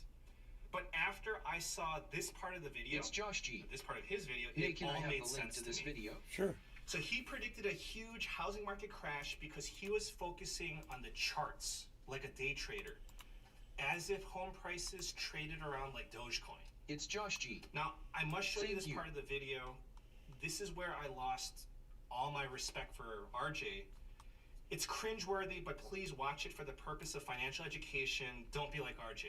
With completely different conditions that make it perfect for a huge price correction. Now, if you just look at the data and read past the headlines, it's clear as day for anyone looking at the data. Home prices ran up so much, so fast during the pandemic, faster than we've seen ever in the U.S. housing market. The overvaluation of homes today in our current market make what happened in 2008 look tiny. For example, the run-up in home prices before the Great Recession, from the end of 2001 to 2007, at the peak before the crash back then, in 5 years, home prices increased 30%. Now, in contrast to that, our current housing market ran up 30% in a little bit more than a year, around 16 months. Between January 2020 and April 2022, 1 year and 4 months, the increase in home prices went up 30% in a little bit more than a year. Now, that's not a normal appreciation in home values. The average home value should increase 3% per year, not 30%. That's the long-running average appreciation for a single-family home nationally in this country. So we 10x that in a little bit more than a year. And it happened due to extraordinary circumstances, not normal home appreciation. Okay, so the problem here is that I realized that RJ is trying to read the charts. He's trying to predict home prices by reading the charts, like a day trader. So that's the problem. And please pay attention, especially if you're a fake guru. I'm sincerely trying to help you. Home prices do not trade up and down like Dogecoin or a meme stock. Home prices are determined by supply and demand. He's saying that home prices shot up 30%. That's too much, so it's got to come down 30%. So you saw it for yourself. That is not data analysis. That is just amateur hour. Okay, so let me break this down for the fake gurus. I'm sincerely trying to up your game. So RJ clearly didn't get the memo that the Federal Reserve printed trillions of dollars and inflated the price of everything. So that's like saying the price of food went up 30% since pre-pandemic. That's too much, and food prices have to crash back down to pre-pandemic levels. No, that's not going to happen. It doesn't work like that. Okay, so 2 years ago and continuously, I accurately predicted the housing market for 2022 and 2023. I'm going to make another prediction for you. RJ will respond to this video by saying that Clear Value Tax is wrong, the housing market crash is coming. So you watch and see. I don't have a crystal ball, but it's just predictable. If you happen to stumble over to RJ's channel for some laughs or comedic value, please send him my regards. Okay, now this is funny. Get ready to laugh. To top it off, from what I've been told, RJ offers a service where he charges money for data analysis on the housing market. Wow. So I guess the sucker is born every day, right? Doesn't even know what he's doing. But who knows? It could just be for entertainment purposes. I didn't read the disclaimers, to be honest. Thank you for all the support. Please subscribe, and I wish you a very nice day. It could just be for entertainment purposes only.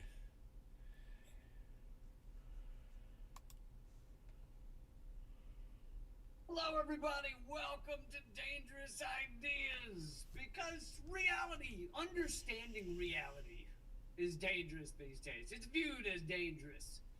It really is. And that's why I'm thankful that you joined me here today. I got an hour of important news for you. We're going to get into this major story of the Navy dumping $100 billion, which I know isn't much for them, but for the rest of the world, that is a shit ton of money.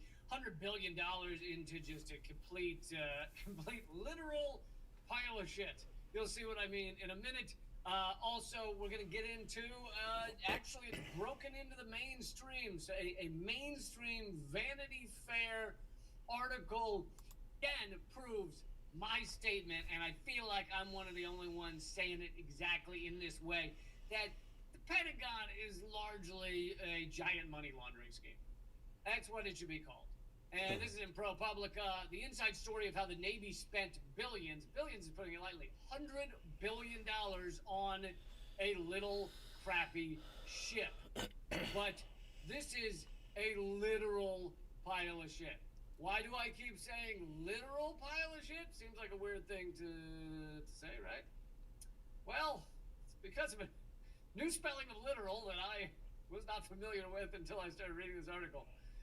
This, literally the name of the ship is the Littoral Combat Ship, and it's spelled L-I-T-T-O-R-A-L. Yes, it is spelled different than literal that we normally use to not mean literal, because now when we say, that literally happened, we don't mean literal. We usually mean, it kind of happened, or, you know, dude, you're literally acting like a bear right now. Not literally, dude, he literally shat in my face. I don't mean literally. Then why'd you say literally? Well, it's just a thing we say now. Dude, this is literally so amazing that my head exploded. I don't think that's true. You wouldn't be speaking right now. You get the point. But Right. There's another literal, which means able to operate on the shoreline. So that's what these ships are. They are coastal area, shallower water ships, which is literal. And so the Navy has spent the past 20 years making these literal combat ships, which are literally not combat ships. They are literally piles of garbage for $100 billion. The literal combat ships were supposed to launch the Navy into the future. Instead, they broke down across the globe, and many of their weapons never worked. Now the Navy is getting rid of them. Some of them are less than 5 years old. And like, the Pentagon, which I just said yesterday or whatever, last Friday, that really we should call the Pentagon the largest machine of organized mass human murder. But the Pentagon is a giant money laundering scheme where they take billions upon billions of taxpayer dollars, and I know it's not really taxpayer dollars, they just print all the money they want, but still, of taxpayer dollars, and they just shove it into the pockets of weapons contractors, etc. The richest of the rich get richer, and that's what they do. So when they have something like this, a 20-year effort to make this literal pile of shit boat, the 20-year effort, $100 billion, you may look at it and go, wow, what a failure. And I bet if you saw this on the mainstream media, who knows, maybe CNN actually did a segment on this. Sometimes they do segments on stuff going awry in our Pentagon. It's pretty rare, but sometimes. Well, let's say CNN did do a segment on this. Probably their takeaway would be, this is a waste of money. But the truth is, they're basically getting what they want. Sure, maybe they would prefer to have a very active, wonderful new combat ship for our Navy. But dumping $100 billion into ships that don't even get used, where does that money go? It ends up in the pockets of weapons contractors, the rich, those who are invested in weapons contractors, those who are invested in various contractors connected to our military. That's where that money goes, and they still got it. So when it says, oh, this is a failure of our government, it's a failure of our Pentagon, it's a failure of our military-industrial complex, sure, on one hand, kinda, but for the rich, for the ruling elite, this is still the game. They still won. They still got hundreds of billions of dollars funneled into their pockets. And of course, even this article doesn't say that, but that's why you turn to me. You turn to ProPublica for the nitty-gritty details of an investigation like this, and then you turn to me to go, what the fuck?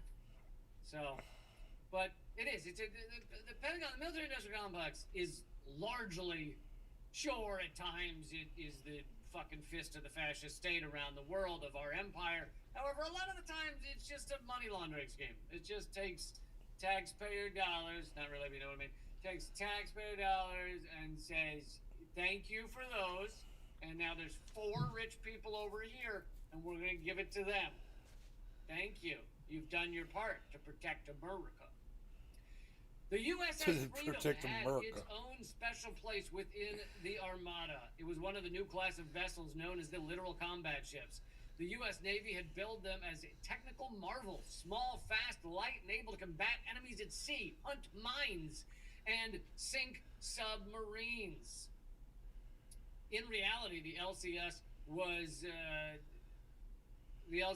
well on its way to becoming one of the worst boondoggles in the military's long history of boondoggles, of buying overpriced and underperforming weapons systems. And it's not just the overpriced and underperforming, it's even the fact that things will be made that are never used. The Pentagon said in their last audit, which they also failed, that they don't know where 55% of their assets are. They can't find 55% of their assets. They don't know their assets from their elbows. They have no idea exactly where this, because they don't need to. They don't care, because it's a money laundering scheme. That's how you end up with hundreds of Abrams tanks sitting in the desert in California being unused. Because guess what? How much tank warfare is the U.S. doing right now? I'll give you a second to think about that. Fucking zero.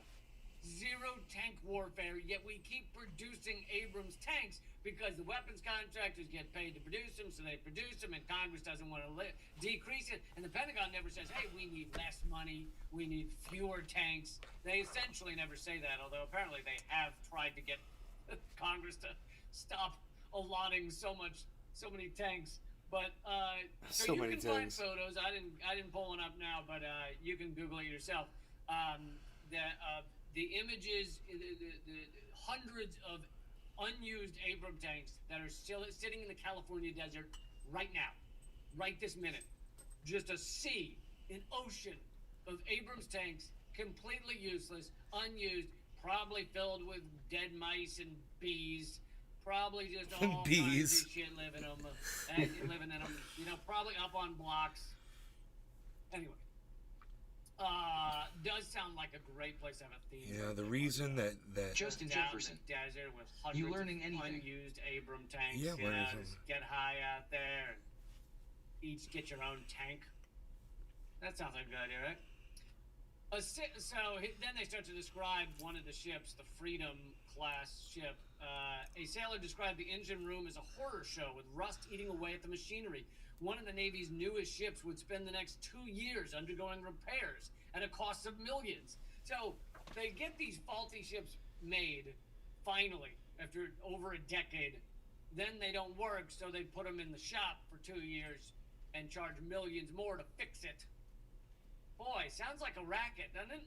Sounds like someone selling you something that's faulty and then saying, I'll pay, and then saying, pay me to fix it. The Freedom's collapse was another unmistakable sign that the Navy had spent billions of dollars and more than a decade on warships with rampant and crippling flaws. Each ship ultimately cost more than twice the original estimate. Worse, well, and actually, if you take the entire cost of the project, $100 billion, and you divide that by the number of ships, it's actually $3 billion a ship.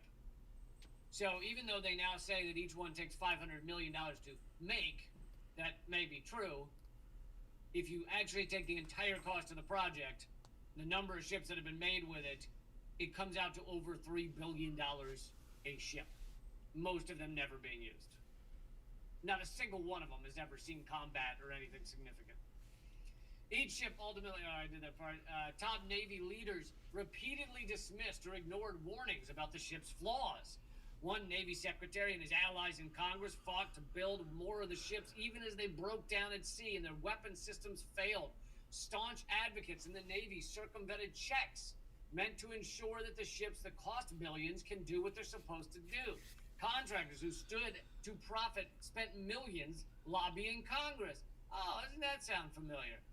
Where you lobby Congress to get them to approve something that you're going to make that's going to make you rich, and it doesn't really matter whether it works or not, but what does matter is that it takes years and years and years so that they keep paying you.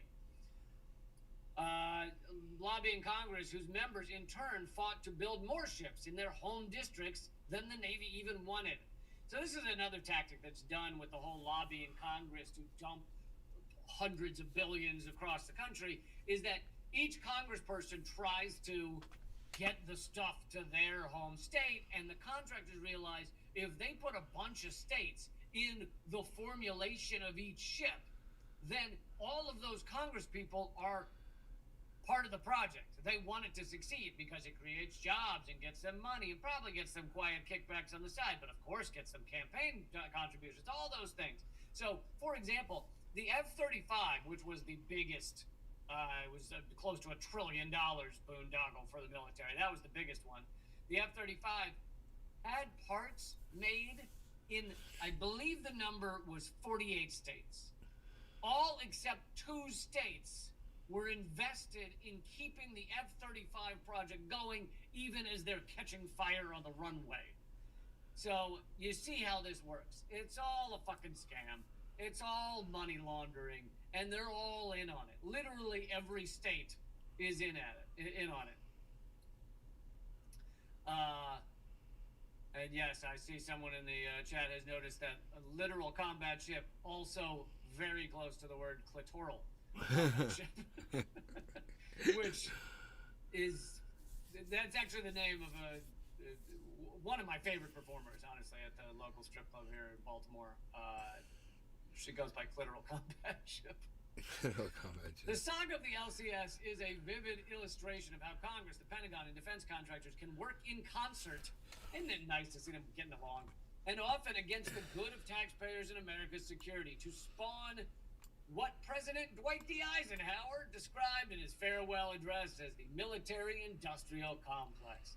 This year, the Defense Department asked Congress to approve a staggering $842 billion, nearly half of the federal government's discretionary spending. And actually, that doesn't do it justice, because that $842 billion is only really like half of it. Because when you include the black budget and everything else that is part of our military and our military budget and the CIA and intelligence networks and all of it, you get closer to double that.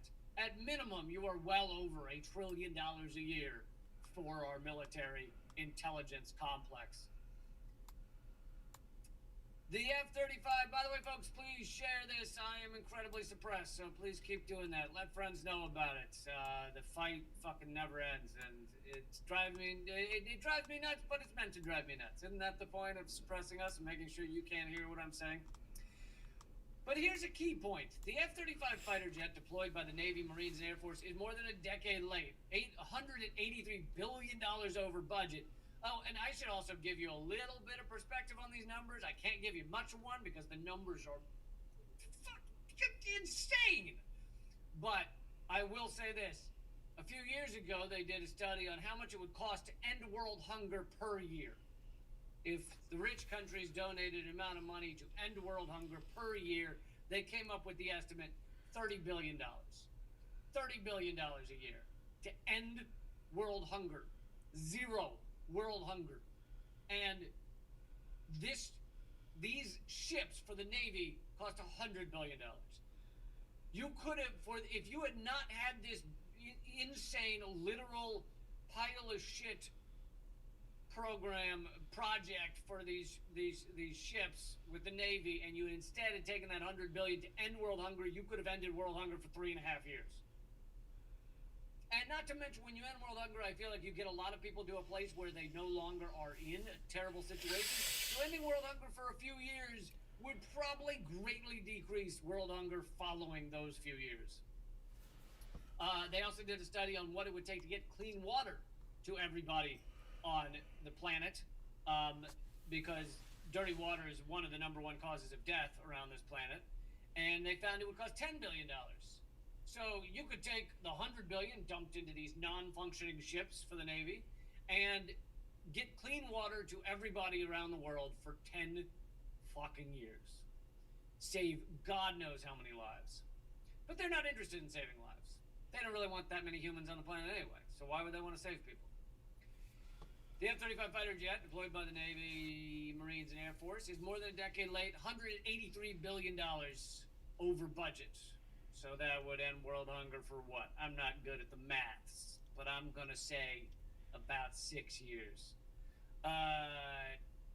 The Navy's newest aircraft carrier, the Gerald Ford, cost $13 billion and has yet to prove it can reliably launch planes. And the Army's Future Combat System was largely abandoned in 2009 after the military had dedicated more than $200 billion on a battlefield intelligence network meant to link troops, tanks, and robots. Oh, they only spent $200 billion on a plan to link troops and robots that they've now abandoned. But here's the thing. They have the money for this because they fucking print money. They just print it out. There is no stopping them. They don't care. There's $21 trillion of unaccounted for financial adjustments at the Pentagon in a 15-year span. So they don't care about money. And in fact, having these projects, whether they collapse or not, is great because it fills the pockets of the rich. Once a massive project gains momentum and defense contractors begin hiring, it is politically easier to throw good money after bad, which of course is an expression meaning when the project's failing, just keep dumping money on it, because these people the people who realize that everything's failing, going to their superior officers, going to the people above them and saying, hey, this is fucked. That's bad for them. That's bad for their career. It's bad on every level. And we've seen this before. There's probably a good term for it, but where, the different levels of authority in a system mean that people are not willing to raise the alarm of problems. And I remember there was a study, a good example of this, I believe it was in Korea. There were far more, because planes don't crash that often, passenger planes. And there had been several passenger plane crashes by Korean Airlines I don't mean, not that, I don't know if Korean Airlines is one corporation, but I mean just airlines in Korea with Korean pilots. There have been several more crashes than was average for most other countries. And they were trying to figure out why. And ultimately what they figured out is that in the cultural understanding in Korea, it was unheard of for the co-pilot to question the pilot's commands or the pilot's, decision-making. So it was far more culturally, it was far more, far less allowed for the co-pilot to be like, I don't think that's right, or we seem to be going down instead of up, or why is that engine smoking? Those type of things. So they didn't do it. They could be crashing into a mountain and the co-pilot wouldn't say anything. They'd be like, ooh, I just make that noise. So they changed their system and made it so that co-pilots now are supposed to question their pilots, etc., and it solved the problem. Well, this is very similar in U.S. military. As these systems collapse, as the literal pile of garbage shit, ship, not shit, but yes, as it's not working, as it's failing, as it's collapsing, they don't go to their superior officers and say, hey, we got a real problem here. Instead, they try and make it work. They try and make the superior officer look good. They try and make the new literal ship do well, etc. The article continues, stopping a weapons program in its tracks means people losing work and admitting publicly that enormous sums of taxpayer money have been wasted. Tropical thing. Yeah, why we don't want to BTC admit it breakout. publicly. I mean, it's interesting that now that we have this full accounting from ProPublica, will you see it admitted publicly? Will the mainstream media be doing a lot of segments on this? I feel like it's the type of thing where NBC News, like nightly news, would do like 1 3-minute segment on this, and that'd be the end of it. The Navy has tried to retire many of the literal combat ships, and I'm sorry, I know I've already made the joke several times. I cannot get over the humor of something called a literal combat ship. That doesn't a combat ship, right? That is funny. Like, they don't work. They can't. They're not combat ships. It's they're so not even barely humorous. ships. That in itself is so funny. Like, its name is the literal combat ship, and literally not. You should put literally not a combat ship on the ship. It does give credence to the idea that we live in a simulation. It's too funny. This reality is too funny. Right. All right.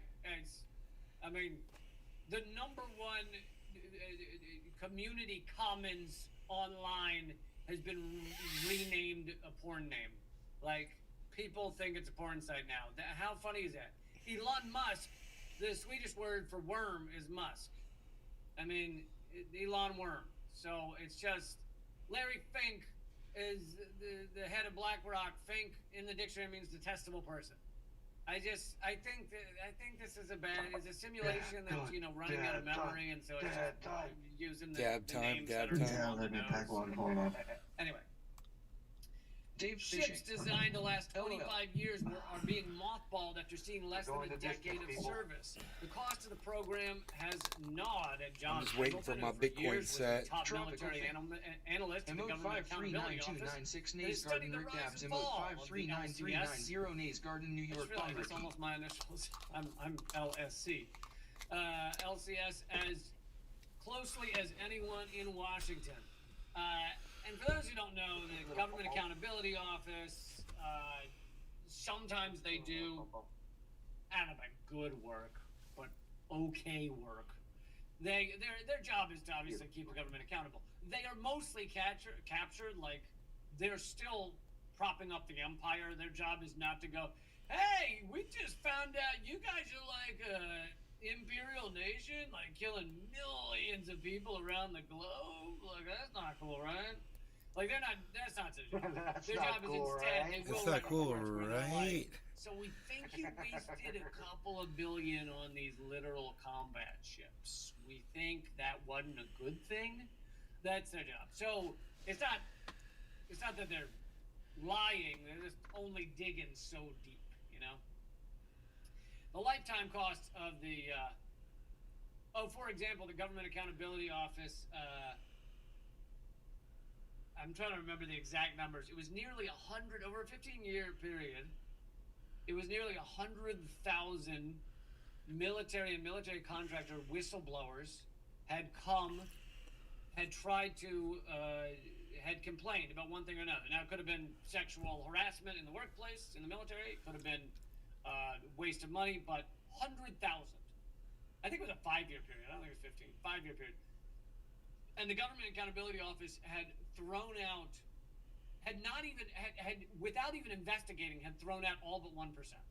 So, of those 100,000 complaints, 99% are thrown out without being investigated. Then of that 1% that are investigated, they found that like 99% of those were without cause. Because they go and investigate. Probably people no longer want to say anything because they don't want to risk their job. So none of it actually gets. So that's the Government Accountability Office. We'll hold the military accountable and investigate 1% of anything that goes wrong. The lifetime of the littoral combat ships class may reach $100 billion. The taxpayer will get fewer than 30 limited survivability single mission ships. That's what they're calling them now, limited survivability. Because apparently these things can't take a direct hit from essentially any modern weapon. I mean, like a gun, yes, but I mean like an actual bomb or anything. Cheers. Cheers. So, because the idea behind these things, let me finish. Cheers. This passage. And they're now, because several of them are calling it a zombie program now. Here's some. Well, all right, I'll get to the reason they have such limited survivability in a minute, but. Mine hunting failures. The littoral combat ships were supposed to help find and destroy underwater mines, but the remote mine hunting system often returned false alarms during testing, was unreliable, frequently broke down, and was difficult for sailors to control. Mine hunting not to be confused with miner hunting. That's Carl Malone. For those who don't know, he got like a 12-year-old pregnant. Because of the emphasis on speed, the ships were originally... Oh, wasn't he also in the military at some point? That would work out. Because of the emphasis on speed, the ships were originally built in part on designs used for commercial ferries. The designs did not contain protections that could prevent the flooding of critical systems when under attack. Littoral combat ships were supposed to be equipped to hunt and destroy submarines with an interlinked package of sonar devices, but the systems didn't effectively communicate with one another. The towed sonar couldn't function in the vehicle's wake. I love that. Like, how do you... Some of these flaws with this ship are so dumb. Like, if you're gonna put a sonar on a ship, don't you immediately think, I wonder if the sonar can work when the ship is going forwards? Like, how long would you work on that system before you ask that question? Unbelievable. Someone in the chat is asking who got a 12-year-old pregnant. Carl Malone, the basketball player, when he was like 19 or 20 or something. Combining gear. The Navy traced many high-profile breakdowns of the Freedom-class littoral combat ships to a design flaw in what's known as the combining gear, a complex mechanism. Yeah, that's how they write it off. It's complex. We know what we're doing. Complex mechanism that connects gas turbines and diesel engines to the propulsion shafts. Limited endurance. The Freedom is considered a gas hog, and isn't this great for climate crisis right now? This thing is considered, of our military, which is the single worst organization. If you're talking actual organization, the single worst organization on the world, on the planet, on the pale blue dot. The number one use of fossil fuels is our military.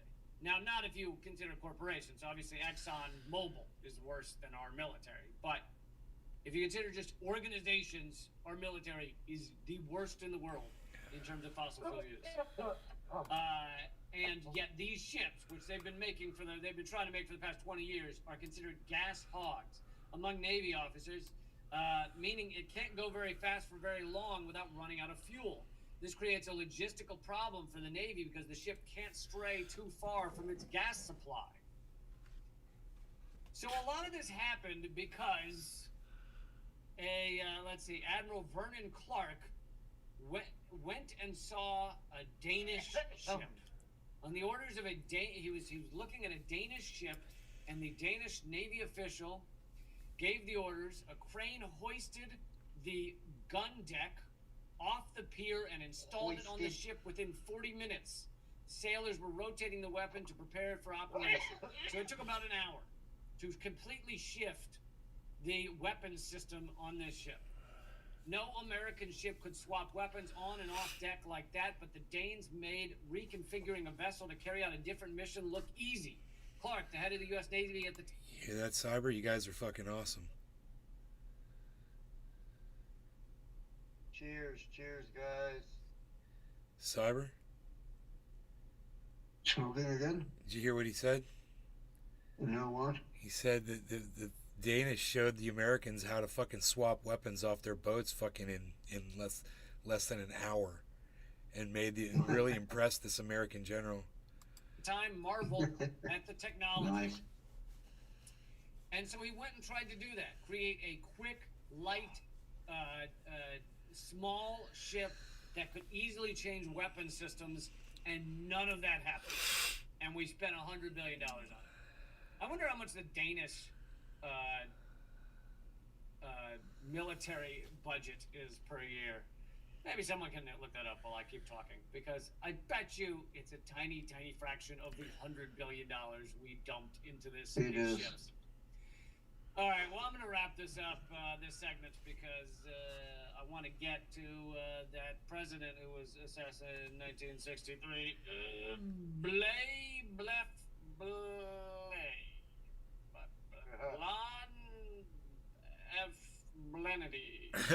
Blef Bleneby. Can't say his name. The algorithm will immediately. Blonde Blef Bleneby. That's funny. But the Bleffany of Southflation. Kind of on his assassination. So going forward, I'm going to refer to him as Macho Man Randy Savage. Macho Man Randy Savage. This is yet again proof of what I've said over and over. The Macho Man Randy Savage assassination. Our military is, yes, it obviously has its huge. Dude, that's so fucking funny. Macho Man Randy around the world, designed to it's like, really could you find a fucking name that's any shorter than that, Lee? It's got to be Macho Man Randy Savage every time you talk about the president. Money laundering scheme to dump money into the pockets of the richest of the rich, while people go hungry in our country right now, while our infrastructure is collapsing. Over 50,000 structurally deficient bridges across the United States, water tainted in so many cities, so much housing problems where, yes, you could spend this money to build housing for everyone. Of course, you don't need to do that because there's 17 million empty living spaces. Actually, it's empty houses. Across our landscape, across America. No, I said where is Nick Brown at? Oh, like, okay. You know, a million or a couple of million homeless. So you could give all of them 17 homes. They could each have 17 homes. And then if you count living spaces, well, it gets even higher. But all this struggling, all this harm, all this fucking destitution, and we're dumping $100 million into boats that don't even work because it's a money laundering scheme. All right, maybe I've made that point too many times. Okay, so that story about new information about the assassination of Macho Man Randy Savage, who was president in 1963. I don't know if you guys knew that. I'm going to cover that at rumble.com/Lee Camp and my locals page. Those are the two streams that are going to continue. I'm also going to link you the latest presidential candidate. Yeah, because he's using that as a code word instead of saying John F. Kennedy. He's using Macho Man Randy Savage to say his name instead. It's his code. Yeah, it's hilarious. I'm gonna go back and hear that again.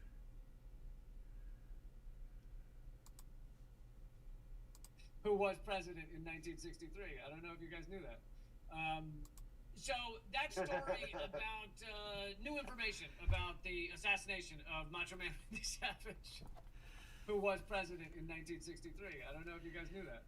I'm going to cover that at rumble.com/Lee Camp and my locals page. Those are the two streams that are going to continue. I'm also going to bring to you the latest presidential candidate to enter the race, who is far better than most of the others. So join me over there. It's free to watch. Rumble.com/Lee Camp. And of course, everybody at locals, I will keep going there as well. Hell yeah.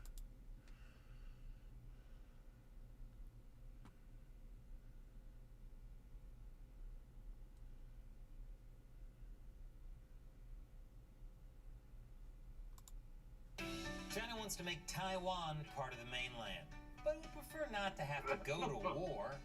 So instead, China's trying to invade Taiwan's economy. Just when you think the CCP couldn't get any creepier, they're trying to be the world's evilest sugar daddy. Welcome to China Uncensored. I'm Chris Chappell. Taiwan has developed a bad case of Stockholm Syndrome. China's made it abundantly clear that it plans to take over Taiwan. That's practically their catchphrase at this point. What are we going to do tomorrow, Xi?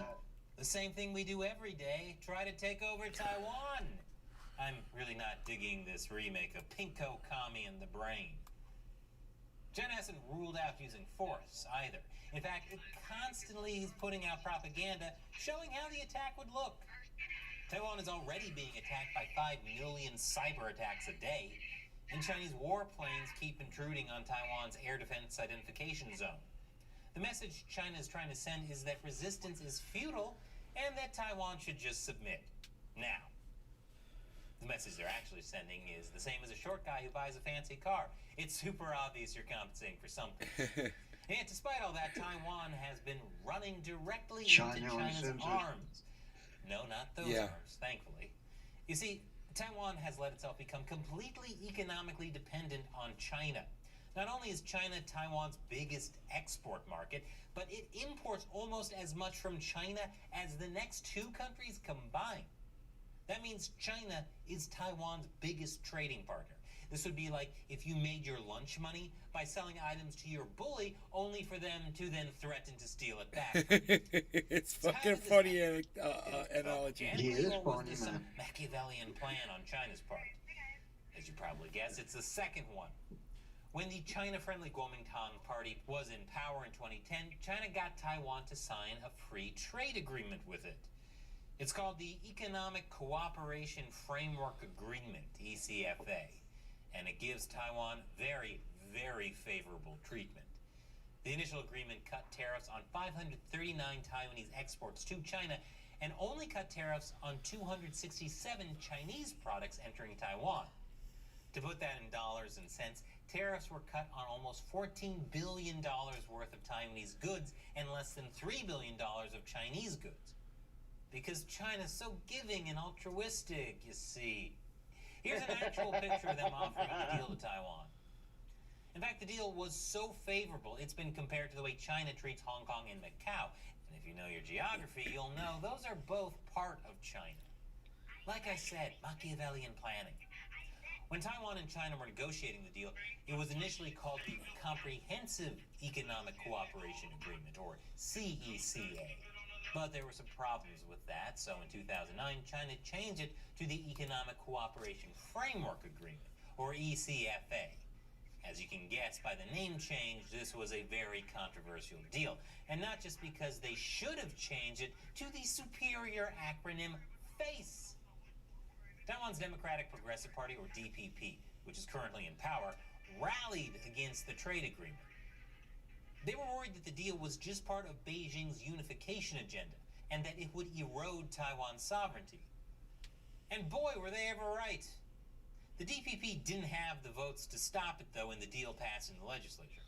Now, despite the obvious issues with making a deal with the devil, there were some really strong incentives for Taiwan to make the deal. I'll tell you what those were right after the break. Welcome back. If you saw a black screen just now, it's because, unlike Taiwan, we're not interested in making a deal with the devil. Advertisers don't want their ads shown on our videos because it could hurt their chances of doing business in China. So that's why we rely on support from viewers like you directly on the crowdfunding website Patreon. That's patreon.com/China Uncensored. You can contribute as little as $1 an episode, and as a perk, I'll answer your questions at the end of the show. I'll tell you more at the end.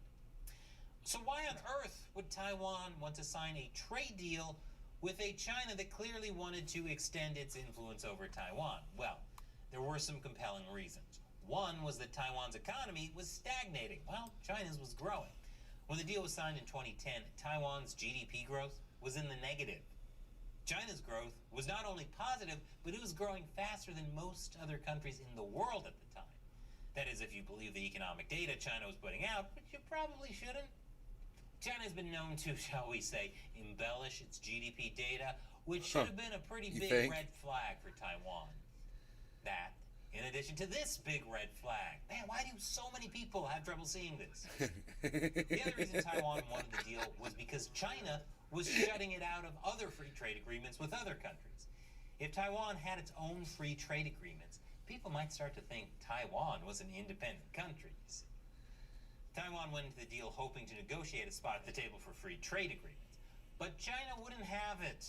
When asked about free trade agreements for Taiwan after the deal was signed, a Chinese official told reporters, "We'll have to properly handle this issue, and that Taiwan shouldn't worry because the two sides of the Taiwan Strait are family."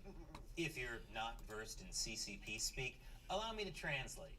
That means no, never, and Taiwan should definitely worry because there's a reason we didn't put that in black and white. Such a beautiful language. Fast forward to now, and things are pretty much as Taiwan's DPP feared. Taiwan's trade with China has increased dramatically, and China is still blocking Taiwan from making free trade agreements. Also, Taiwan's economic dependence on it gives China a huge political and military advantage. For example, after U.S. House Speaker Nancy Pelosi traveled to Taiwan last August, China banned a number of Taiwanese agricultural goods. This was supposedly because they had pests and excessive chemicals, but as my favorite state-run media, the Global Times, admitted, it was really a punishment and a warning to the secessionists in Taiwan. Secessionists? How can you secede from something that you're obviously not a part of? That'd be like Jesse Smollett announcing he was leaving Mensa. Taiwanese citizens who are worried about China's influence over Taiwan would like to see the ECFA abolished. And not just because it's the wrong acronym. They could have said, you can shove that deal in your face. But it's not just about influence peddling. Another reason they don't like it is that it didn't turn out the way Ma Ying-jeou sold it. For example, China blocked Taiwan from signing a free trade agreement with Australia in 2018 by telling Canberra that it would hurt relations with Beijing. This is like telling an acquaintance not to ask out your girlfriend when you've not only never been on a date with her, but she filed a restraining order against you. Taiwan does have 9 free trade agreements, or 8 if you don't count the ECFA, but those were mostly negotiated despite Beijing's pressure campaigns and not with its blessing. Beijing makes countries choose between having diplomatic relations with China or Taiwan, and some nations do choose Taiwan. So naturally, of the 9 countries Taiwan has free trade agreements with, 5 of them have current diplomatic relations with Taiwan, and 2 of them had diplomatic relations with Taiwan when the agreements were signed. The last 2, New Zealand and Singapore, were both signed during a honeymoon period in China-Taiwan relations. Oh, Taiwan, I love you so much right now that I might just let you sign some free trade agreements. According to David Brown, an adjunct professor at Johns Hopkins School of Advanced International Studies, Beijing likely allowed those 2 agreements to happen as a favor to the China-friendly Ma Ying-jeou government, but Taiwan still had to tread carefully. When Taiwan signed its free trade deal with Singapore in 2013, it tiptoed around Beijing by calling itself a separate customs territory of Taiwan, Penghu, Jinmen, and Matsu. Buckfied, what's up, brother? Nation. It was also careful not to call the deal a free trade agreement either. Instead, it called it an economic partnership. Taiwan negotiated a free trade agreement with New Zealand the same year, and just like with Singapore, it worked hard to avoid the perception that this was an agreement between 2 countries. Ma Ying-jeou hoped that signing these 2 trade agreements would pave the way for Taiwan to join blocs like the Trans-Pacific Partnership and make a deal with the Association of Southeast Asian Nations. Spoiler alert, that didn't happen. I'll tell you what did happen after this final commercial break. Welcome back. Taiwan's dreams of joining larger economic blocs in the Pacific fell through. What did happen, though, was that Taiwan became increasingly dependent on China. Who could have guessed? That's despite the Democratic Progressive Party, or DPP, which is not at all a China-friendly party in Taiwan, and it came in power in 2016. As I mentioned earlier, the DPP protested the ECFA, and current President Tsai Ing-wen even challenged Ma Ying-jeou in a public debate on the issue before it was signed. But when the DPP came into power, it didn't cancel the agreement, as you might expect. As recently as this year, Taiwan's trade minister even recommended keeping it. It's because they've become completely dependent on it. Pulling out would be like throwing away your cell phone. You could, but do you really want to go back to printing out directions from MapQuest? Strangely, the one threatening to suspend the agreement has actually been China. Earlier this year, it accused Taiwan of putting up trade barriers on about 2,400 Chinese products. Taiwan said those barriers were put in place to protect national security and certain Taiwan industries, and that it didn't plan to back down. And I assume China responded, you don't let us invade your borders? Emote 37230 police. So I told you guys we're going to hit 25,300. We just hit 25,40,243. So we are within striking distance. There's 269. We hit, let's see, 288. Bunche. And we've hit 374. Boom. Done. Did it. Okay, Justin. Where you at, Justin? There it is, 25,300 before midnight. So, I guess you're dressing up as a woman tomorrow. And I'm Nostradamus, and I am all powerful. And we need to see screenshots and videos on TikTok and YouTube of it. And I am all powerful, and you should never question my crypto. Where's that 25K at? Where's that 25K at, baby? No, I don't bet because I just know I knew I was going to be right, and I really enjoyed sitting here watching it. I was just waiting and waiting and waiting, and I don't know if Justin's still here or not. But for shame on him, man, for not believing in for not believing in Nostradamus. I mean, look at this, you guys. This is what I do, man. I tell you what the market's going to do, and then it does it. And it's, what more do you want? You know, I made some purchases. I put my money where my mouth was. I got Bitcoin at 25,000. Hashtag keep it to it. I got Bitcoin at 25,100. I got Harmony at 9.2, I believe. But that's gonna, looks like it's gonna go right through there at 9.16 right now. I hope it goes right through the roof for you, buddy. Thank you. We had really good market movement, and it should keep going. But I just, we hit the high. Actually, it got all the way, which is crazy. I said 300, 400. It hit 374. It just hit 25,374. So $74 over where I said it was going to go. And where is Justin? Justin? Where are you? Fucking trying on your mom's bra? You suddenly went AFK, huh? He's probably trying on his mom's bra right now. Making sure they're getting some Kleenex together. Dude, we fucking just bad. What is that? I wonder what that's like for a troll. Not Justin, but like a troll that came in here is like, yeah, Nay's gonna get shown. Da da da. Yeah, and they're just sitting there just waiting, for me to fail. There it is, 25,300. Take a screenshot of that. Bow plow. Blow plow. We make it a money. So what are we gonna do? Is that we gonna make it a money?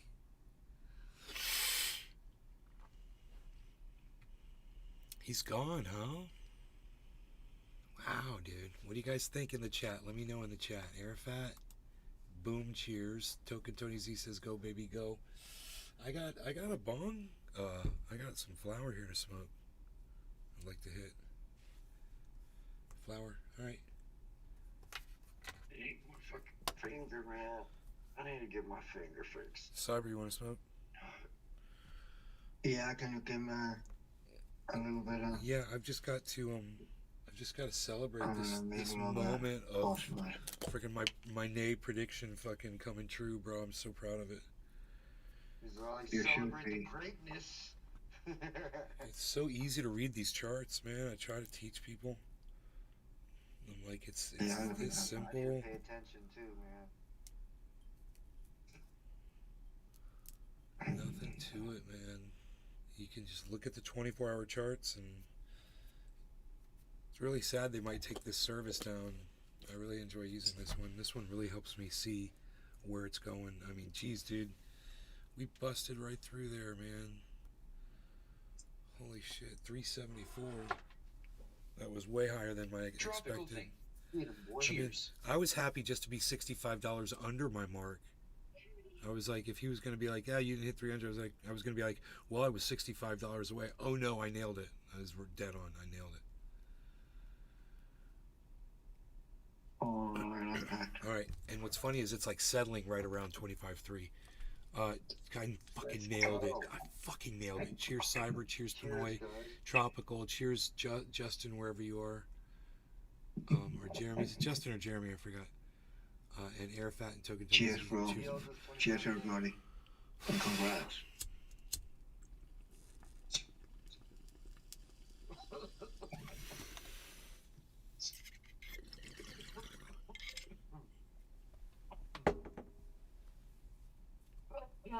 Look at that. 298, 297, 303. Boom. 304.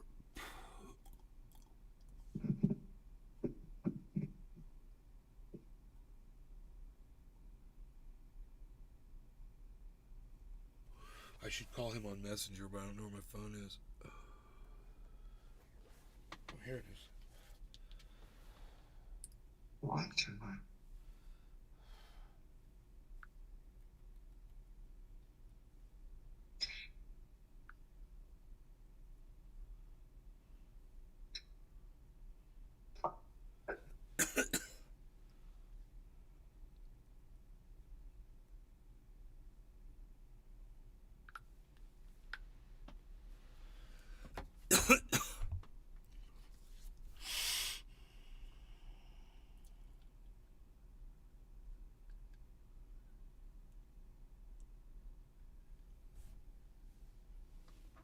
See if he gets it. Justin.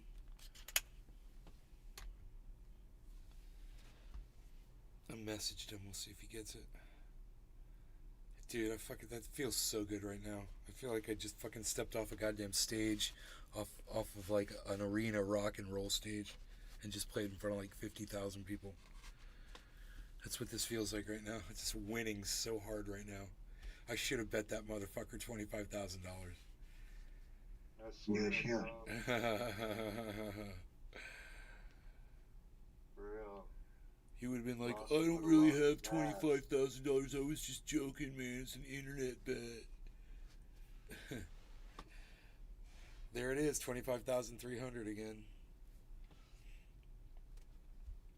Boom. Fucking just sitting right there, 303. It's beautiful.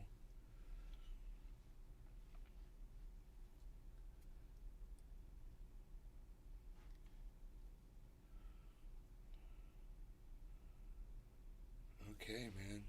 That was the harsh reality of a 5.5-hour live stream, too, bro. Fucking point made.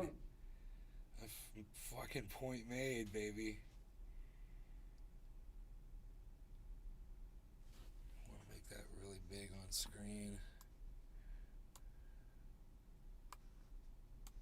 Oops. 25. 3. What?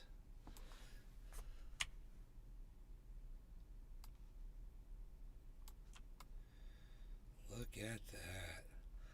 I told everybody I was going to do it.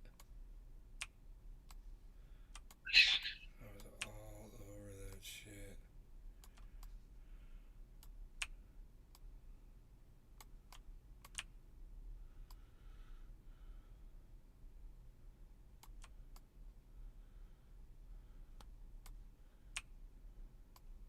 Tropical thing.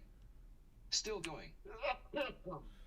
Oh yeah, it will go, bro. I said it's gonna go up to 26, but it's gonna go to 25.3 first. And bro, dude, not only did I nail it, but it went up through it and it came right back down to it and just levitated at 25.3, as if to just rub it in, as if to add insult to injury to Justin. Yeah, who's just fallen asleep all of a sudden. We won't be seeing him probably on here ever again. He's probably like, he watched and like hung up as soon as he saw it was going up. Dude, I'm gonna put that bitch all big on the screen. Oh, what, dude? What? What, son? What? 25, what? Look on the screen, what? 25, 338, what? Take a picture of that. I'm gonna send that shit to him right Thought I now. wasn't gonna hit. No, dude. Not gonna hit. Not gonna hit. Boom. Bitch ass.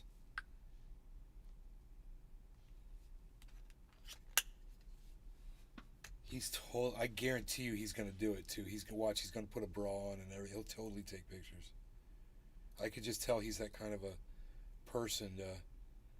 Even though we didn't really bet, he's gonna feel like he needs to do it because he talks some mad shit, and he's gonna be really impressed that I nailed that. He's just gonna be like, dude, I thought these red pillar dudes could call numbers and shit. But Nay can predict shit. I mean, he doesn't just like see the meaning, find hidden meaning and shit that ain't there. He fucking said shit was gonna happen, and somebody could have made some serious money off of that prediction.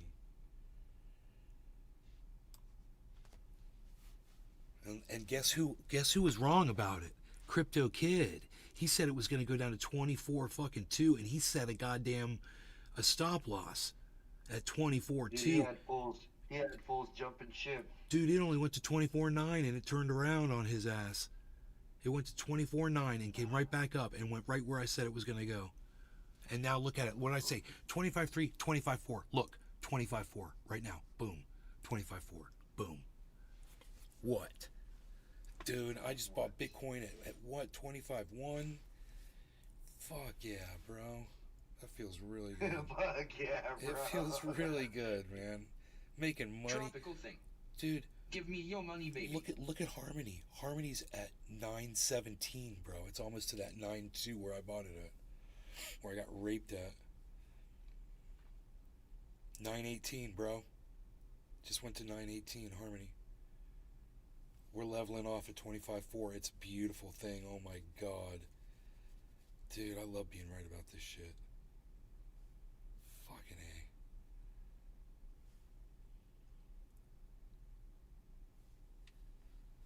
$25.4. Wow. Dude, I mean, when you look at it on the 24-hour,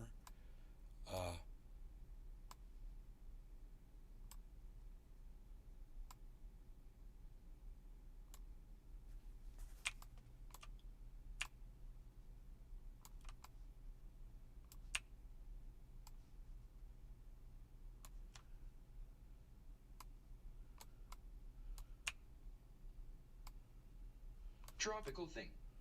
I crossed 1.2 BTC today. Probably won't buy any more for the rest of the year.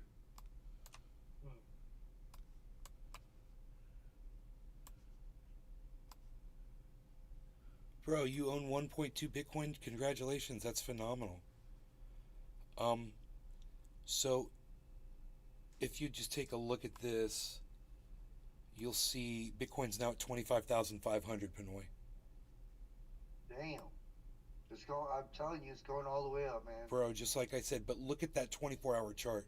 It looks like a bucket that's holding a bucket of Justin's blood spilled from my prediction, just fucking blowing his ball sack off. He doesn't have Yeah, in multisig. Laughing face. Justin doesn't have balls in his ball sack anymore, bro. I completely blew his ball sack out. Dude, he's totally masturbating in his tears right now. Dude, look at those green, dude. Look at those green fucking swipes going upwards, bro. I can't even keep the fucking goddamns on. Look at this one. Oh my god. Look at this. Look at these, bro. Look at this. Tropical thing. Oh my god. It's flying. This market was predicted by me about 2 hours ago. We all sat here and we watched it happen. A dude came in, challenged me and said, dude, it's not gonna do it. And he goes, I'll bet you $25,000. I go, I'm not gonna bet you $25,000, dude, but I will tell you this. I'm fucking Nostradamus, bro. And you don't fuck with Nostradamus. That's exactly what I told him. And bro, I was so confident, bro. It's so funny. Dude, we're about to hit 600, Pinoy. Dude, we hit 680. We already hit 688. Oh my god, dude, I am making some fucking money right now. Oh, and Harmony's over the 9.2 mark, everybody. Oh my God, Harmony's at 924. I'm making money on both of my buys. Hell yeah. Dude. I'm gonna go take a look at that buy. That Harmony buy.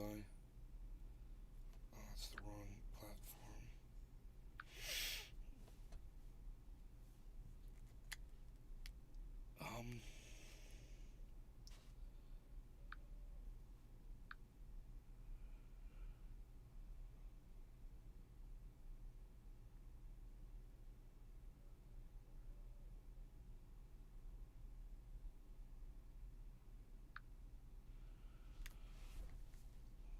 Let me get my glasses on so I'm not fucking squinting at this shit. Let's see here. Dude. Harmony, it says 9, Harmony's at 9.5? No way. It couldn't possibly be. Okay, I got $1,000 of it. I paid $28 fee.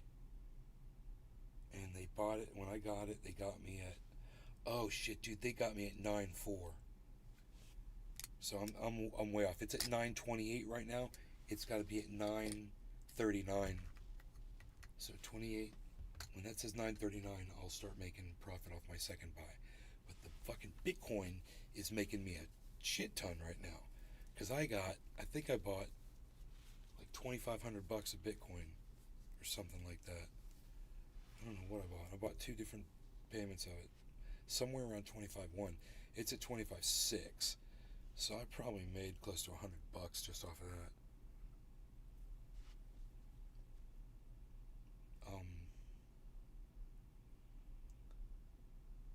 Those were, dude, I said, guys, remember earlier today when I said I'm going to buy the dip? I said I'm going to get it. It got down to 24.9. And it never looked back. It said, fuck 24.9. Now look at it.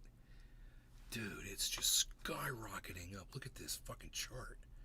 Dude, look at the 24. This is where I want you to look. This line right here. This is us, man. This is riding the fucking tiger, baby. Tropical thing. Yup, I bought with you. Only $300 worth, though. For you did really good, Tropical. You do a little bit at a time, man. Whatever you're comfortable with. But you did it with me, bro. You made money because of me, bro. Were you taking my advice, or you were doing it on your own? That's fucking awesome. Hell yeah, this is financial advice. You would have made money if you'd taken my financial advice. You know, Justin would have made money if he had listened to me instead of not believed in me. Tropical thing. You know? Post. Yeah, but now we need to wear dress instead. Emote 39268 hyperclap. Bomb, Flan. Bon Flan, it's a Flan. It's a Flan Houlihan. It's a Flan Houlihan. It's a Flan Houlihan. Flan Houlihan. Flan Houlihan. It's a Flan Houlihan. I gotta take my shirt off. Emote 17890. It's a Flan Houlihan raid. It's a Flan Houlihan raid. Emote 39268 hyperclap. It's a Flan Houlihan raid. Emote Where's my marker? Flan O'Houlihan. Dude. Raid. Dude, we love Tropical you, Flan. thing. I can't believe you're doing On this. my own, but I like watching with you. Tropical thing. Justin. Kick raid. Justin. Roasted garlic berry. Hey, Justin. Bitcoin. Flan O'Houlihan. Justin, what happened? Yo, Bomb. yo, Justin. Justin. Bomb bomb. Emote 178. Justin, what happened, Justin? I see you're here again, Justin. What happened right there, Justin? Yes. Justin Jefferson. Wake up. Justin Jefferson. Boobies. Chewing tobacco. Oh, Justin. Oh, Justin, tell us what that. Chewing tobacco. What's up, chewing tobacco? What's up, chewing tobacco? Roasted garlic berry. Let's go, man. Bon, what's Chewing up, guys? tobacco. Flan raid. Dude, Flan, I can't Justin bring Jefferson. up kick. My kick won't Fake numbers. Bon bomb. Flan raid. Kick won't Flan come up. O'Houlihan. Kick won't come up for Woo. me. I don't know what's wrong with my kick, bro. It's like I try to pull up kick. I'm just gonna go to kick.com. Dude, kick.com won't even pull up for me, guys. It's just a black screen. I'm so sorry. I don't know why that Emote is. 178904. But at least I can hear you talking in my chat, and I can put that on screen. Dude, Justin, talk to me about this 25,800. Dude, Jefferson. Pinoy, 800. Damn. Let me go 800, stuff my bro. wife's bra. Fucking 800. Chewing tobacco. Look at the blood bucket. Blue. Justin, look at your bucket of blood that's formed on the screen, dude. Look at your look at your look at your bucket of blood, 800. bro. Dude, look at what happened to fucking Tropical crypto. Dude, I Go predicted. BTC. Yo, Flan, I predicted the shit, bro. I was earlier on the show. I was like, it's gonna go to 25,300, maybe 25,400. I said, and then it's gonna go up to 26,000. I go, you guys watch. And everyone was like, it's fucking Nostradamus, bro. They know me, bro. They know I'm always right about the shit. Except for this guy, Justin. He's like, dude, I want to bet you $25,000 that it's not going to go to 25,300. I said, dude, you're talking to Nostradamus. I said, I don't ever get shit wrong, bro. This shit, I'm looking at the chart. I know exactly what it's going to do. Now, OMG, wow. You should join the stock talk in my Discord. bro, I call this market like Nostradamus, bro. I'm telling you, I'm all over it. Now, let me get your chat on screen. Hell yes. Bon Bon. Flan, thank you for rating me, 39268 bro. Hyperclav. Tropical thing. 26k incoming. Where's the chat? Stream chat. Since I can't see Kick. Flan O'Houlihan. Bon Bomb, you ready for it, tote? Yes, dude. Yeah, yeah. I'm so glad you're here and you brought all your friends, bro. You just made my night. I took my shirt Chewing off. tobacco. I took my shirt off for you. Flan loves his stocks. Screen, there we go. All right.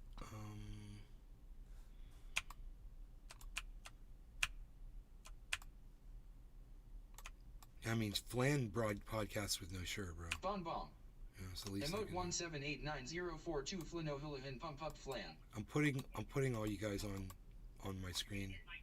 I want you to know that, and I want you to just watch. And everybody say to Justin that he needs to bow before Nostradamus, and admit defeat, which he hasn't done yet. You guys, he hasn't done it yet.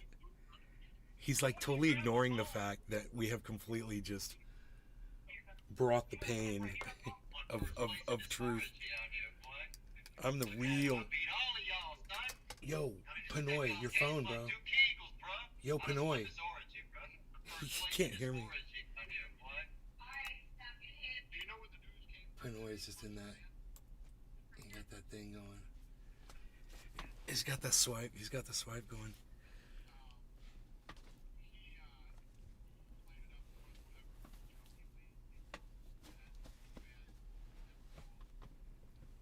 Guys, I'm gonna show you my little exercise that I do here.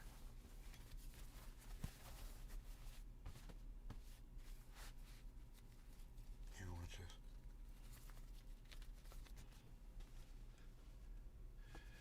See this chair that I got? I just go back like this, and I lift my legs up like that.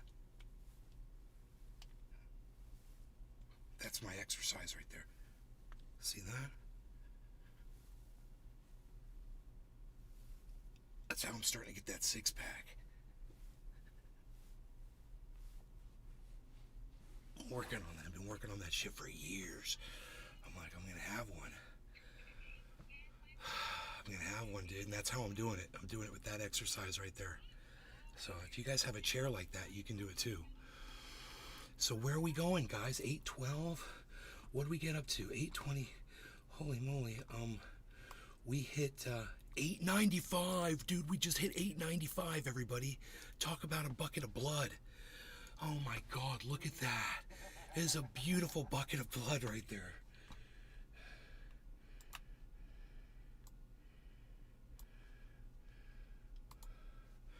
Beautiful. We lost we kind of got Pinoy back here. Okay, over here. There we go. Oh yeah. Justin Jefferson. Deal's a deal. Check the inbox. Okay, bro. Now you just want to send me pictures of you dressed up like a woman.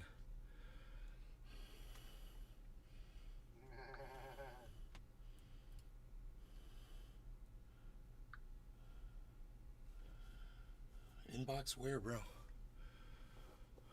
Where? Inbox where? You're gonna have to tell me which service.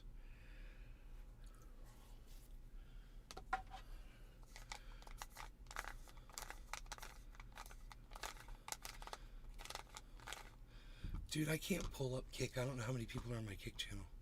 Justin Jefferson. Facebook Messin. Flan, how many people did you bring in? Because I can't see. Kick won't show. Flan O'Hooligan.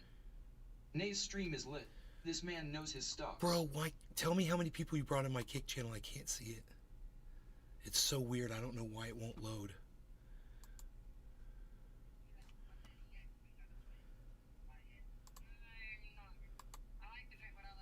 Here, I got it. I Full got market it. money.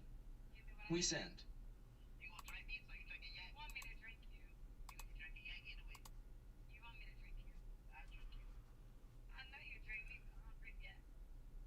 $18. Oh my God, Flan.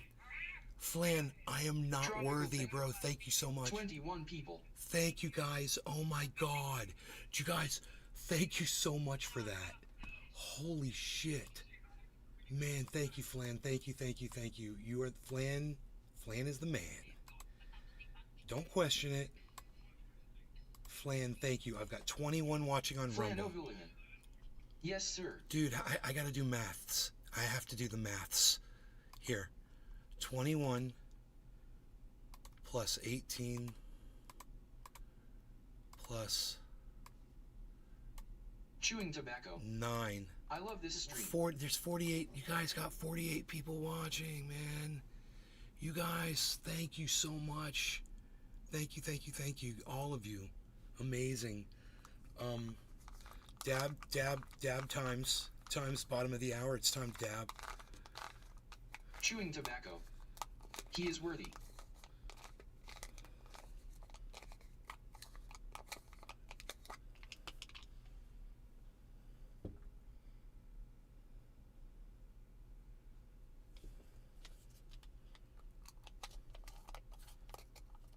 California Tiki. He will report you. You'll thank me later. I didn't. What are you talking about, Justin Tiki? Jefferson. You're weird. Can you believe this? IDA dab. I choose Can you Warren believe Roth. one of Grandpa's people came in here and just said that? That's so funny. I'm sitting here doing a great show, have a bunch of people watching. You know, Flan O'Houlihan just brought in 18 viewers on Kick, and you come in with your nasty ass like that? Really, Tiki? Get out of here. Just, go find a fucking Full upload market somewhere money. else. Nay, this is You're not insane. welcome I'm here. long Get for out of here. 25,160 I can't believe you'd even say that at the about NB me. 208. Bon Bomb. Emote 39268 Hyperclav. Bon Bomb. Emote 1789042 Flynn O'Houlihan Pump Up Flan. Do you guys know who I reported? Do you guys know who I reported? I reported a guy that was calling me a fucking convicted child molester. That's who I fucking reported. All right, so fuck you, Tiki. Go suck up my fucking dick and get the fuck off my live stream before I fucking block your cunt ass. All right, and everybody else is welcome here. You want to disagree with me? I'm not going to report you. So get over yourself, Full you market fucking money. dumb bitch. I closed my short earlier today and I really didn't want to, but that was a blessing in disguise. And once again, hey, Flan, I smoke for you, my friend. Thank you so much. Cyber, cheers. Pinoy, cheers. Bull Market Money, cheers. Cheers. Everybody, cheers. Flan, everybody, cheers. Cheers. Bull market money. Cheers. Flan O'Houlihan. Love you, brother. Tropical thing. Cheers.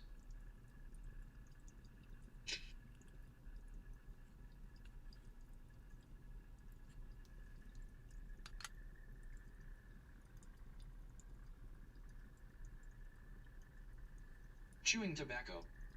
Cheers. I didn't report you for anything. You fucking idiot. What are you even talking about? Unless you're the one that was calling me a child molester on YouTube and Twitter, I didn't report you. What the fuck would I have reported you for?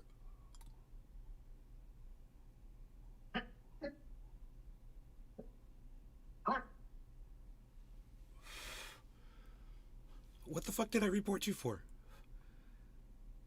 I don't even fucking know who you are.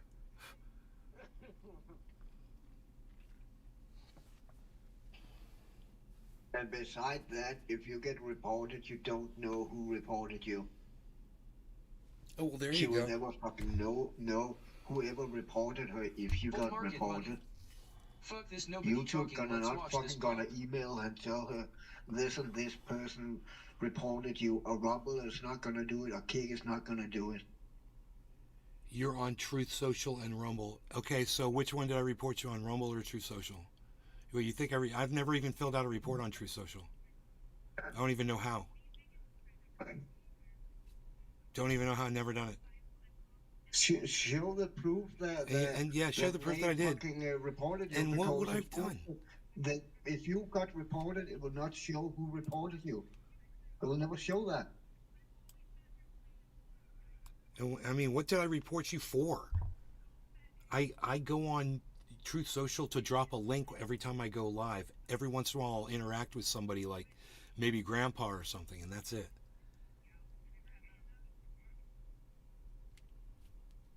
Yeah, I blocked some fucking cunt on the Messenger that was saying, calling me fucking names and shit. And I was like, you can fucking learn to call me fucking, you want to engage me without calling me fucking names.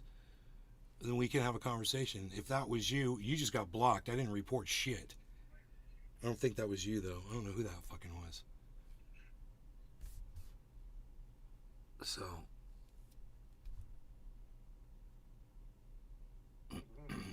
If that was you, then, you just got blocked. You didn't get reported. You got anything else to say? Fucking squeaky wheel getting grease?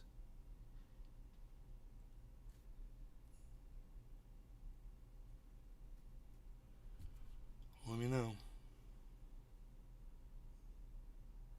20 viewers on Kick. What? You guys that are all here from Flan, thank you so much. Will you subscribe to my channel while you're here, please? I've got 88 followers on Kick. Let's get me to 100. Get me to 100 followers, guys. Yes. I have a lot to say. I've learned my lesson, Toad. You learned your lesson? Am I Nostradamus when it comes to crypto, bro? Did I have to shame you? It felt good to me, bro. It felt like when I watched that thing turn around and I knew you weren't in the chat anymore, I was like, he's not in the chat anymore, bro. He knows. It's turning around. Flan O'Hooligan. And I just watched it. Emote 1789042 So great. Flan O'Hooligan pump up Flan.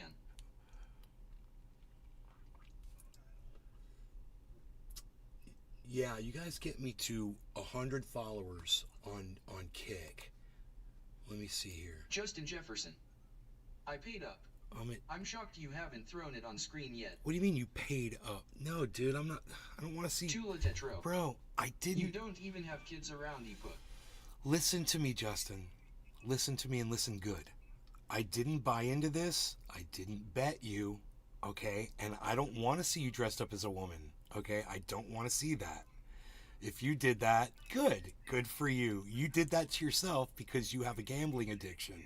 And I'm here to grab you and pull you out of that. Justin Jefferson. Man of my word. I said I would so FK as LOL. He really wants me to show. Okay, where did you tell me where you sent it? Well, I haven't seen it yet, so.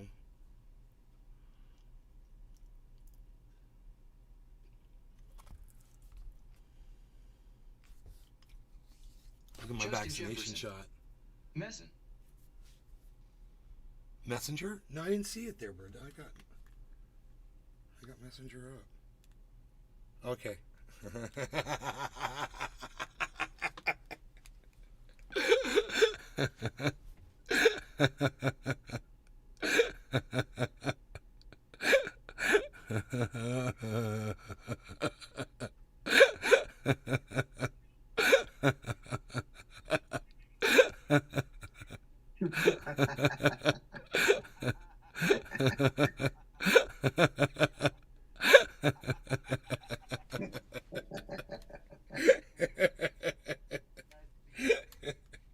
Hey man, make sure next time you take a picture of yourself in the mirror, remember, look up, you fucking idiot.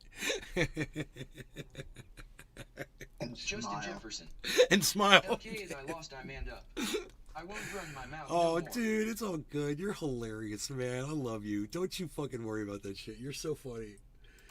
Dude, you know, look, I don't bet because I don't like losing, bro. And if you're getting involved in that shit, sometimes you're gonna lose, sometimes you're gonna win. That's why I don't like sports either, man. Because sometimes your team loses, and when my team loses, I feel like shit. You know, so I just got out of that shit. I stopped watching sports, and I stopped, you know, any kind of thing where I feel like, you know, nobody likes to fucking lose. So that's why when you wanted to bet me, I was so sure. I was so sure that it was going to go up to 25,300 because look where it is now. I was so sure of that. The problem is even when I'm the most sure that I could ever possibly be, if I had bet you, I lost $200 on the Bengals game yesterday. in my mind, if I had bet you, I would have totally fucking lost that bet. And the crypto would have just crashed right as soon as I made the bet. Because that always seems to work for me when I do that.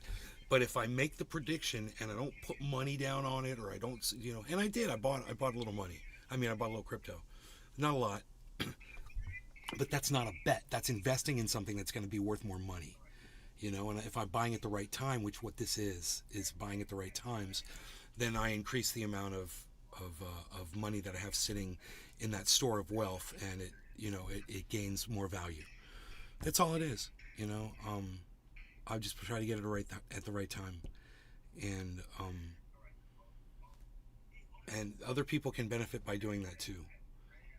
They can also benefit by when I tell them it's about to drop.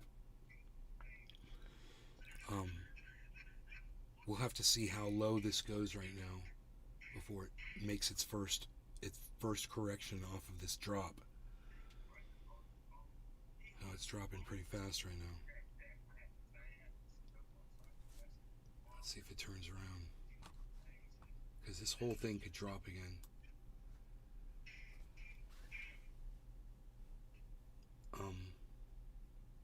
But I've you know, otherwise, man, I've got so much experience at watching this market closely because I've got like a weird fucking knack for it.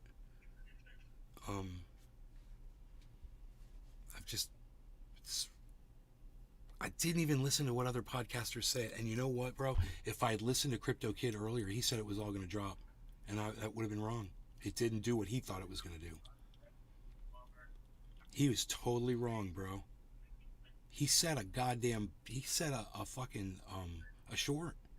And he blew his short, man. He got liquidated.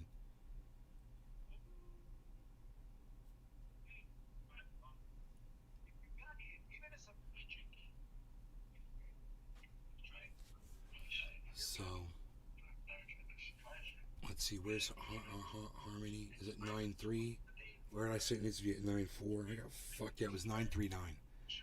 I got fucked at 9.39 on Harmony, but I always get fucked on it. It's okay.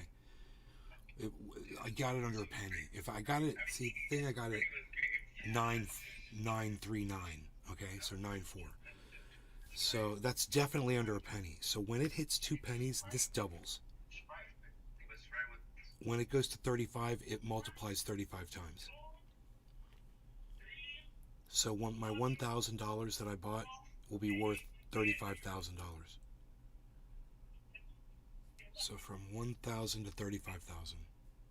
If you put down 100, you'd have 3,500 if it went to 35 cents.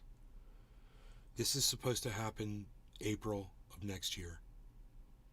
So you got a whole almost a year, you know, at least a half year to try to get some funds together and get it in the right spot at the right time. So when April happens, you'll already be locked in with your store of value. You've already got your, you know.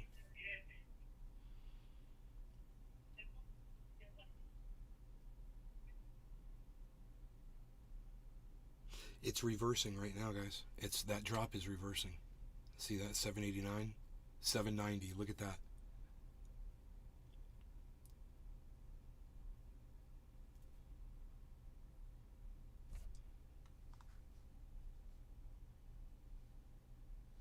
What is she still saying something on there? I didn't see it.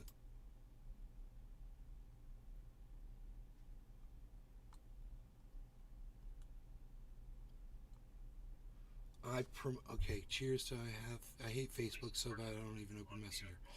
I promoted your Rumble on my True Social and brought you lots of folks. Then you slammed on them and they unfollowed you. I told you that on DM via True Social. Well, I'm doing just fine on my numbers, you know. Whatever the fuck you think you're taking away from me, I'm gaining. Like, Flan O'Houlihan's got 26 people watching on Kick. I'm doing just fine, so whatever you fucking think, you know, whatever. True Social Trumpville, she's crying the blues, she wants her $2. Then you slammed on me in this chat a few weeks ago. You mocked me for believing in God, then you lost more followers. Oh, okay, whatever. Who fucking cares? Who's she and does she know Jelly Roll? Is he special? There is no God. I thought I were cool, but you showed your true colors, nay. You like Cyndi Lauper, huh? Yes, like last night. You got a knack for everything, brother. Yes, compound boom. No, you showed your true colors, California Tiki. Token Tony Z. Thank you, Token Tony Z. I love it when my audience stands up for me, especially when I'm not paying attention to the chat for a couple minutes. Thanks for having my back, bro. You know, she's butthurt and she wants attention. If she didn't like the show and she didn't like me or whatever, she didn't have to fucking come in here. You know, stay the fuck out. Don't come in here. If I lose, you know, another fucking 300, 400 followers on Rumble, it's okay, because I'm going to be gaining new people every day now. So, you know, do whatever the fuck you think you need to do.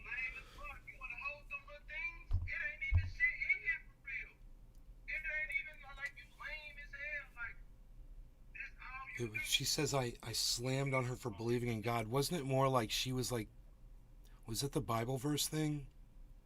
Yeah, it's more like she was preaching and we didn't want to hear it. That's not funny. I can't remember. If I remember right. I can't remember it at all.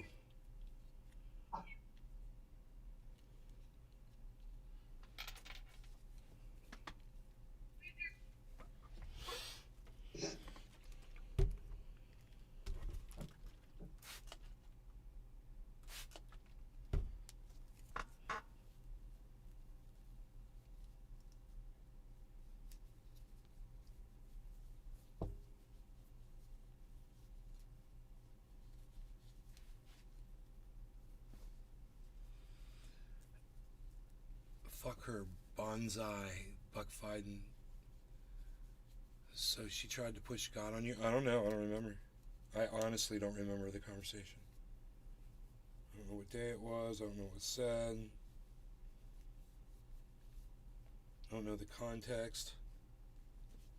All we have right now is her side of the story, and I have no idea what she's talking about.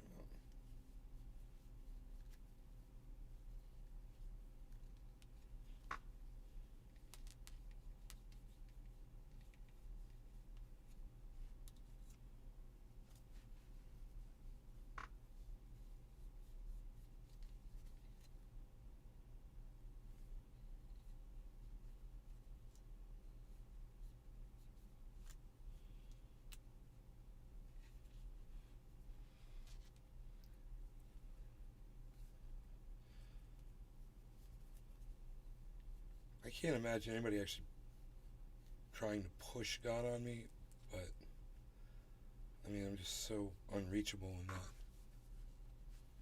in that department. Good luck.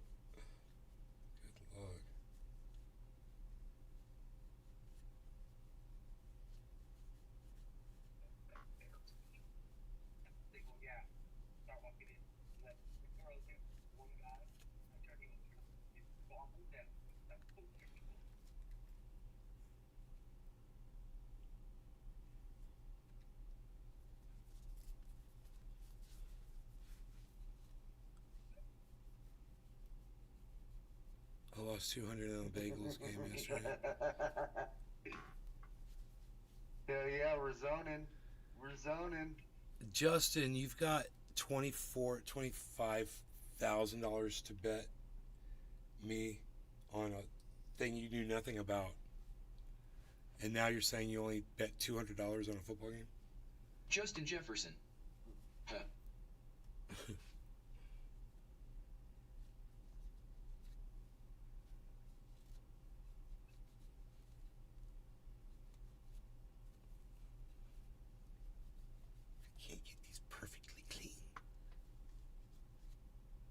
like I'm on meth.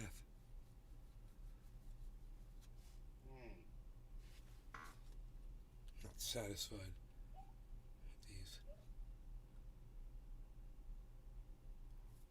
I'm gonna have to resort to paper towels. That'll do it.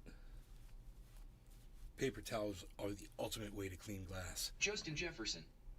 Yeah, I would have paid up. The pussy wouldn't bet more than $200. Oh, dude, stop betting everybody, man. You're funny. You're so funny. Oh, wow. I wonder what gets splattered all over this motherfucker. Was this from the coffee? The coffee spill, you think, maybe? It's crazy. It looks like just tiny little speckle splatters. Tiny little speckle splatters.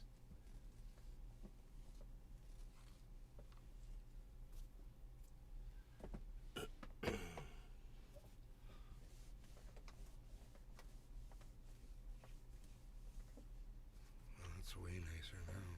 That's been bothering me for a few days. I don't know what caused that. What's your side? Yeah, my side is I don't remember the conversation. I yell at a lot of people on here every day, bro. I have no idea what she's talking about.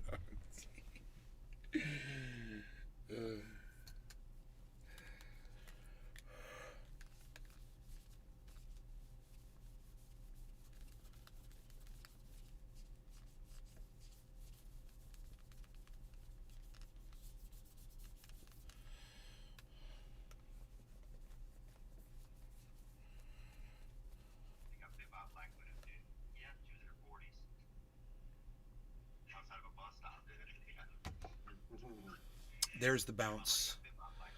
There's the bounce we wanted to see. That is beautiful. So we've got a step forming at 25,800 basically. Justin Jefferson. Be nice to your audience, Benny.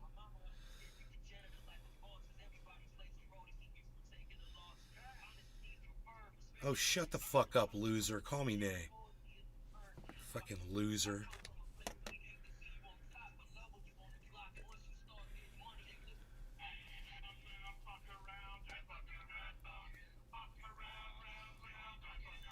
I fuck around, get around, fuck around. Pinoy fucks around, forgets to put his mic up when he's listening to stuff on the sound, and he makes a lot of noise. Pinoy makes a lot of noise. He don't hear. Justin Jefferson.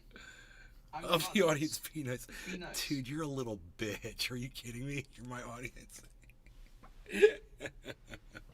You understand? Yeah, I guess you don't understand. This is a troll, bro. Okay? I'm not going to be nice to you because it says it on a piece of paper. I'm going to shame you, and if you keep it up, I'm going to take that picture and I'm going to put it right on the main screen. And me and Pinoy and the Bitcoin, we're going to get really small, and the picture of you wearing your mom's bra, that's going to be really big, and under it I'm going to put Justin Jefferson wearing his mother's bra because he lost a bet because he didn't have faith in the Nostradamus, in the ultimate crypto whisperer. That, something like that I think would be perfect. So you better just let it fucking go, all right?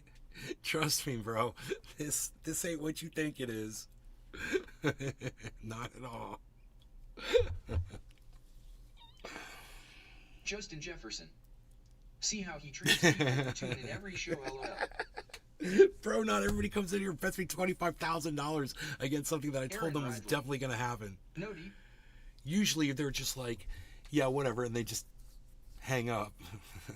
They don't find out that I actually got that shit right. But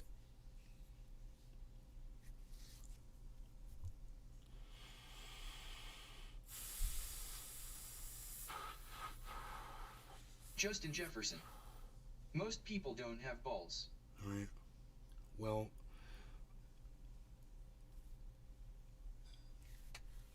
betting just to me isn't a sound way to increase your wealth. I mean, you said throw a number like $25,000 out there, bro. I don't know what kind of money you're sitting on, but even if I lost Aaron 25 Bradley. grand over something No stupid teeth. like that, Now, THAS with especially those over stocks me for being you. a dumb ass who thought I knew what the fuck I was talking about on something that it's 50-50 you told me. It wasn't fucking 50-50. You know, but you're literally that, you literally you convinced yourself of that. I mean, whether or not you actually have $25,000 available or that you'd really give it up over something that you said on a goddamn live stream. I don't know. I don't know you.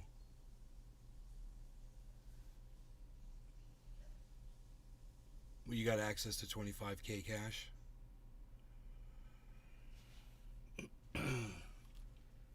That you would just throw out like that? You must have a lot of money, right? You're a millionaire? And if you're a millionaire, how much money do you have liquid? Justin Jefferson. I was winning for a while, and yes, I did pay up. I own 3 businesses. Dude, you were never winning. You lost as soon as you fucking as soon as you doubted my fucking prediction, that's when you fucking lost, dude. I sat, and for me, it's just a matter of time. You're the one that put the goddamn midnight thing on it, which we didn't need, because I wasn't saying it was going to be at midnight. I'm just saying that's where it's going to go next, which is what all my predictions are never on a time scale, because you never know how long the shit's going to take, but it does do it. For the most part. So you were never fucking winning, and you own 3 businesses, yeah, but what do you have liquid? And you just, what's your net worth? You know, I'm just kind of curious. You know what your net worth is? Total of all your assets, your income combined for a year, your vehicles, you got tractors for your farm, you got livestock, those are all your assets, your property, acreage, anything you got sitting in crypto, bank accounts, add it all up. What's your net worth? You got houses and shit. You said you own 3 businesses, so what are the 3 businesses worth when they're totaled up? Justin Jefferson. Well, from now on, I'll listen to your predictions. Net worth around 2 million. Liquid about 175K. Well, you're in no position to be betting 25,000 that 175, bro. If you had liquid 2 million, fuck yeah, you know, I'd say fuck it. But you're making really poor, stupid decisions, and you're gonna lose your money really fast, bro. You're making really poor decisions, and you've got a gambling addiction, and you need to fucking stop. Somebody needs to call you out on your bullshit. And that 2 million is gonna be, because that's my net worth. So I mean, we'll see where you're at in a year, or like around April next year, and we'll see where I'm at around. We'll see where our net worths are at. We'll compare them again. But you really should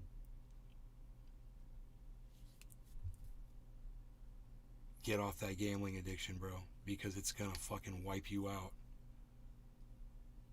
That's not exciting. It's losing all your money because you don't know shit and you make stupid decisions. That's not exciting, bro.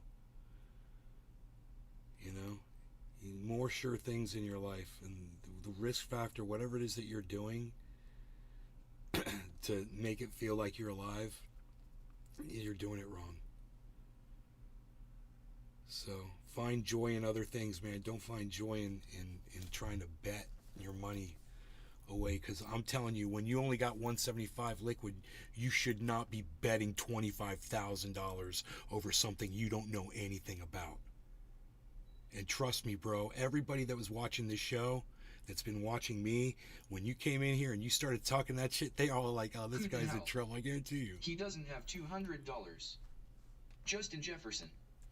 I watched a video earlier that said BTC was going to go down. I know, dude. We watched one too on this show of Crypto Kid, And I laughed and I said, he got it fucking wrong. It only went down to fucking, even if you were watching, I said it only went down to 24,900 and it bounced back up.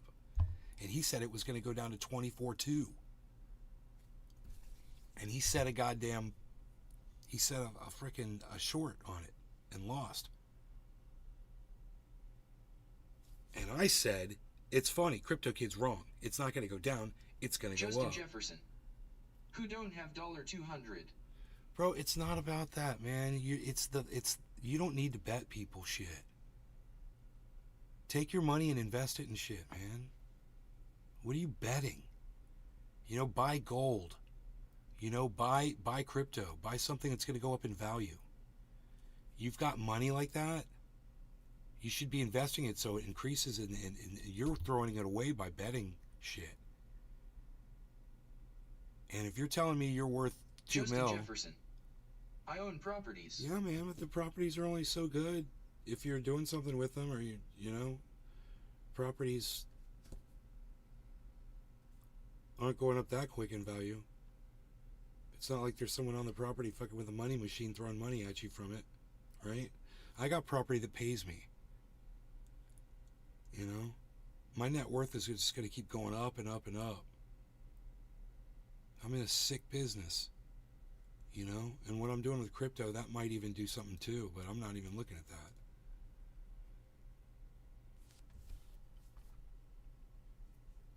You know, if I'm getting a 6-7% return on my money sitting in an account somewhere, I'm fucking happy.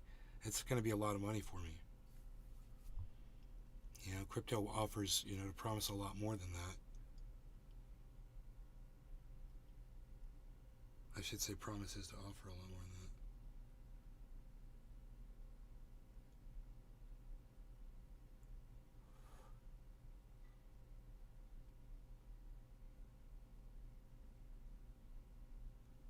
Tropical thing. BTC to the moon. What Token Tony's he just said about you betting 25,000 when you're 175 liquid?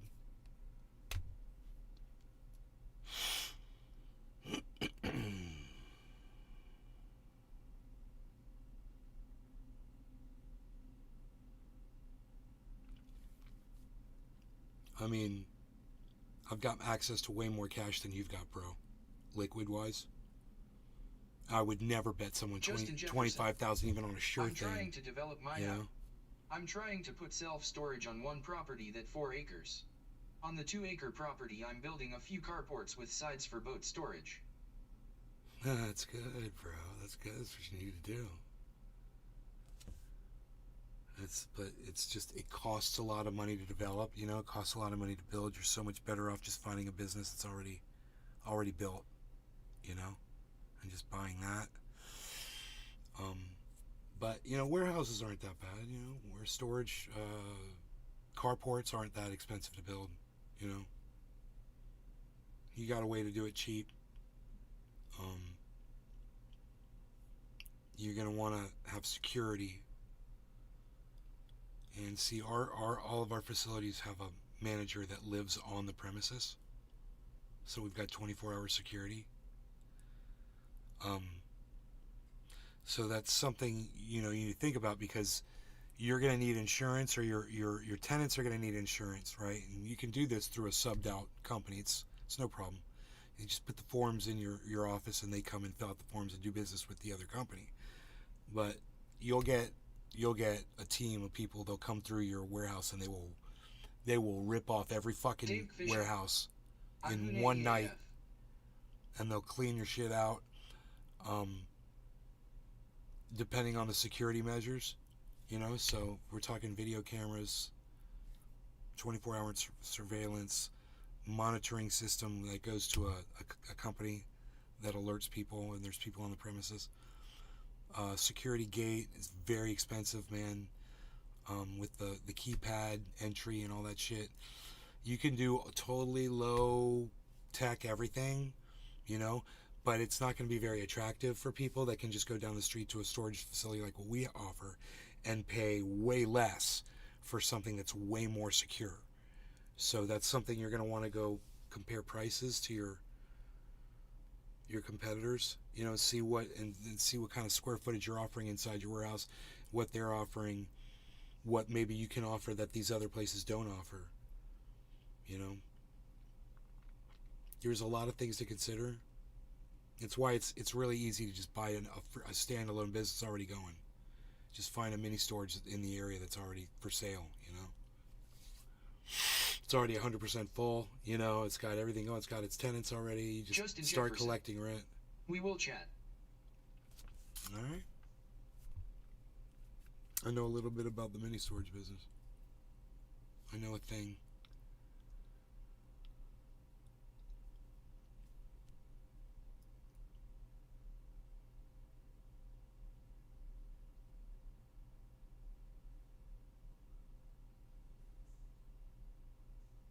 Dave Fishing. Kangaroo Mini Storage. Kangaroo mini storage, yeah, exactly. Dave Fishing. Kangaroo.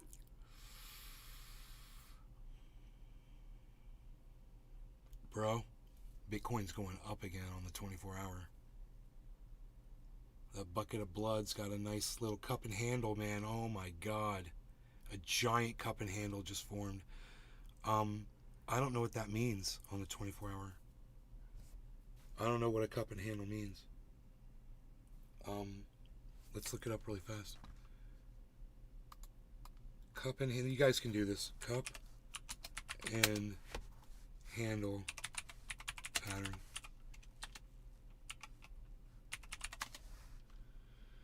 Okay, there's the cup and handle. We got it. That's it. Oh god, it's gonna go up, guys. You guys. So we're going. I said we're going to 26,000. Yeah, we're going up, man. We're going up. Almost as deep as the fucking cup, bro. Tropical thing. Cup and handle normally bullish. Dude, almost as deep as the cup. It's gonna, bro, it's gonna go up as deep as that cup above it. Holy shit, dude. So you calculate the distance from the bottom of the top right now, and then just add that, and that's what it is. So 24.9 to 25.9, so it's going to go up $1,000. That's it. That's as easy as it is, guys. So your next prediction should be 26,800, guys. That is your next prediction. 26,800. So if you bought $100 of Bitcoin right now, when this thing goes, and it should go pretty quick, you will make $10. Maybe not $10 on $100. You'd definitely make some dollars. You wouldn't even be enough to pay for the fee though of purchasing the Bitcoin. But once it goes past that, it'll pay off. So there it is.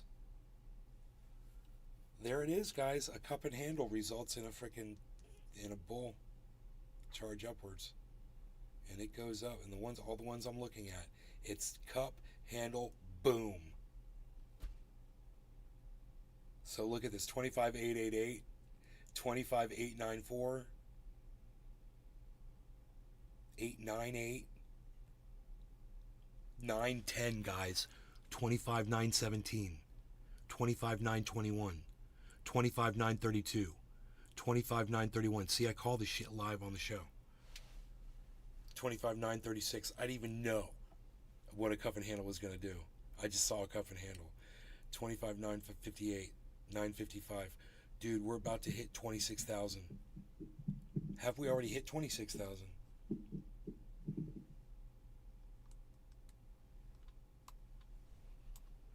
We hit 25,990, guys. 5 minutes ago, we hit 25,990. Dude, I told you 26,000, guys, on the show. Yes! It is driving. Oh my goodness gracious.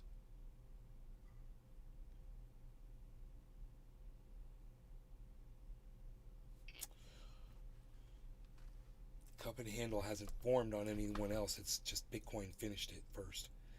And now Ethereum is going to finish it. Oh my goodness gracious, guys. 9:30.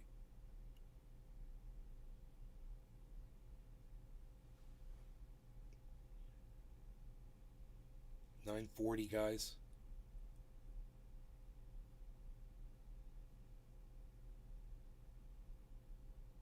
$9.43. Holy shit.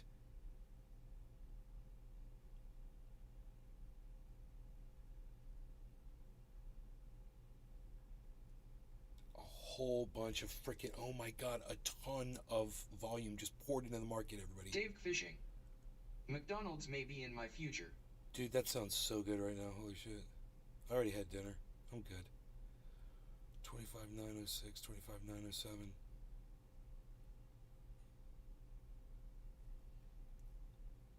$9.05, $9.03, $900. Unreal.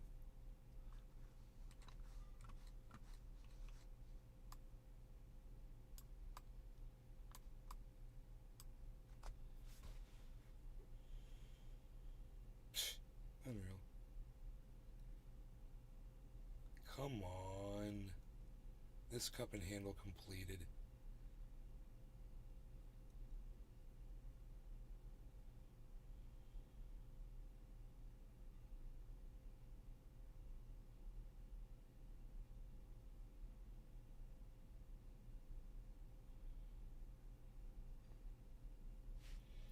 Dude, why does it say it hit 25,990 and yet it says the 24-hour high is only 25,978? That's fucking weird.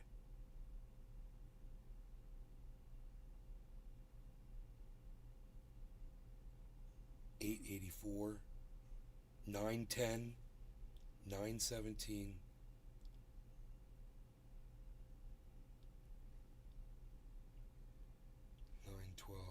$9.15, $9.21, $9.36, $9.33, yellow marker, $9.18, $9.17.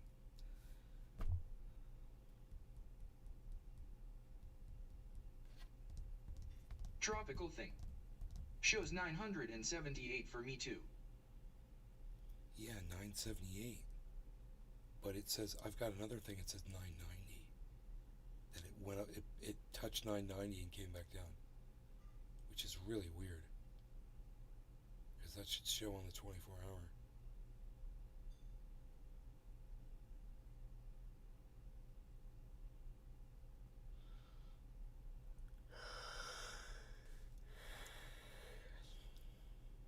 God, dude, this was so awesome. This spike is so huge. That I called it is so awesome. Oh my god. That I bought crypto in the dip before it went up is awesome too. Justin Jefferson. Keep putting it in my face. I'm not, dude. You put it in your own face, man. This is what we talk about on the show, bro. It's not about you. Stop making it about you, bro.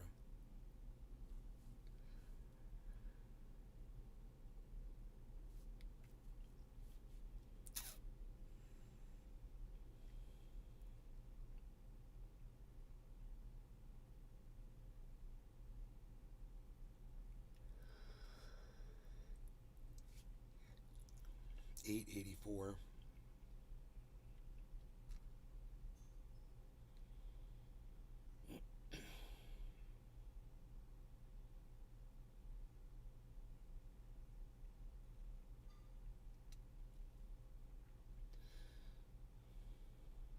Justin Jefferson. It was almost 226. I know, dude. It's very close. It's my prediction now is going to go all the way up to 26.8.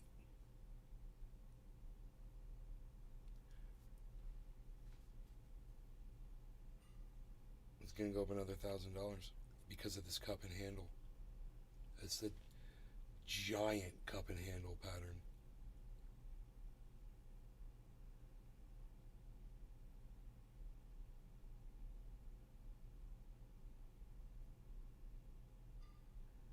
Justin Jefferson.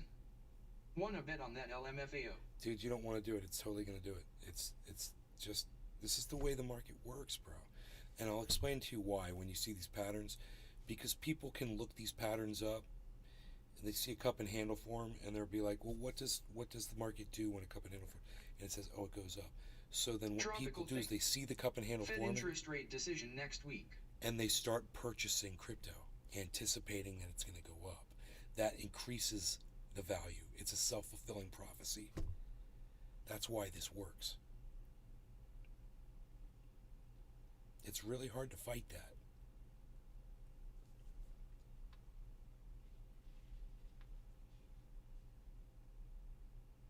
A lot of this has to do with the participation of the buyers and the sellers.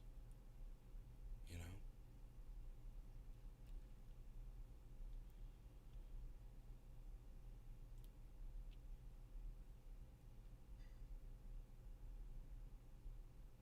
I think a lot of people are holding on to their Bitcoin right now in offline wallets too.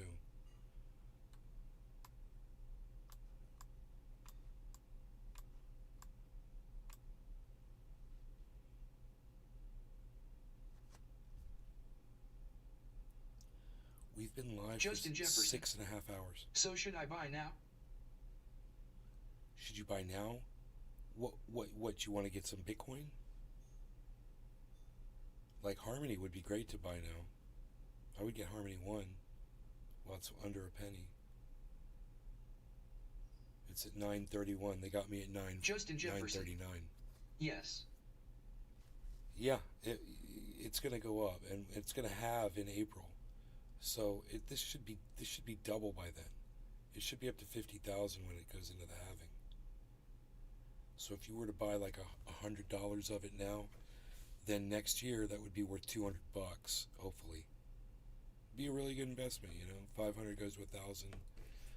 You know, 1,000 goes to 2,000. If everything holds up, it's not for sure. Everything can crash. The government could ban crypto. You know, it's not regulated yet. So, you know, there's a lot that can go wrong. It's very risky. But, you know... Justin Jefferson. No, I want to buy the whole coin. You want to buy an entire Bitcoin right now? It would have been better if you had bought it at $24.9. Because now it's at $20. Now it's up $1,000. You would have made $1,000 if you had bought that Bitcoin when I was telling my audience to buy earlier today. It could go back down. It's possible. It could retrace. It all could drop out. You might wait. What I recommend you do is you just buy a little and see what the market does. If you really want to buy an entire Bitcoin, I would think about getting like $500 worth and just wait and see. You buy the 500 and see if it just immediately the value drops, because sometimes it does.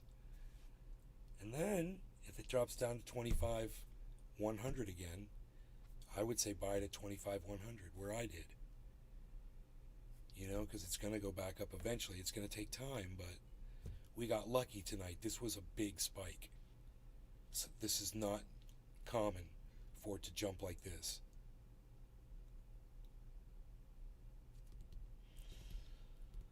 But, you know, if you're thinking long-term investment, if you're thinking I'm going to hold it until April of next year, then I would think that it would, by the halving, we should be up around 50,000, you know?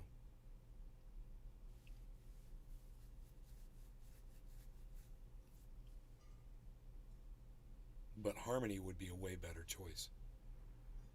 For, you know, Harmony's only a penny. Tropical thing. HODL forever. So let's say you were buying $25,000 worth of Bitcoin. Okay, and then it's worth 50. So you made a Bitcoin, you made $25,000. So now you got 50,000. Let's say you took that 25,000 and bought a Harmony One coin at a penny. That would go from 25,000. Let's say it goes to 35 cents.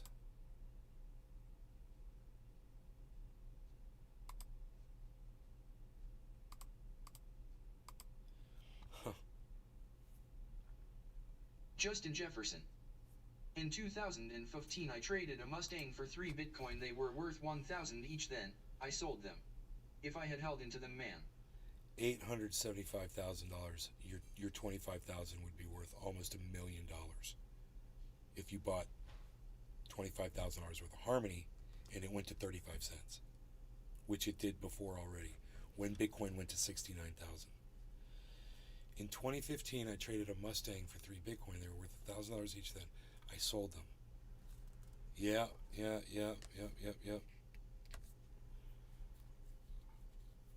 2015, they were worth Bitcoin was worth 1,000, and you could have just held on to them.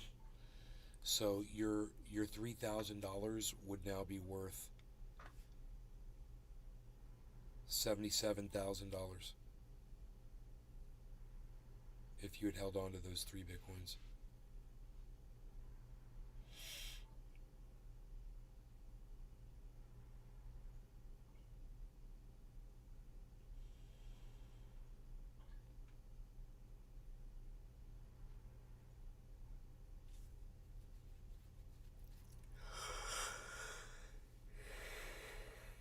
Justin Jefferson. I was young, dumb, and had 2 babies in diapers working in a factory. Oh, no shit. That's crazy.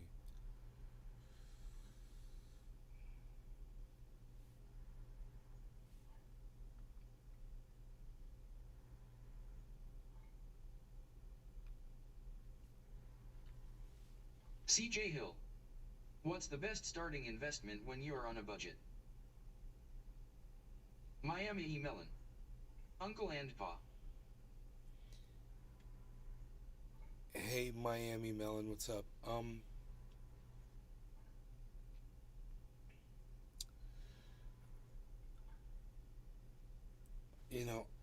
gonna recommend Harmony for everybody because of the potential. There's just way too much potential there, man.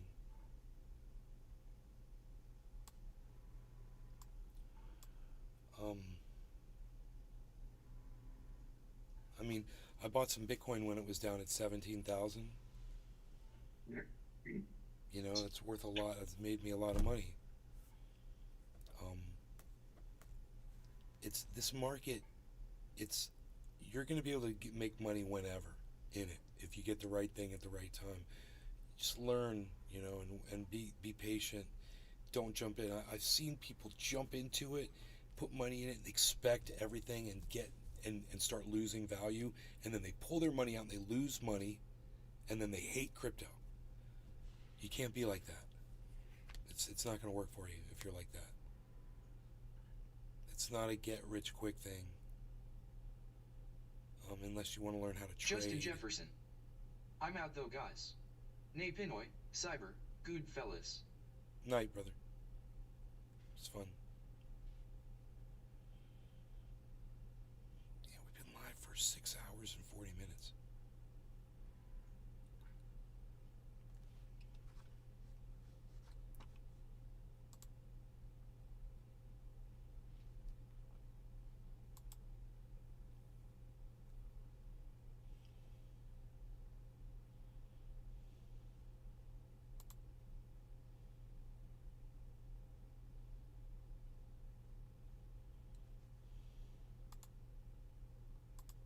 Come on, you fuckers.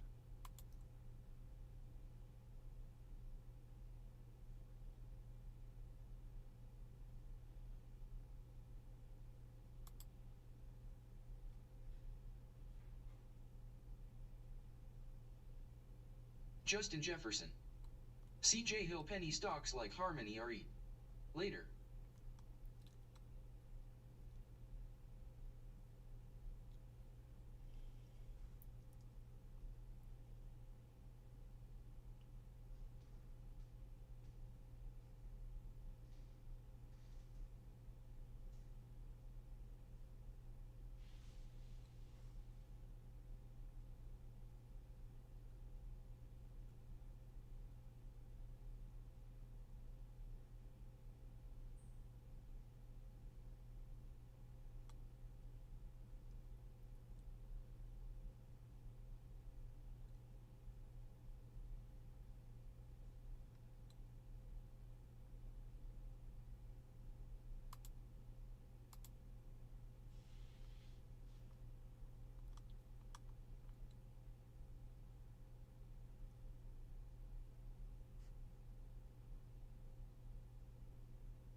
Duh. I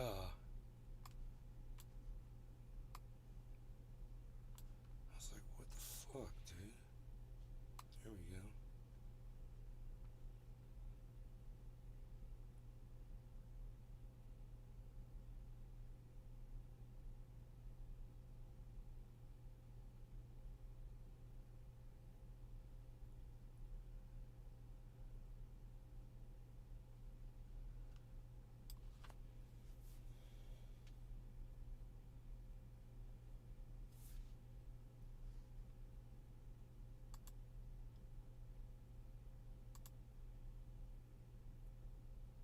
CJ Hill. I'm a newbie when it comes to crypto. So forgive my ignorance, but what's the best platform to use to purchase crypto from? You know, I would look at crypto.com and Coinbase and Uphold.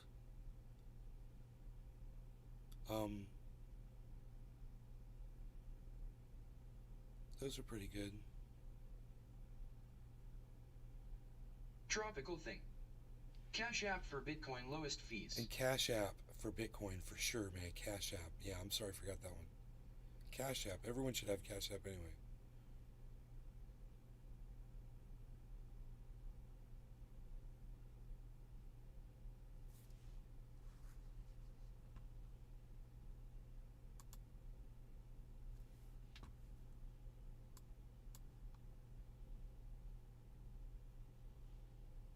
Tropical Thing.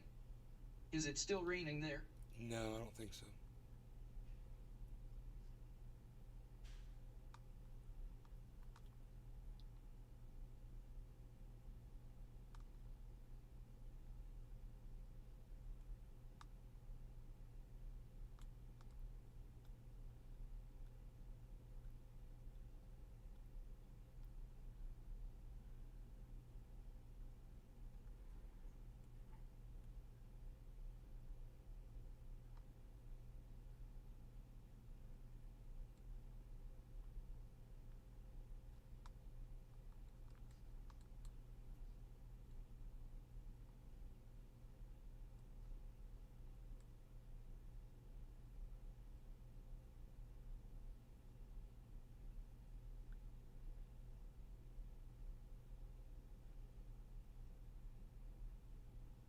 CJ Hill. Avid Cash App user already, so that's pretty convenient, lol. Yeah, bro, you should go buy some Bitcoin.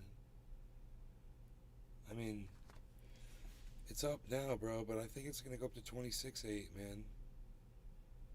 So if you bought some right now and it went up to 26.8, you'd make a little bit of money. Or you could wait and see if it drops again, but me personally, man, I don't think it's going to drop. It's been down for 24 hours. It's time to reverse. It just made the reversal. Now it's going to stay up. Now I think it's going to drive upwards. I don't know what the target is, but you know, I'd be looking for a Carl the Moon upload. He's probably put one up. We can look and see.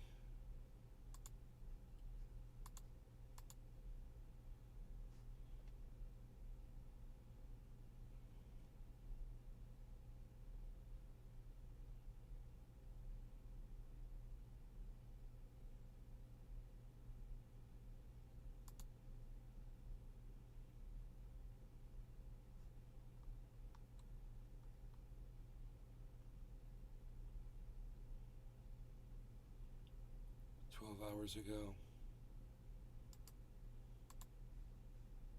In this video, the price is now falling as I am recording this video. Let me show you here. Look at that. We are seeing Bitcoin break down below $25,000, currently slightly above, but right now we are seeing that scenario play out that I talked about earlier this morning in the Moon Show live with you guys. Look at this. We have this head and shoulders, we have this neckline, and I told you this morning that it looks like Bitcoin is probably going to break down here. And people were telling me in the comments, Carl, why are you so bearish? Stop being so bearish. But in the live stream, I gave you so many reasons why Bitcoin is looking like it's going to break down right now, which is why I opened up a short also over on Bitflix. I'll show you that in just a minute. And I'll give you a quick update also on Bybit. But look at this. So we have this this support and resistance line or band, let's call it that. When we're above it, we usually see support like this. When we're below it, we usually see resistance. This is what I talked about also in my live stream with Mr. M earlier this morning. And right now, is looking bearish. That's why I said looks like we might go down. Now, if you guys want to trade this Bitcoin price, you can do that. I have a link down below to Bybit and Bitflix, as you guys know already since quite some time. Let me just do this. This is my Bybit account, and here you can see the chart. It's looking quite, you know, we're looking bearish. Obviously, as you can see, we have this head and shoulders pattern. I do have still my long position open since $16.4 thousand. I'm gonna keep this open because, of course, it's I mean, only if Bitcoin breaks down to like 15.6 do I get I will keep this I am open. about Big shout out to you advertising guys who cheap opened kick this up. That's a followers. big profit. I've gone ahead and sent you a few and here followers is for my free in order short to prove I position. am legit. Check your stream notifications if you missed it. Snake Heaven. I'm sending 200 followers for $10. If you are not a Kick affiliate already, this would allow you to get a sub button. If you are already an affiliate, it could be a nice boost for your stream. Snake Heaven. If you're interested in my offer, please send $10 to $Virif2 on Cash App with your Kick username on the message. If you have questions or want to use a diff payment method like PayPal, please DM me on Discord at Viri007 or join our community Discord where I host giveaways using the invite code K7XCJ. Kick won't let me send a link.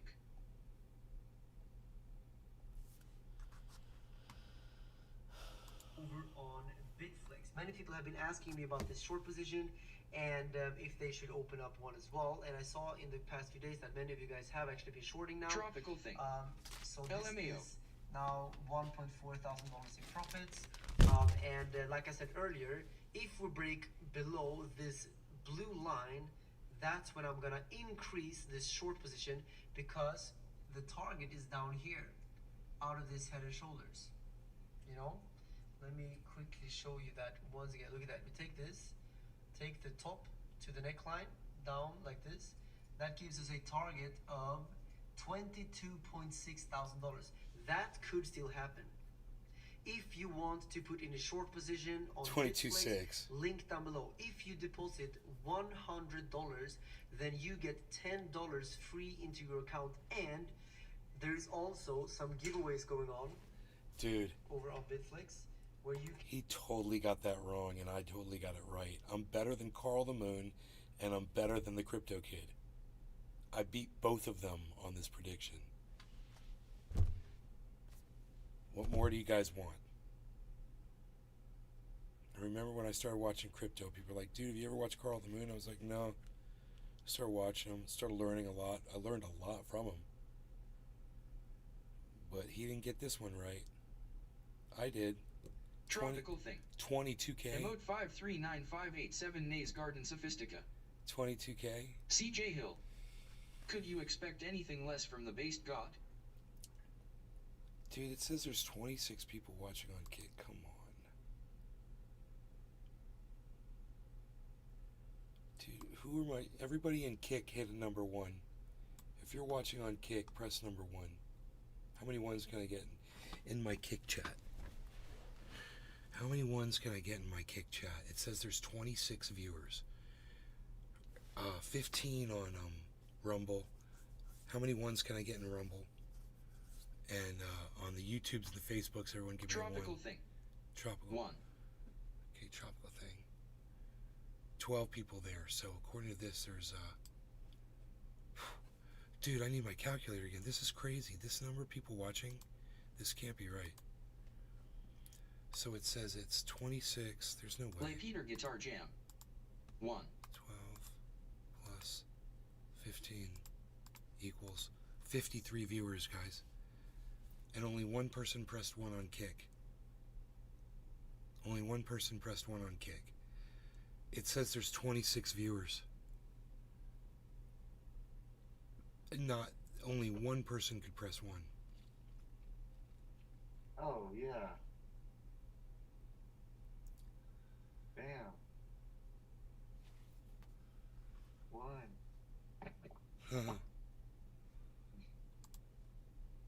Gotcha, brother.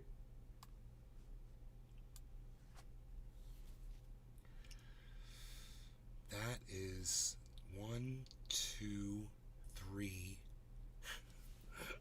You guys, it's so weird, man. That's how many Tropical people. thing. Bots. I don't know, dude. It's YouTube, between YouTube and Facebook, 12 viewers. On Rumble, it says 16. On Kick, it says 26. I refreshed the page. It still says 26. But it's not it. It's just showing how many people came to my show. It's showing the highest number of people that were there. That was when Flan came in, and they all left. Flan and all those people are gone. Flan O'Houlihan, are you there? See, he's gone, man. They're all gone.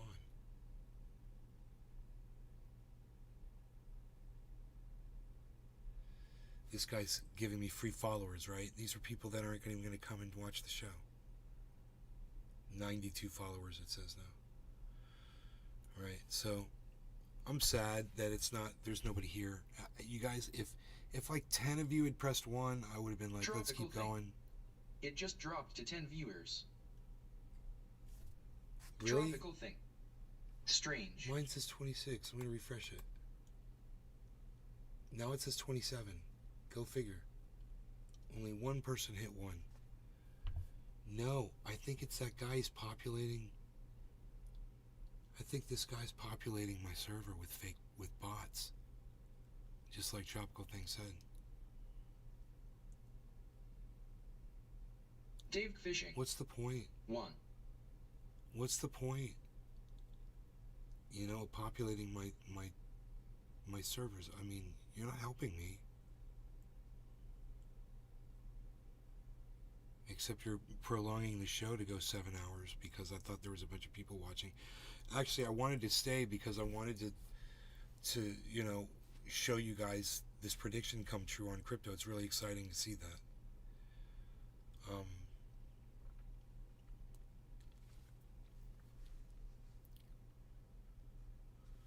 It's really exciting to see that. It's exciting to be able to predict that. I remember starting this 2-3 years ago, and I didn't know the first thing about crypto.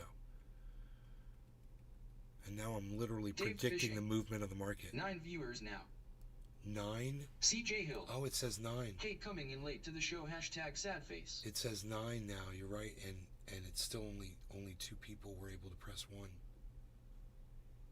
And on Rumble, you know, it says 13, and only I got Panoy, Arafat, Token Tony Z. I got Tropical Thing on Kick, Dave Fishing on Kick. That's it. All right. If we had hit 10, I probably would have stayed, guys. All right, you guys, enjoy your nights. I will see you tomorrow morning. Y'all take care. Panoy, thank you. Cyber, guys. thank you. I will see you guys tomorrow. Bye, everybody. Freaking.